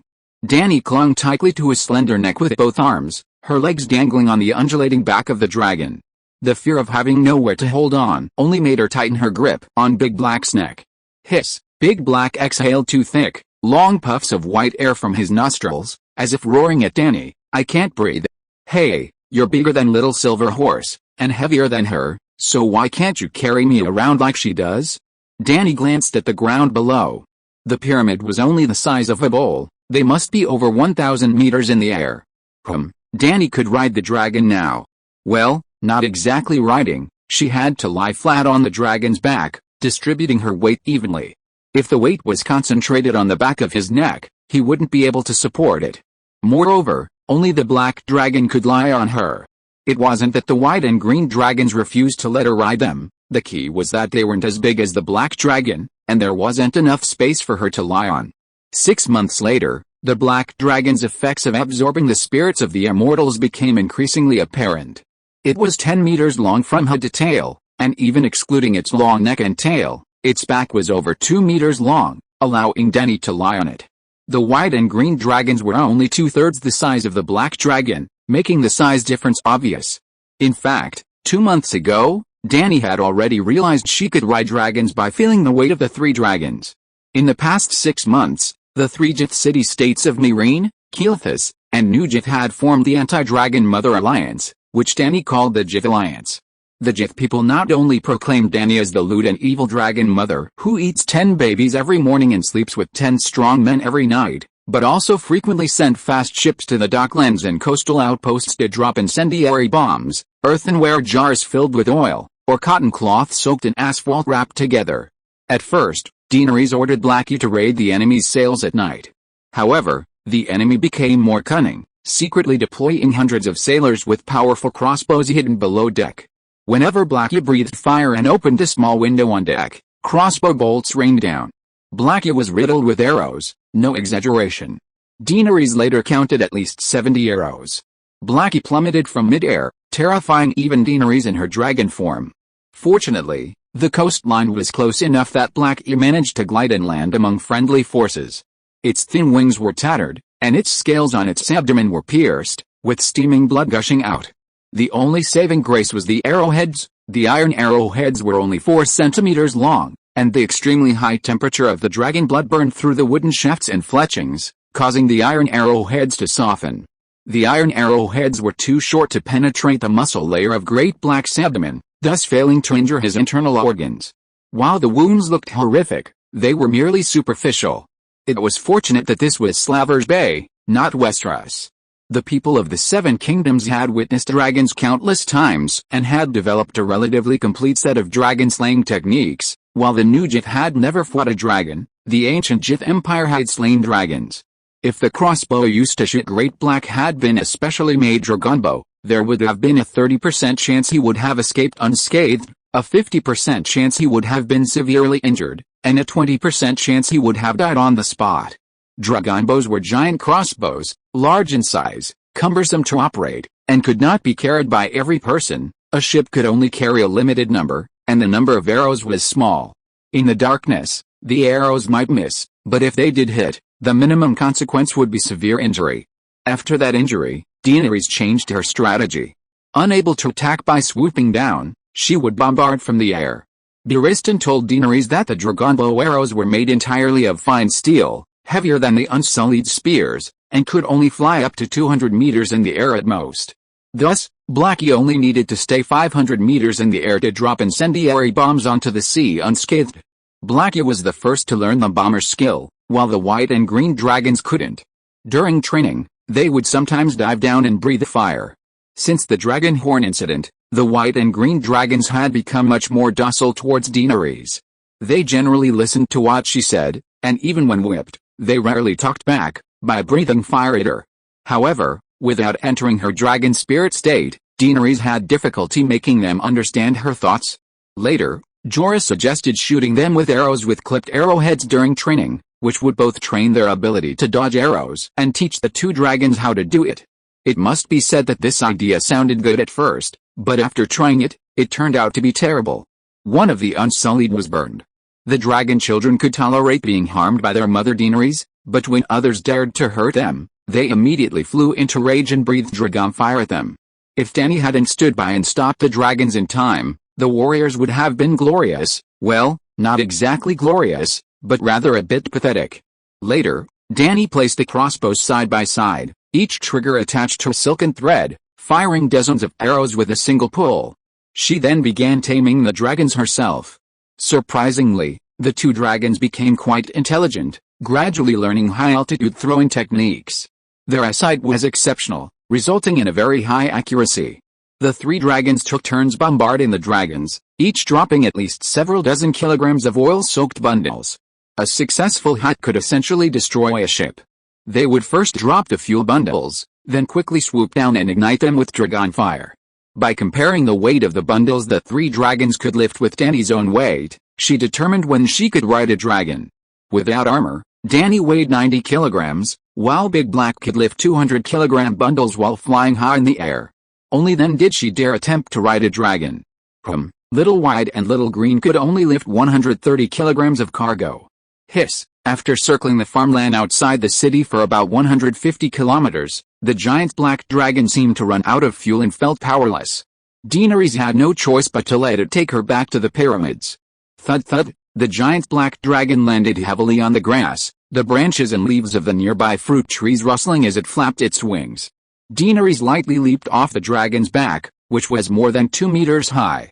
For the past 6 months, she had been practicing swordsmanship with Barristan, and her strength and agility had increased significantly. The old man even praised her for having talent comparable to Rhaegar. Daenerys was not flattered at all. Rhaegar's reputation was far from matching his strength. Legend had it that only Arthur Dayne, the Buddha's Dawn, could rival his martial arts, but in his first real battle, he was crushed by Robert. The giant hammer smashed into his chest, and he died a gruesome death. Your Majesty, urgent intelligence has arrived from Caedon. As soon as she jumped off the dragon's back, Jorah greeted her with a serious expression. Jorah's attire had changed again. His previously smoky black Valyrian steel armor now featured exquisite white enamel inlays on the chest, and heavy, pure white cloaks draped over his shoulders, their white and silver threads and clasps gleaming in the sunlight. His entire aura seemed elevated. Any Westeros nobleman who came upon seeing him would exclaim, "The King's Guard."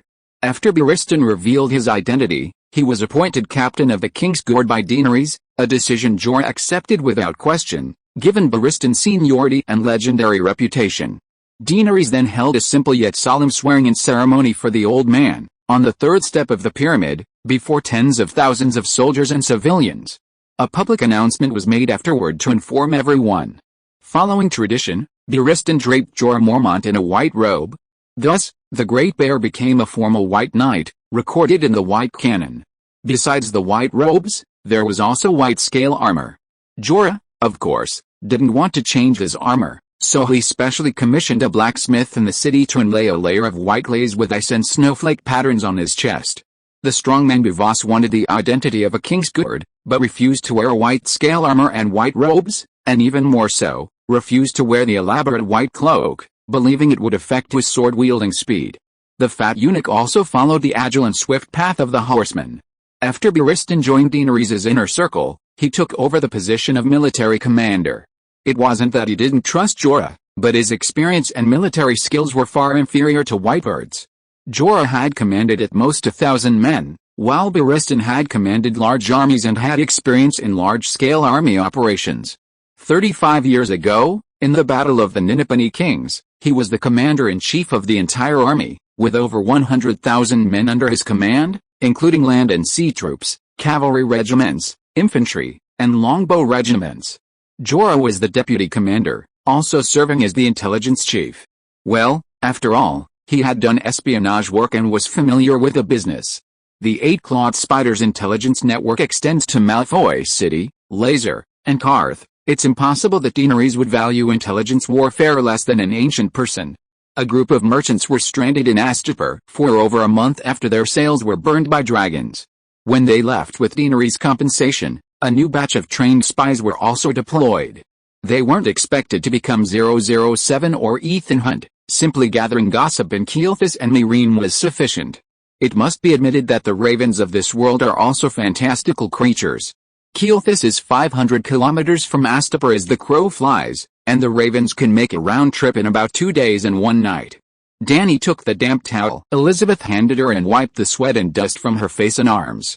Jorah said in a deep voice, Kagan has gathered 30,000 slave soldiers, 3,000 yellow silk cloaks, 5,000 mercenaries, and countless accompanying merchants. They set off this morning for Astapor. 10 sages and great lords have declared themselves grand marshals of the allied forces. One of them, named Grazdin Moeraz, is known as the god of war of Kagan and is the actual commander of the army. The Jithian guards of the slave-based city-state are accustomed to wearing yellow silk cloaks, which are inlaid with dense, palm-sized reflective copper plates, hence they are often called yellow silk cloaks or copper plate guards.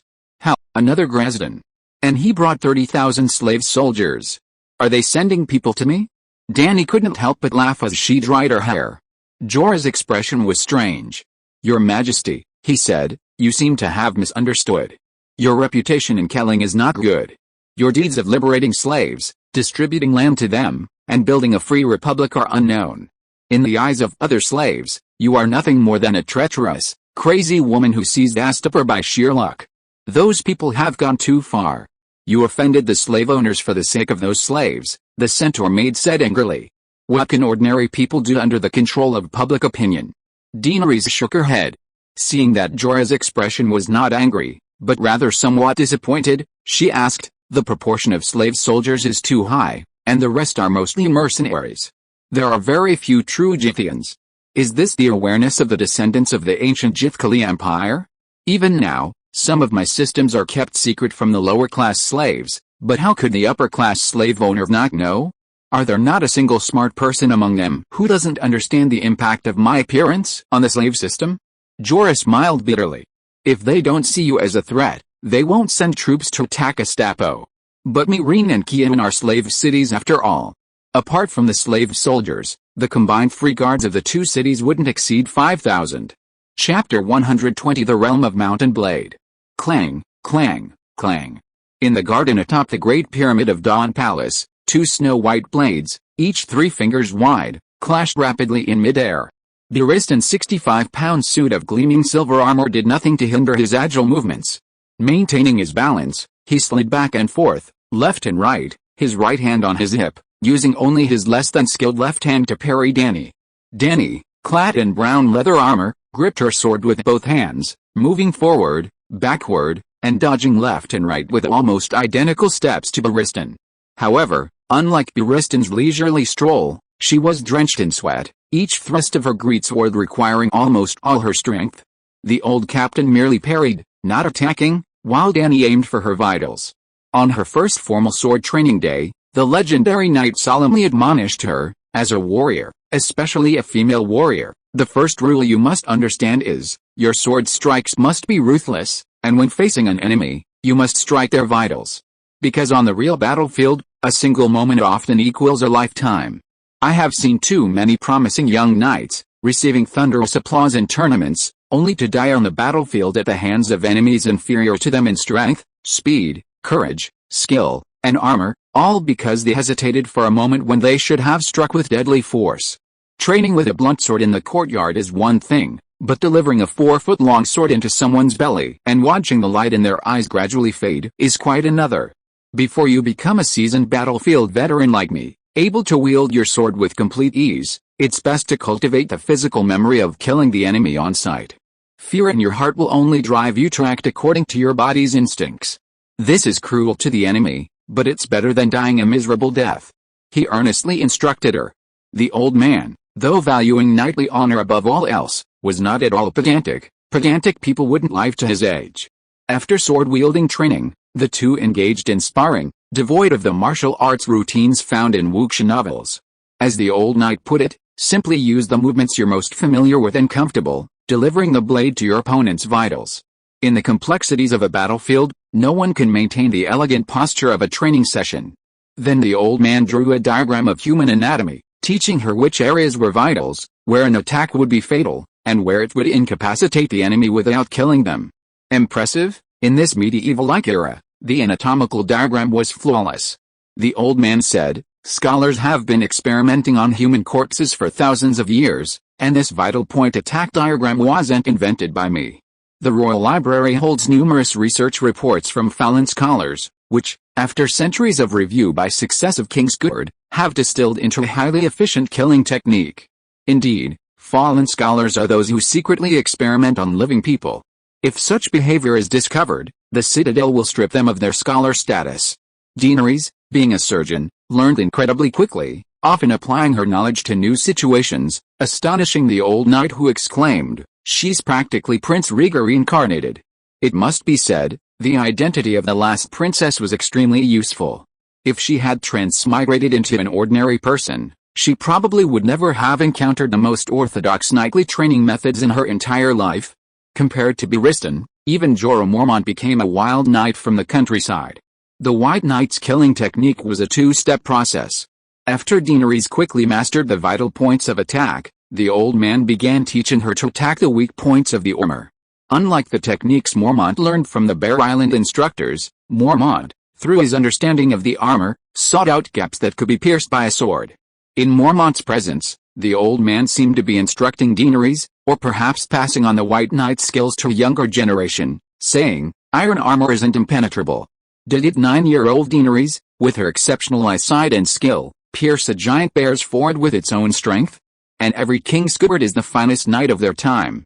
Without extraordinary talent, how can they be called finest? Armor that seems perfect to ordinary people is likely riddled with flaws in the eyes of a White Knight with superhuman strength, speed, and skill. Yes, even those lacking natural talent can become superior through equipment. Therefore, our technique for finding weaknesses differs from others. We combine the thickness of the opponent's armor, the vital point diagram, the knight's own strength, the environment, and other factors to determine the true weakness in a very short time.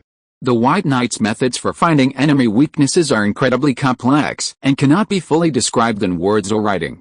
Daenerys could only slowly hone her skills under the guidance of the great master Barristan. Bang! Once again, Daenerys' sword was knocked away. She waved to the old knight, indicating that it was time to call it a day. Her face was flushed from the heat, and she was panting heavily, her hands on her knees. The White Knight bent down to pick up Daenerys' sword, put the two blunt training swords back on the weapon rack, and said with a smile, "Your Majesty, your martial arts skills have progressed remarkably fast. Half a year ago, you couldn't even wield a sword, but now you're almost at the level of using your own limbs as if they were extensions of your own body. Perhaps in less than 2 years, you will be a qualified knight."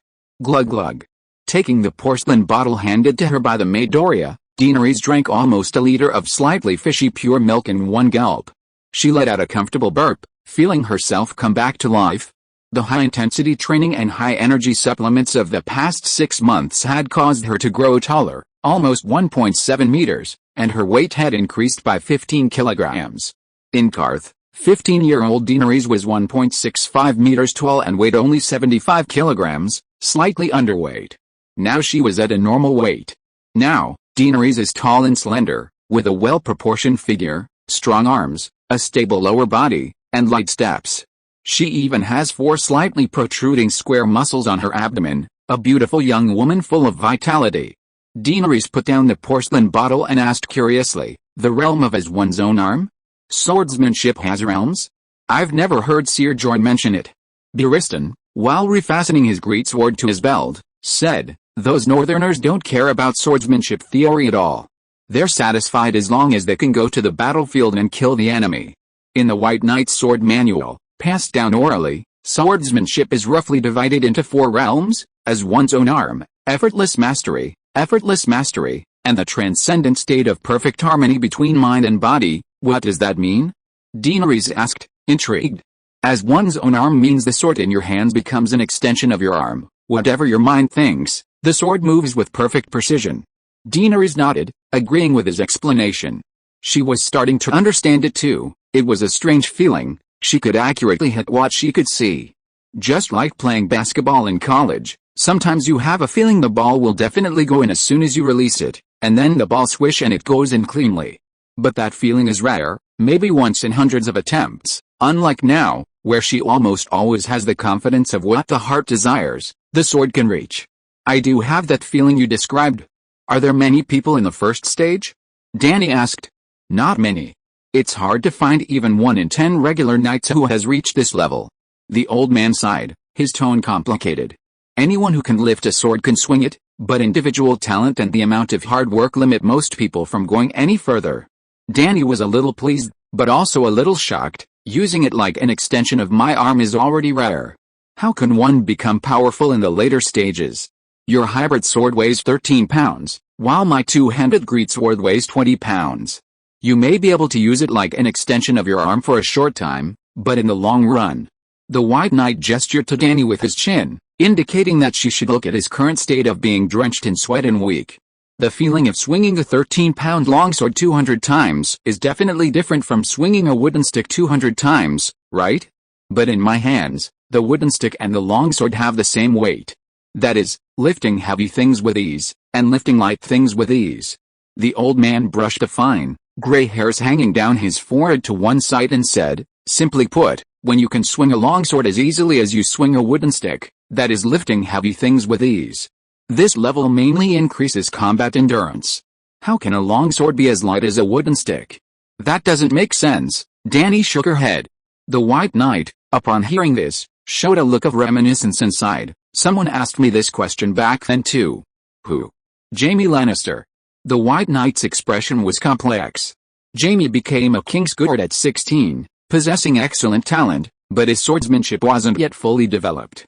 The one responsible for instructing him was the strongest swordsman at the time, Sir Arthur Dayne. The Buddhist sword? Daenerys asked with great interest. What did he say to the king's lair? He said that lifting heavy as if it were light and lifting light as if it were heavy are actually at the same level. The key lies in grasping the center of gravity, not the sword's center of gravity, nor the person's center of gravity, but the center of gravity of the person's body, armor, arms, and sword as a whole. During combat, the sword's edge changes, the direction of the tip changes, but the overall center of gravity remains almost constant. With the center of gravity unchanged, it's like standing still, exerting almost no force, and naturally, one feels relaxed. Lifting light as if it were heavy is the opposite. By adjusting the overall center of gravity, it seems gravity is converted into speed? Oh, I can't remember. In short, adjusting the center of gravity increases the power at the blade's edge, allowing even a thin assassin's sword to achieve the effect of a two-handed heavy sword strike. At this point, the old man frowned, a hint of bewilderment in his expression, unsure how to continue. He didn't understand. Although he had reached the level of effortless mastery, the old knight had achieved it entirely through instinct. I'm sorry, Your Majesty, I don't understand Sir Dayne's words. The Book of the White Knight isn't here either. Because of Jaime's question, Sir Dayne felt he should record the detailed theory, like the White Knight's killing techniques, for future generations to study. Wow, amazing. Super amazing. Daenerys was convinced. Westeros's knightly civilization, after 6,000 years, hadn't transitioned from the Iron Age to the technological age, yet their millennial-long training in swordsmanship had almost reached the pinnacle of the cold weapon era. Although Whitebeard's words were halting and he himself didn't understand what he was saying, Daenerys grasped the meaning the Sword of the Morning was trying to convey. There were two key points, center of gravity and leveraging. Truly worthy of being called the Dawn Sword, she exclaimed. You understood? The old man asked in surprise.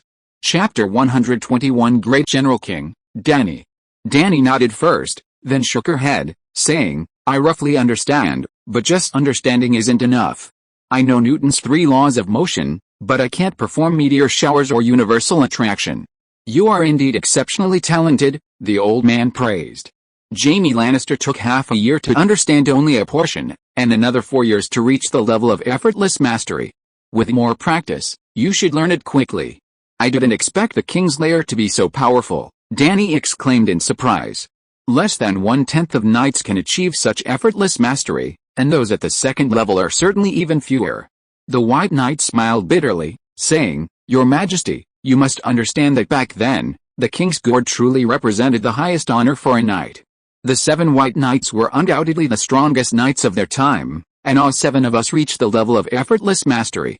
Unlike now, the monarch doesn't consider a person's skill or character, but acts entirely on personal preference, appointing people based on nepotism, and arbitrarily bestowing the King's Guard titles like court ranks. Was that nepotistic monarch me, or Joffrey? Is Jorah Mormont unqualified to be a King's Guard, or is it the Hound who will take your place? Daenerys asked, rubbing her nose. What level is Big Bear? Jorah? Sigh, even worse than you. He can barely control his own arm, the old man said with a look of disdain. Once we've dealt with this Geese Alliance attack, you should suspend him from his duties and let him learn from me for a few years. He may lack chivalry, but at least his martial skills should be up to par, right? Daenerys stared in disbelief. How could I possibly be Jorah's match? Besides, I think he's very strong. Many centaurs aren't his match. Your Majesty, Whitebird said solemnly, level is just a skill level, not equal to strength. Innate strength, speed, the environment at the time, and each person's mentality are all key factors in determining victory or defeat. Take the Sword of the Morning, for example. Sir Dane Stark had reached the transcendent level of divine enlightenment, yet he still died at the hands of Eddard Stark. The old man sighed, murmuring with a touch of bewilderment, Eddard Stark was even inferior to Jorah Mormont, in terms of skill, strength, and agility. How then did he defeat the Sword of the Morning, who is unparalleled in strength, agility, skill, and mental fortitude? 15 years have passed, and the Battle of the Tower of Joy remains a mystery, but I'm certain that Duke Stark is hiding something. Hiding the prophesied son, Jon Snow. As the two were talking, an unsullied soldier hurriedly ran up the staircase. Your Majesty, a scout reports that the enemy is less than 100 kilometers away and should be able to approach the wheat fields outside our manor by tomorrow evening. Daenerys walked to the edge of the wall, looked down at the militiamen lined up in People's Square practicing spear thrusting, and sighed, they're finally here. We've been waiting for them for half a month, and the work in the fields has almost been delayed. After receiving news that the anti-Dragon Motherjith Alliance had set off from Kagan, Daenerys initiated a nationwide mobilization. Apart from the Unsullied and the 5,000 Dragon Mother Guards, every family with brothers or adult sons, whether from the city or the farms, whether new freemen or Githians, had to send one able-bodied man to serve in the army.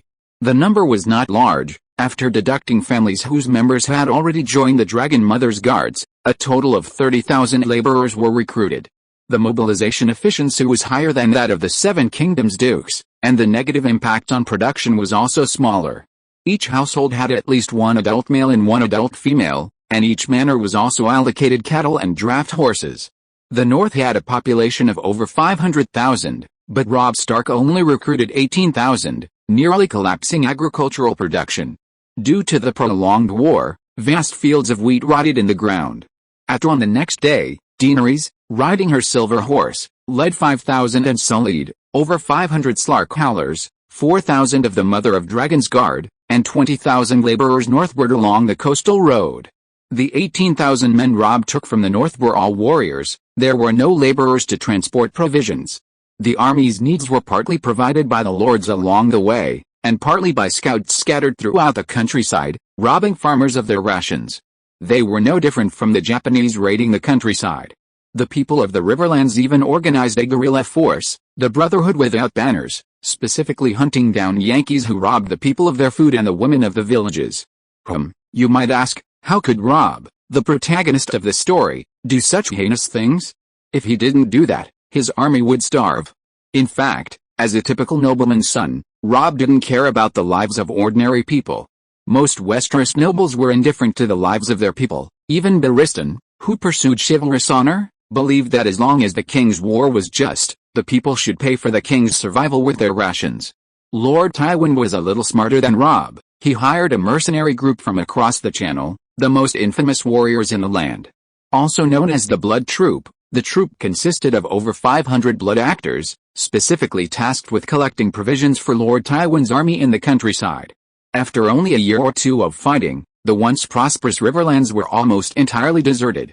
Okay, I digress. The laborers Daenerys conscripted were mainly responsible for transporting provisions, setting up camp, and digging trenches for the army. Only 9,500 professional soldiers were actually engaged in combat.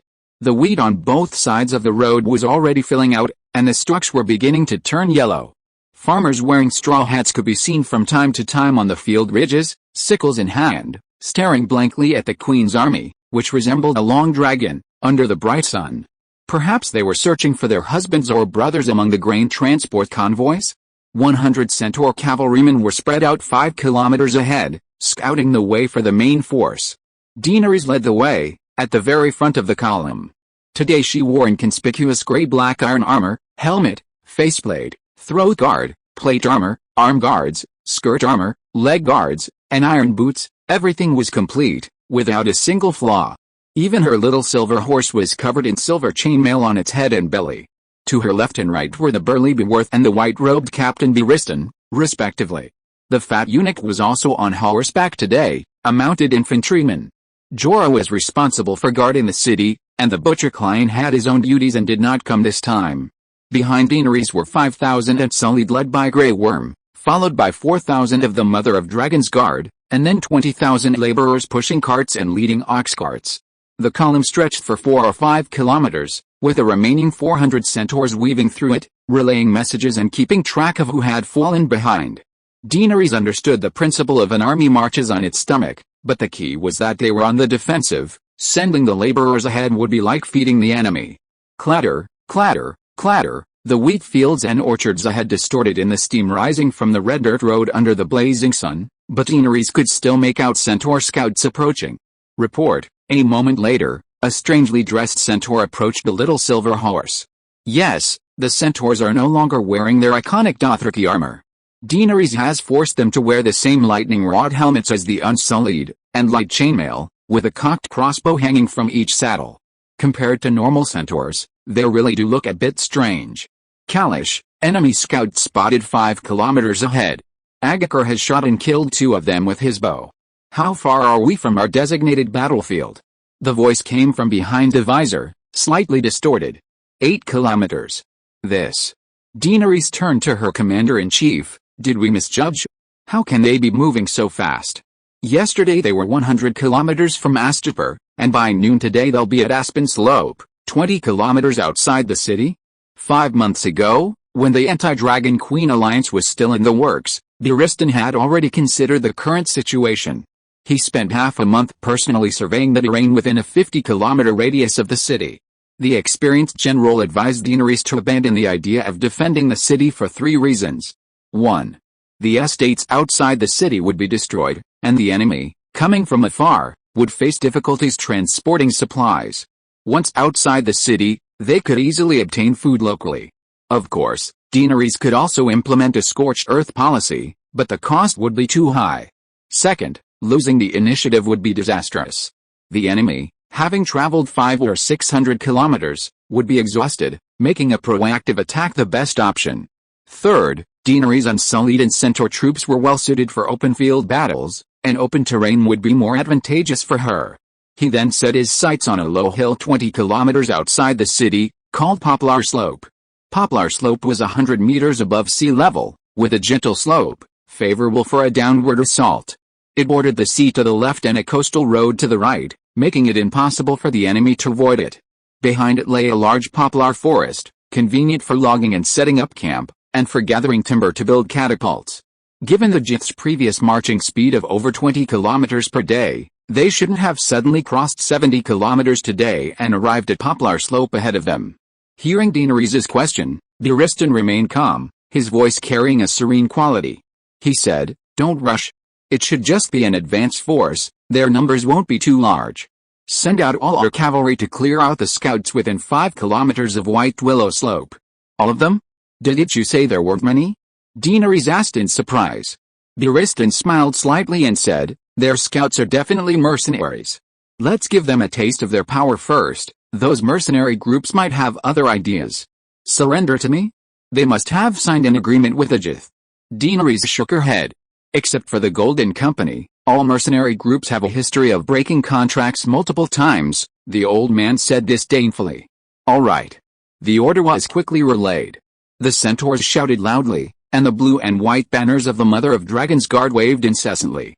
In no time, 2,500 riders galloped forward along the path cleared by the infantry. Long live the Mother of Dragons! Long live Queen Daenerys! Long live the Wings of Liberty! Every rider who ran past Daenerys shouted the slogan. The 4,000 Mother of Dragons guards who accompanied Daenerys on the campaign, 2,000 light cavalry and 2,000 longbowmen, had been trained for 6 months in a rigorous, 666-style regimen. Clearly, with the Unsullied already possessing such a super infantry force, Daenerys was determined not to train any more foot soldiers. Initially, she had even considered creating heavy cavalry similar to the Knights of Westeros. Astapor lacked not only fine horses and steel, but also qualified blacksmiths. Ordinary horses couldn't carry armored cavalry, and a regular heavy cavalryman, besides having a squire with a horse, needed 3 fine horses to sustain prolonged combat. A fine horse that had been charging at high intensity for an afternoon needed almost 2 weeks of rest, otherwise it risked becoming unusable. If a battle lasted a long time, the knights would change horses midway, ensuring the horse rested while the rider did not. Chapter 122 Dany's Old Lover. While Bayangpo may not be the legendary strategic stronghold, it is still the best place to deploy troops within a 30-kilometer radius. The sun had just set when Dany stood on the hillside, her left hand resting on a chevaux de frise made of sharpened poplar trunks, her right hand holding a single-lens telescope, gazing into the distance. In the twilight, a kilometer away, columns of smoke rose in dense clusters across the plains. They came from hundreds of campfires, the flickering red flames in the night wind making it seem as if a curtain of stars had fallen from the sky and covered the plains. The tents of slaves and mercenaries appeared light gray, yellow, brown, and red mushrooms, suddenly emerging from the fire-lit fields. By the light of the campfires, Dany saw the towers in front of the enemy camp and the archers on them. Inside the camp, she also saw slave soldiers carrying spears and dragging chains on their feet, Jith soldiers in yellow silk cloaks, and mercenaries in various styles of armor and leather. There were also camp prostitutes swaggering through the streets, thinly dressed, carrying wine jugs and flirting brazenly with the mercenaries who groped them, vendors pushing carts and loudly hawking their wares, offering various goods to the mercenaries and Jiths. A short, stout swineherd herded a group of fat pigs around the campfire, and every now and then a mercenary would toss a gleaming silver coin, then a fat pig would grunt as it was led aside by a few grinning mercenaries, the blade flashing, the dying pig letting out its final squeal. Messengers delivering messages, slaves sharpening swords on whetstones, knights unsaddled from their war horses, grooms scolding their unruly steeds in the stables, all sorts of scenes vividly imprinted on Daenerys' eyes. The sounds of people, animals, and the clash of metal, combined with the smoke from roasting meat and cooking porridge, and the stench of horse manure, sweat, and urine, all mingled together, drifting over the camp fences, across the fields and hillsides, surging towards Daenerys like a tidal wave. The sound was hazy, almost making her think it was the sound of waves from the distant sea. Compared to the opposite side, the camp behind Dany was as dark as a ghost town, as quiet as a midnight screening of Star Wars, The Rise of Skywalker in China, with no audience except herself. The old General Barristan wasn't that strict, it was Dany who demanded such strictness from her soldiers. Whitebird's earlier guess was correct. A mercenary cavalry unit had left the main force 30 kilometers ahead of time, ordered to collect provisions from the village of Astapor. The anti-Daenerys alliance hadn't expected Dany to dare to venture out of the city to meet them. The result was disastrous. Less than 200 cavalrymen were surrounded by Dany's 2,500 cavalry. A dozen or so escaped, half of the remaining men were killed, and the other half surrendered upon seeing the situation. Yes, the centaurs rode dragon horses. They were incredibly stamina and fast. Another full day and a full day passed before the enemy finally arrived. When they reached the foot of White Poplar Slope this afternoon, Daenerys was quite startled. The army was vast and seemingly endless, looking like an army of hundreds of thousands. Was the intelligence wrong? Or had another group joined them halfway through their sea journey? Then Barristan taught her how to quickly estimate the enemy's strength, concluding that they numbered over 70,000, perhaps more. Besides 30,000 slave soldiers, 3,000 yellow-cloaked soldiers, and 5,000 mercenaries, the rest were all merchants and their slaves. Just as Daenerys had to arrange for laborers to transport grain, the enemy's 38,000 soldiers had been traveling for over 20 days, consuming a massive amount of supplies every day. Barristan wasn't surprised. He told Daenerys, in the battles between the trading city-states of Essos, merchants follow the armies like flies to Causanus. They provide soldiers with food, wine, medicine, prostitutes, and weapons, and they also buy up broken weapons and armor, surplus horses, and even enslave defeated soldiers from the victorious armies. Then Daenerys asked you if Westeros would do the same. Barristan nodded strangely, then shook his head. Trading city-states value commercial credit. In Westeros, merchants also follow armies, but they are generally lords of the army. For example, in Tywin Lannister's army, most merchants come from Casterly Rock or territories related to it. If merchants from opposing forces dare to cross the border, they will be ripped off, losing not only their money but also their lives. Seeing the wooden gate of the opposite camp open, and a group of riders carrying torches galloping towards Aspen Slope, Daenerys lowered her binoculars and turned to Grey Worm behind her, saying, "Light the torches to guide the guests." "Guests have arrived, light the torches," Grey Worm shouted in response. After repeating this several times, 2 rows of torches began to spread uphill from the middle of the hillside, all the way to the camp gate. Just 20 meters behind the gate, in a spacious open area, stood a wooden palace, its walls made of wooden stakes, its roof a thick canvas, and its interior a full 100 square meters. When Daenerys approached, the wooden palace was already brightly lit. Elizabeth and Kiki waited at the door. Upon seeing Daenerys, they immediately lifted the leather curtain and asked, "Kalish, would you like some food and drink?" Daenerys thought for a moment and said, "Bring some wine and mare's milk." "Food is unnecessary." "Yes." The centaur maids could ride horses and were more suited to military life, but Doria couldn't. She was left behind in Astapor. About 10 minutes later, Beorth, still wearing his studded black vest, led 3 guests wearing polished helmets adorned with black feathers. "Your Majesty, these are the 3 captains of the Ravens. They claim to have equal honor and authority and have come together." The 3 captains belonged to different ethnic groups. One was a burly, broad-faced Scythian, nearly 50 years old, with a lot of gray-white hair standing up in his black and red hair. Another was a Carthian, with milky white skin, a bald head, and crooked scars on his face. The last one was a richly dressed Erosian. According to prior intelligence, the Scythian was named Prandanagizan, who had repeatedly made detrimental remarks about Daenerys in the streets of Kelwyn, and had also called upon all the great sons of the Harpies to join the battle against the Mother of Dragons. The Carthian was named Sandhawk. Daenerys' focus was on the Erosian named Darionadris, who was Daenerys' original favorite lover. Well, the original Daenerys was a very lustful womanizer, bisexual, with several lovers. After careful observation, Daenerys simply felt that the original Daenerys' tastes were too extreme. Dario's mustache was trimmed into 3 strands and dyed blue, his eyes and hair were also blue, his mustache was painted gold, and his fingernails were manicured in blue. He was also in his early 30s, twice Daenerys' age. How did this seductive and shameless Dario attract the original Daenerys? Daenerys' changing expressions were all hidden behind her visor, unnoticed by the others. Only Dario, upon seeing Daenerys in her full gray-black armor, showed obvious disappointment. "Well, everyone says the Mother of Dragons is a stunningly beautiful woman with a captivating figure." Daenerys wasn't shy or afraid of being seen, she was mainly afraid of dying. What if some assassin suddenly attacked and unleashed a barrage of needles at her? Would that be a pathetic death? This armor, though rather unsightly, she did it on purpose, deliberately making it inconspicuous, was truly sturdy. Daenerys had personally tested it, even when riddled with steel crossbow bolts from 2 meters away, the relatively thin throat guard only dented slightly, without being pierced. She decided that during campaigns, she would wear the armor, not only for meals but also for sleeping. Bathing? Sorry, she wasn't planning on bathing for the next few days. The fat eunuch first introduced the mercenaries' names and ranks to Daenerys, then pointed to the armored queen sitting high on the wooden chair, and said to the 3 mercenaries in an extremely proud tone, "See her? The current queen of Astapor, the Mother of Dragons, Daenerys I. If you ask me, you should kneel down and surrender immediately." Haha, all I see are poor wretches huddled in their armor all night long. Just as Daenerys was marveling at Arya's bizarre makeup, the loud laughter of the Jith man, Planta, came from across the way. "Captain Planta, For a weak woman like me, caution is a good habit.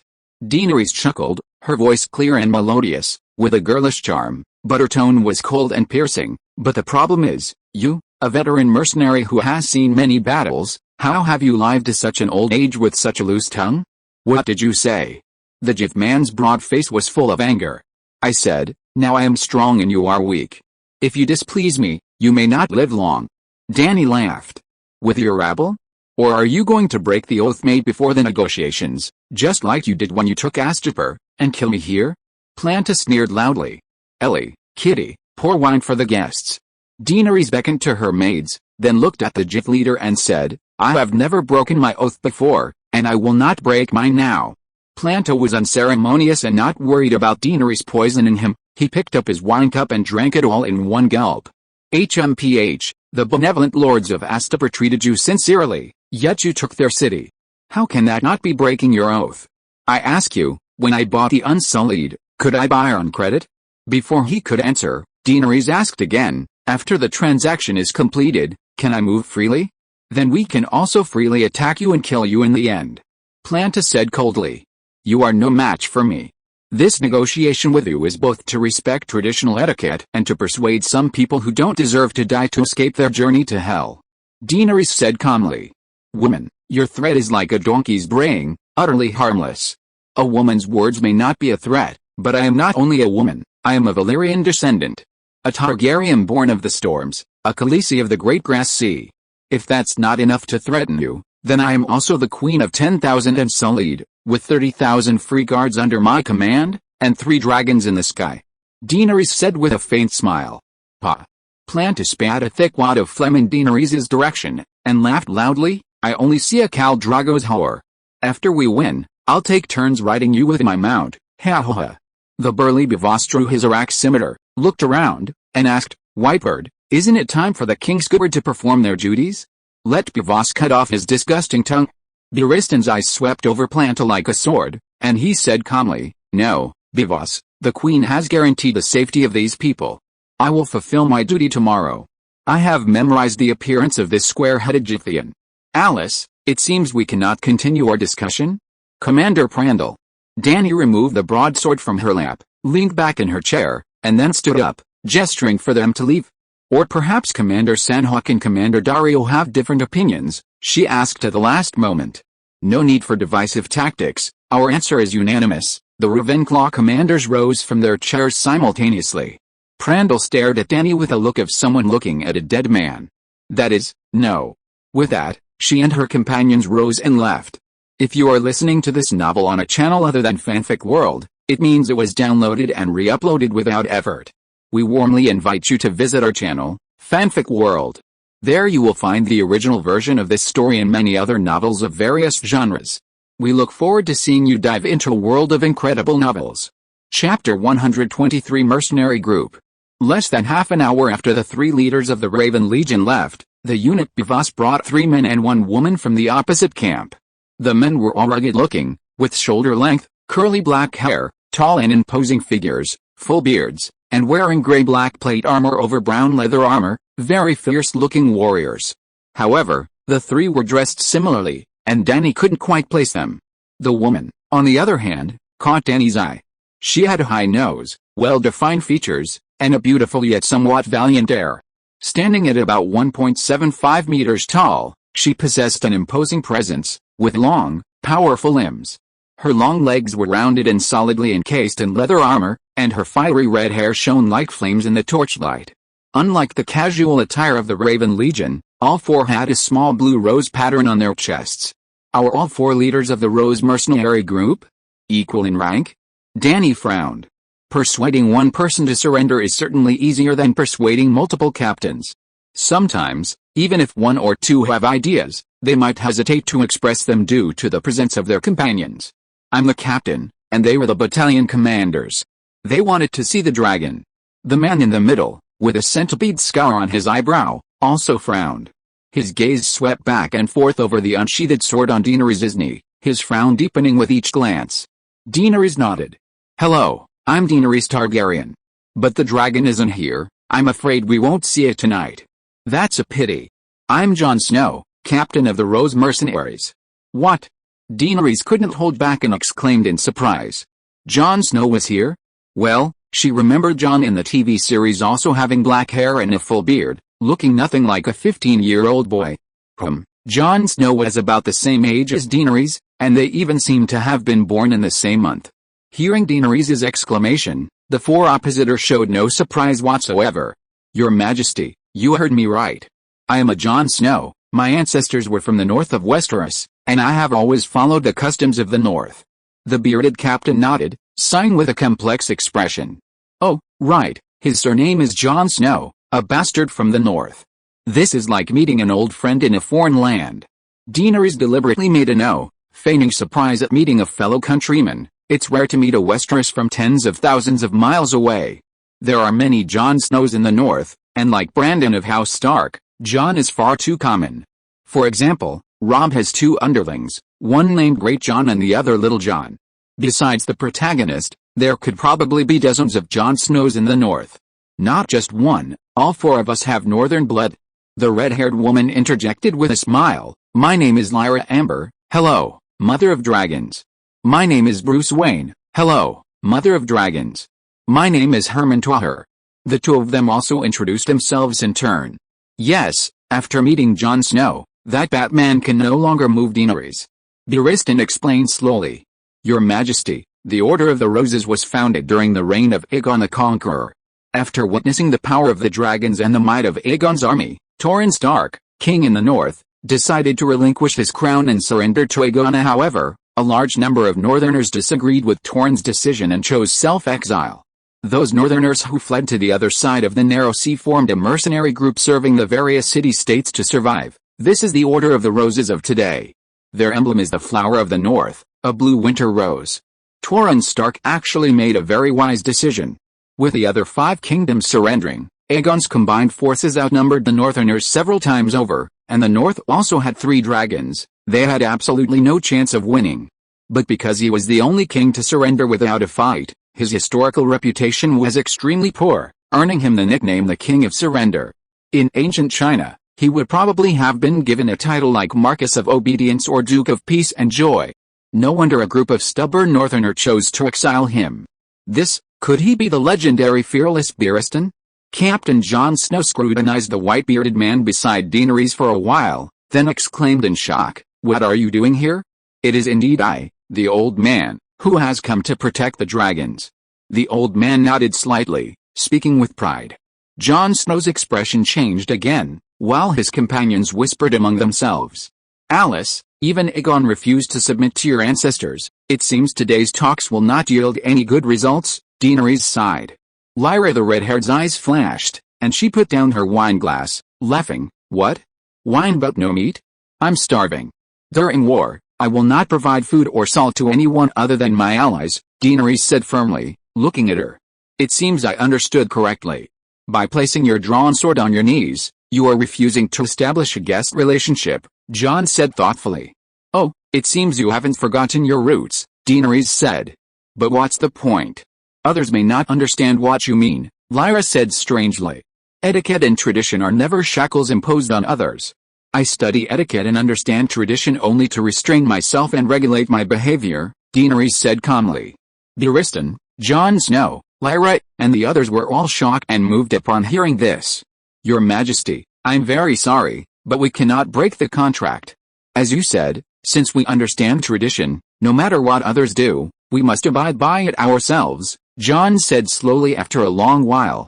His tone was much gentler than before, and his attitude towards Daenerys was more respectful. Even his form of address had changed. Seeing the obvious regret and hesitation on the faces of the other 3, Daenerys thought for a moment and said, "I promised the Gislean Alliance this afternoon that I wouldn't attack your camp tonight, so at least we're not enemies tonight. Considering we're all from Westeros, I'll give you a gift." "How many men are in the Rose Order?" she asked Beworth, turning her head. 300 cavalry, 500 infantry. "I'll give Captain Jon Snow 160 barrels of wall red wine, so all the northern folks can have a good drink," she said generously. Wall red wine was, of course, a name made up for the Northerners. After all, the wall is the most famous thing in the north. Based on its true effect, it should be called 3 bulls and you're gone. The barrels containing the high-proof spirit plus sweet grape juice were small, 5-liter barrels each. 160 barrels were enough to keep 800 otherworldly beings, seeing distilled spirits for the first time, from getting out of bed before noon. The Great Wall red wine? Red-haired Lyra paused for a moment. Then laughed heartily. We have the blood of our ancestors. Both men and women have an amazing capacity for alcohol. 160 barrels might not be enough. No problem, we'll add another 80 barrels. I hope you'll be satisfied. After the 4 members of the Rose Order left, Buristan asked doubtfully, you previously planned to give the wine to the Jif people? Don't worry, we've prepared enough wine. About an hour later, the fat eunuch led the leader of the Second Sons into the wooden palace. This time, finally, only one person came. The leader of the Second Sons, Mello, was a tall bravous man who had given himself the nickname the Titan's Bastard. He had pale green eyes and a long, thick, red gold beard. It was longer than Daenerys's braids, and the end of his beard almost reached his waist. The Bravosian, with his braid extending from his lip, was arrogant. After sitting down, he downed the wine on the wooden table in front of him without a word, let out a disgusting burp, and leered at Daenerys, Silver Queen? Hell, I remember sleeping with your sister in a brothel back home, or maybe that's you? Show me your face, silver gold hair, purple eyes, plump. Damn, even if you wore a thick iron shell, you wouldn't be as big as her. I've mistaken you for someone else, sorry. But we'll test you now, ha ha ha. Inside the wooden tent, Buristan, Bivoth, the Unsullied guards, and the Centaur maidens were all furious, wishing they could rush forward and hack the Titan to pieces. Daenerys, however, remained calm, smiling faintly. Am I mistaken? What? Daenerys' attitude surprised the bearded man. In the story of the 3,000 warriors protecting Khal, your second sons were quite sensible and ran away. Why are you so brain dead today? Daenerys said coldly. HMPH, that's an old story from years ago. Now it's the Titan's bastard son commanding the second sons. Mello roared. So, you've decided to lead 500 members to fight my 100,000-strong army to the death? As a citizen of the Celestial Empire, how could I not abide by the traditions of the ancients? During the Battle of Red Cliffs, Cao dared to shout I have 800,000 troops with 70,000 men, and Dany didn't even raise the banner of 200,000 troops, which was already quite humble and low-key.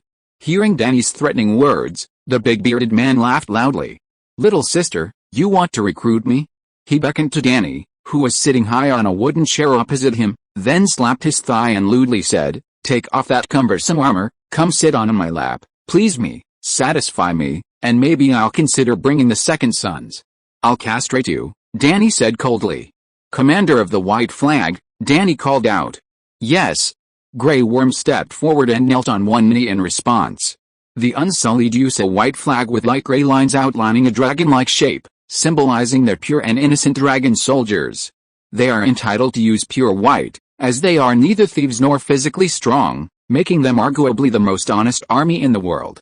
It's worth noting that in the world of ice and fire, a white flag does not signify surrender. Instead, striped flags symbolize peace, and defeated armies can surrender by raising them. It seems a bit difficult for the people of this world. They can't exactly surrender in their underwear during a crisis. After all, white underwear is more hygienic, cheaper, and more common. But who would wear colorful striped underwear? Grey Worm. Before launching the attack tomorrow afternoon, make sure to issue this order to the entire army, Daenerys said, pointing at the large bravous man, her voice as cold as a spring. Regardless of friend or foe, any soldier who kills someone with a beard longer than my braid will be ennobled as an earl and rewarded with 10,000 gold pieces. Yes. Grey Worm hesitated for a moment, but immediately replied expressionlessly. Hiss, Titan's bastard gasped, the lewd and mocking look on his face vanishing instantly, replaced by an extremely solemn expression. Many people in this camp have long beards, he forced a smile. Better to kill 1,000 innocent people than let one guilty person go free, Daenerys said with chilling intent. I am the queen, I have plenty of money and vacant titles. Chapter 124 The Slave Owner's Strategy.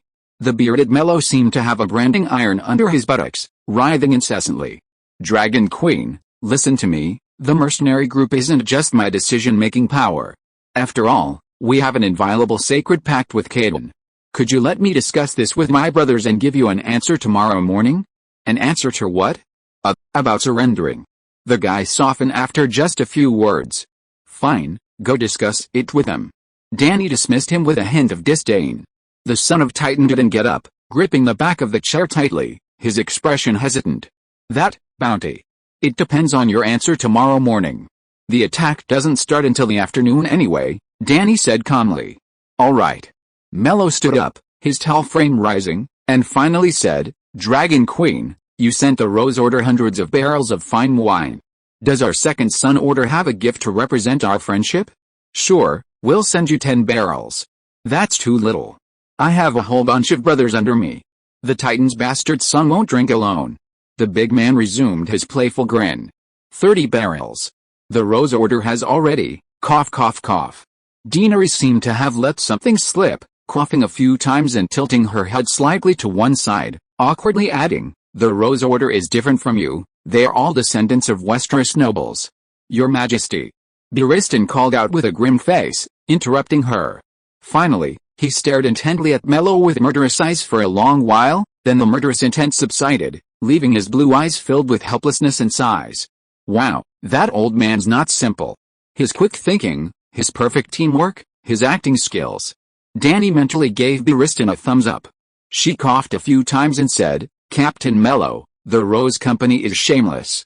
They've already taken most of my wine. We still have to entertain other ladies later.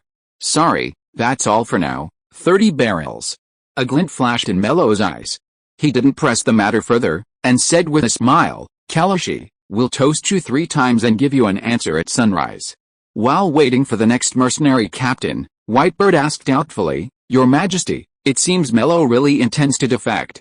His previous ravings were more like a test of your tolerance for him.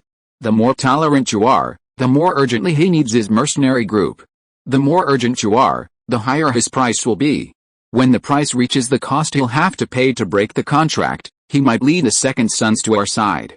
On the contrary, the Rose Order treated you the most gently, and in the end, they were clearly impressed by your wisdom and demeanor. However, the Rose Order's reputation is far superior to that of the Second Son Order. It can be said that on the continent of Essos, the Golden Order undoubtedly has the highest credibility, and the Rose Order, if not second, should be in the top 3. Before defeat, the Rose Order will definitely fight us to the death.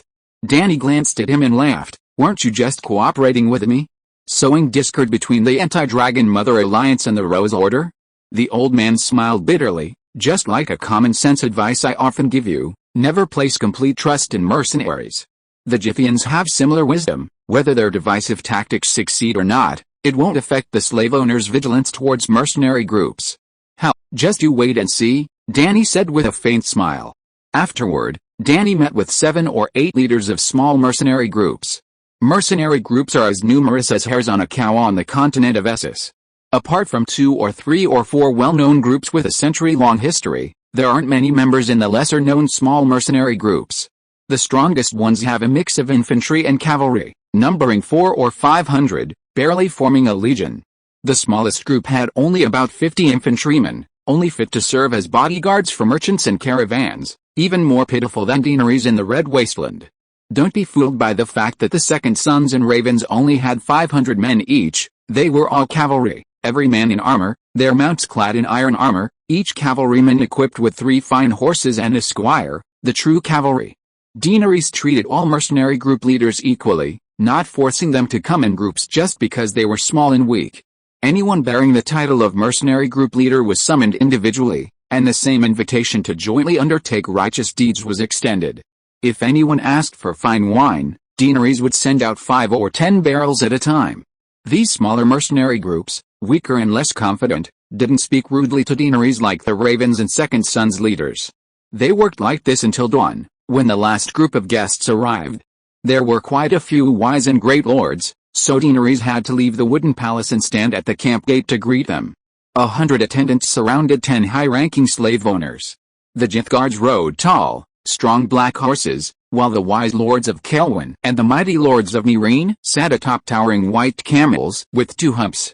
Like the Gith warriors of Astapor, they wore towering black-red hair, yellow robes, leather armor, undershirts, and silk cloaks adorned with neatly arranged polished copper plates. However, These warriors possessed an additional piece of equipment: bronze helmets, long, cylindrical helmets nearly a meter high, almost twice the length of two heads. Although it was the first time Daenerys had encountered such bizarre helmets, she immediately accepted their style. After all, with a Jith's hairstyle, only such helmets could prevent the strangely shaped, towering hair beneath from being crushed. To allow the guests to enter the wooden palace with their heads held high, Daenerys had to have the Unsullied quickly remove the wooden lintel and then use a knife to cut open the attached canvas. Fortunately, the palace's roof was exceptionally high, designed for the presence of bonfires. 80 of Jith's squires remained outside the wooden palace. There were too many people to stand in. After the 10 obese slave owners, each served by 2 servant soldiers, were seated and introduced themselves, Daenerys, out of politeness, asked, "Would you like to remove your helmet temporarily? It would make things easier." But her kindness was met with merciless mockery. "The Harpy's daughter isn't as delicate as a little woman like you. Do you know how heavy this armor is? At least I don't need anyone's help," Daenerys sneered. While not as exaggerated as Barristan's 65 pounds, her armor was still a full-body suit from head to toe, weighing a good 40 pounds. For the past 6 months, through the rapid recovery effects of her dragon spirit state, she had trained frantically, allowing her to run normally in such heavy armor today. "Yes, run, not walk." "Woman, stop with your words," said the middle-aged man sitting in the middle. He was also a Grazdin, but from the famous Ares family of Cain, not the same person whose entire family had been cremated. "Yes, the war god of Unk mentioned in the intelligence is him. And you know what? This Grazdin is lean and muscular, with sharp eyes, and he really does have a bit of a warrior's air about him, provided you ignore his unicorn hairstyle that protrudes 20 centimeters from his forehead. With that kind of look, unless he uses his horns to ram into the enemy, he can hardly make any very aggressive moves." Gladsden seemed to have been awakened from his sleep, his temper extremely volatile. "This should be the time for the great sage to rest, yet we insist on negotiating with an arrogant and ignorant woman like you. It's good that you're willing to sit down and discuss things with us. It means you at least have some sense, that you know you have no chance of winning on the battlefield. Immediately, right now, take your eunuchs and leave Astapor, leave Slavers Bay. This is the greatest mercy we can offer you." "Sorry, I will not leave." Daenerys, her fingers clasped together in lobster-shaped iron gloves, swept her cold gaze across the 10 men opposite her, speaking slowly and resolutely. "I will conquer Slavers Bay, conquer Kelling, conquer Meereen. I will make Slavers Bay devoid of slaves. I will make no Jith dare to buy or sell slaves again. I will make this land a paradise of freedom." Ha ha ha. He. He. The 10 slave owners and 20 Jith guards burst into laughter, tears streaming down their faces. "This little bitch says she wants to conquer us?" Gladsden grinned, speaking to the men on either side of him. "It's dark, she's dreaming." Gladden nodded, looking at Daenerys with disdain. "We are the children of Harpies, descended from the ancient Jith Empire. When your Valyrian ancestors were still chicken-headed sheep, we were already ruling the world. If boasting about our ancestors were useful, I would now be the leader of 300 dragon lords," Daenerys said calmly. "HMPH, now you stand before an army of 100,000, behind which lie impregnable cities, proud and valiant nobles, and fearless commoners. Beyond Slavers Bay, countless trading city-states stand on our side, with thousands of warships and hundreds of thousands of troops. We may lose tomorrow, we may lose the day after, we may lose countless times in the future, but the world needs us, countless people will support us, and we will never truly perish. And you," Gladden pointed his right index finger at Daenerys, coldly saying, "you will win 1, 2 battles. But your Unsullied will dwindle with each defeat. Once you have your first defeat, you will never have another chance to win. I can even see your end. The best future I can hope for is that you will be defeated and captured in the battle tomorrow afternoon. Then we will be interested in taking you as a slave and taking you to Keelthus to teach you the 7 cries of spring. Hairhead hell, I imagine in the brothels of Lys people will be willing to pay a high price to sleep with the last Targaryen." Daenerys cracked her neck, lost in thought. "I always thought you slave owners were brainwashed, completely devoid of wisdom and the ability to think. I never imagined you knew there was a high chance of defeat tomorrow, and that you were even planning to use a grinding tactic to slowly wear down my Unsullied soldiers." She'd always wondered. Everyone knew that over 20,000 Slark howling warriors had fallen to 3,000 Unsullied. How could the slave owners possibly withstand 10,000 unsullied with 30,000 slave soldiers, 3,000 yellow silk cloaks, and 5,000 mercenaries? It turned out they never intended to wipe her out in one fell swoop. Daenerys couldn't help but think of the wealth she'd plundered from Astapor. Endless. Even just considering gold and silver, there were 15 million gold dragons, enough for Robert to squander for 30 years. Yes, that's all the gold. It sounds extravagant, but consider this: Astapor had never been conquered, and its 5,000 years of peaceful slave trade meant an average annual accumulation of only 3,000 gold dragons? Okay, this wealth was mainly accumulated in the last 400 years. While Valyria still existed, the gold and silver were all taken by the greedy dragon kings. Kelwyn was several times richer than Astapor, and Meereen was even richer than Kelwyn. Well, Valyria's wealth is unimaginable. No wonder people, knowing it's a one-way trip, still flock there. Okay, getting off topic, with such immense wealth, how many mercenaries could the Jeth slave owners hire? According to the anti-Daenerys Alliance's thinking, they could grind Daenerys, trapped in Astapor, to death. Chapter 125 on. It must be said, the geese were dreaming. In a fair, normal war, Daenerys would have lost. But this wasn't just a war, it was a revolution. Daenerys, raised on Marxist philosophy, was absolutely certain, as a revolutionary martyr, she might indeed become one, but once the momentum gained, slavery would be eliminated. Feudalism couldn't defeat slavery, even Marx wouldn't agree.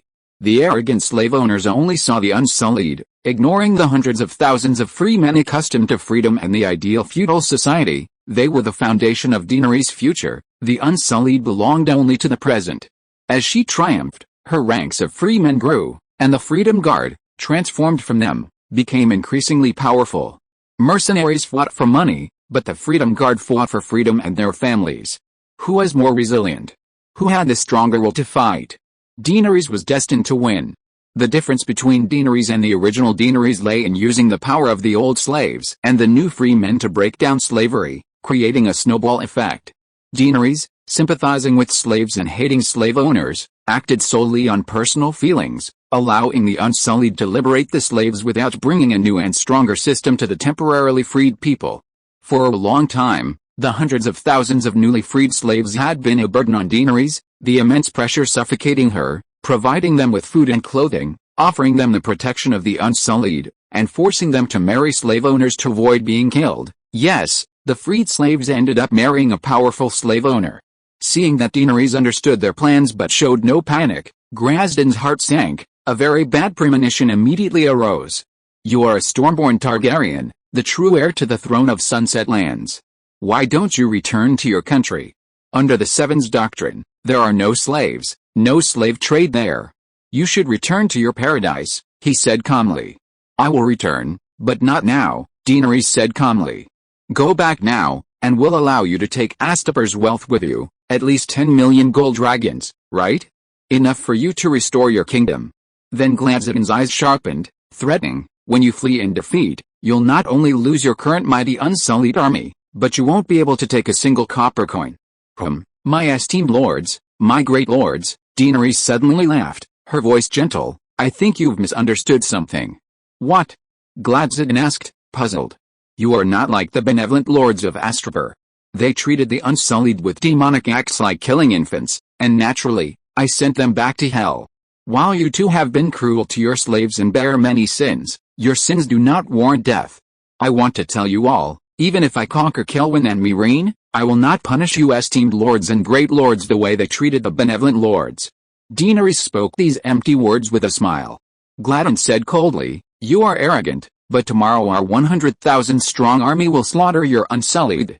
Daenerys waved her hand and laughed, leave the war for tomorrow. Now let's discuss our bottom lines. If anything unexpected happens during the war, let's not blame each other. But if you find the situation unfavorable, don't panic. You can surrender to me, and I promise I will not harm you. If you surrender before the war, that's best. I will only take your slaves and the wages they have paid for their years of service. How about that? Pretty lenient terms, right? If you don't have slaves, you can hire indentured servants. Westeros doesn't have slaves either, but who has ever heard of a noble lord farming the land and cooking for himself? Your so-called lenient terms are the greatest insult to the great son of the Harpy, Gladden roared angrily. Listen, as long as we have a breath left, we will never surrender to a lowly Hoa queen. The son of the Harpy will not bow to anyone, the other 9 slave owners said in unison. Excellent. Truly worthy of the great bloodline of the Gugis Empire. Daenerys clapped and exclaimed. HMPH, good that you understand, Gladden said arrogantly. Yes, I understand your fierce pride.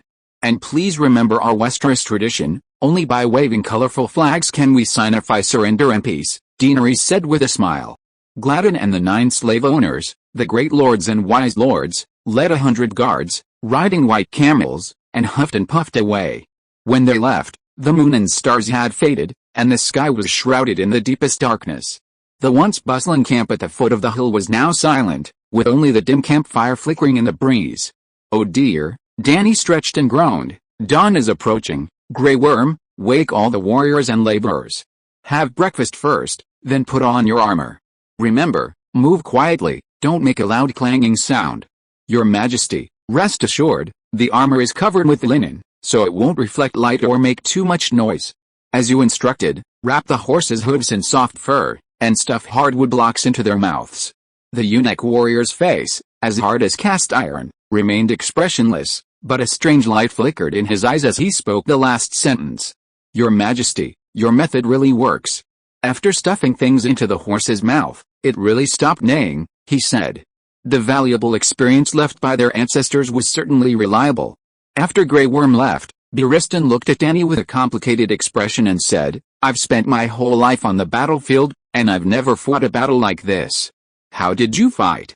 Dany squatted in front of the camp gate, taking a steaming hot beef bun from Elizabeth's hand. It was large, with a thin skin, and filled with a chunk of pure beef. She ate it with gusto, her mouth dripping with oil. Now that she was queen, how could Dany not use her privileges to bring out the finest food from the Celestial Empire? She only needed to say a few words, and her cooks would prepare authentic meat buns. Not only buns and steamed bread, but dumplings, spring rolls, and fried dough sticks had also become popular breakfast foods for the Astapor people. The beef buns had been steamed the previous evening, and while Dany was receiving the mercenary leader, her soldiers were all fast asleep. From 7 o'clock last night until about 3 in the morning, they should have had enough rest, and breakfast was still warm meat buns. We will gather our forces and deploy them in open terrain, soldier against soldier, general against general, a fair and square clash, the White Knight said. How, in a life-or-death battle, if you have an iron sword and your opponent only has a wooden stick, wouldn't you drop your sword and pick up a stick to fight fairly? Daenerys asked with a smile, taking a sip of milk. We're not old-fashioned, the old man said, taking a large bun from a maid's tray and chewing it while speaking indistinctly. Not to mention the unsullied, our soldiers train 3 times a day, morning, afternoon, and evening, and only rest once every 7 days. Even the militia organizing the grain transport have 2 military training sessions a week. In terms of discipline and proficiency in formations, we far surpass them.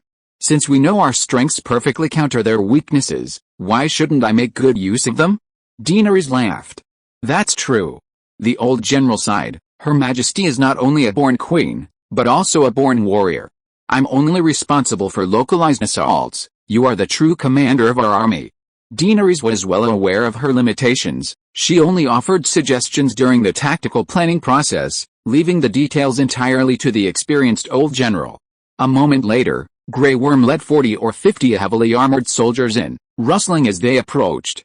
Kalish, the brothers are ready, Aggo said. Dozens of commanders, the Unsullied, Centaurs, the Mother of Dragon's Guard, and militia managing laborers, were neatly arranged in 2 rows according to rank. Let's talk inside the tent, Daenerys nodded to the Blood Alliance guards and led the way to the wooden palace. The 100-square-meter space was somewhat cramped for 40 or 50 soldiers, especially with a large round table placed inside. This is the enemy camp's new deployment map, Daenerys said, pointing to the large parchment scroll on the table. Barristan, holding a stack of parchment, distributed them to each general who entered the room. He said, the areas marked with red lines are the attack targets for your respective squads. If you don't understand anything, you can refer to the large map yourself, or you can ask me. Your Majesty, my mission has changed? A scarred, bald, burly man in grey plate armor looked at Daenerys with a puzzled expression. This man was known as Scarback Simon. Although his face was covered with whip scars, the whip marks on his back were even more horrifying, so dense that they would be unbearable for anyone with trypophobia. All of these were for disobeying slave owners. He was a very rebellious Rhoynar man. P.S. When registering the census, he found Daenerys in the square, who was meeting with the petitioning people, and volunteered to her, saying that he had some military talent and could become a member of the Queen's Guard. He wasn't exaggerating. Due to his outstanding performance in the Free Guard training, he was now the commander of the Dragon Mother's cavalry, second only to Barristan in rank. Last night, the Rose Order's camp was moved to the southwest corner. And they drank more than half of the 200 barrels of Great Wall red wine I sent. All that's needed is for the militia to surround them. Your elite cavalry will focus their attack on the Raven Order's camp, Dany said with a smile. Dany's army was positioned to the south, the slave army a kilometer to the north, and the west was a rugged, rocky coastal area, extremely unfavorable for marching. According to the slave owners' envisioned war plan, the Rose Order, located in the southwest corner, would have no chance of escape except to launch a direct attack on the Mother of Dragons. Similarly, if the Rose Order truly intended to destroy its centuries-old, impeccable reputation and secretly surrender to the wicked Mother of Dragons, their position in the southwest corner of the battlefield would pose even less of a threat to the Jith camp. All three dragons are here. What about Astapor? Asked a fat general who looked like a scribe. The fat man's name was Marino Dubois, a very intelligent fellow. He had been a miserable slave before, but after being freed by Daenerys, he first joined the militia, then distinguished himself and was transferred to the Free Guard by Jorah Mormont.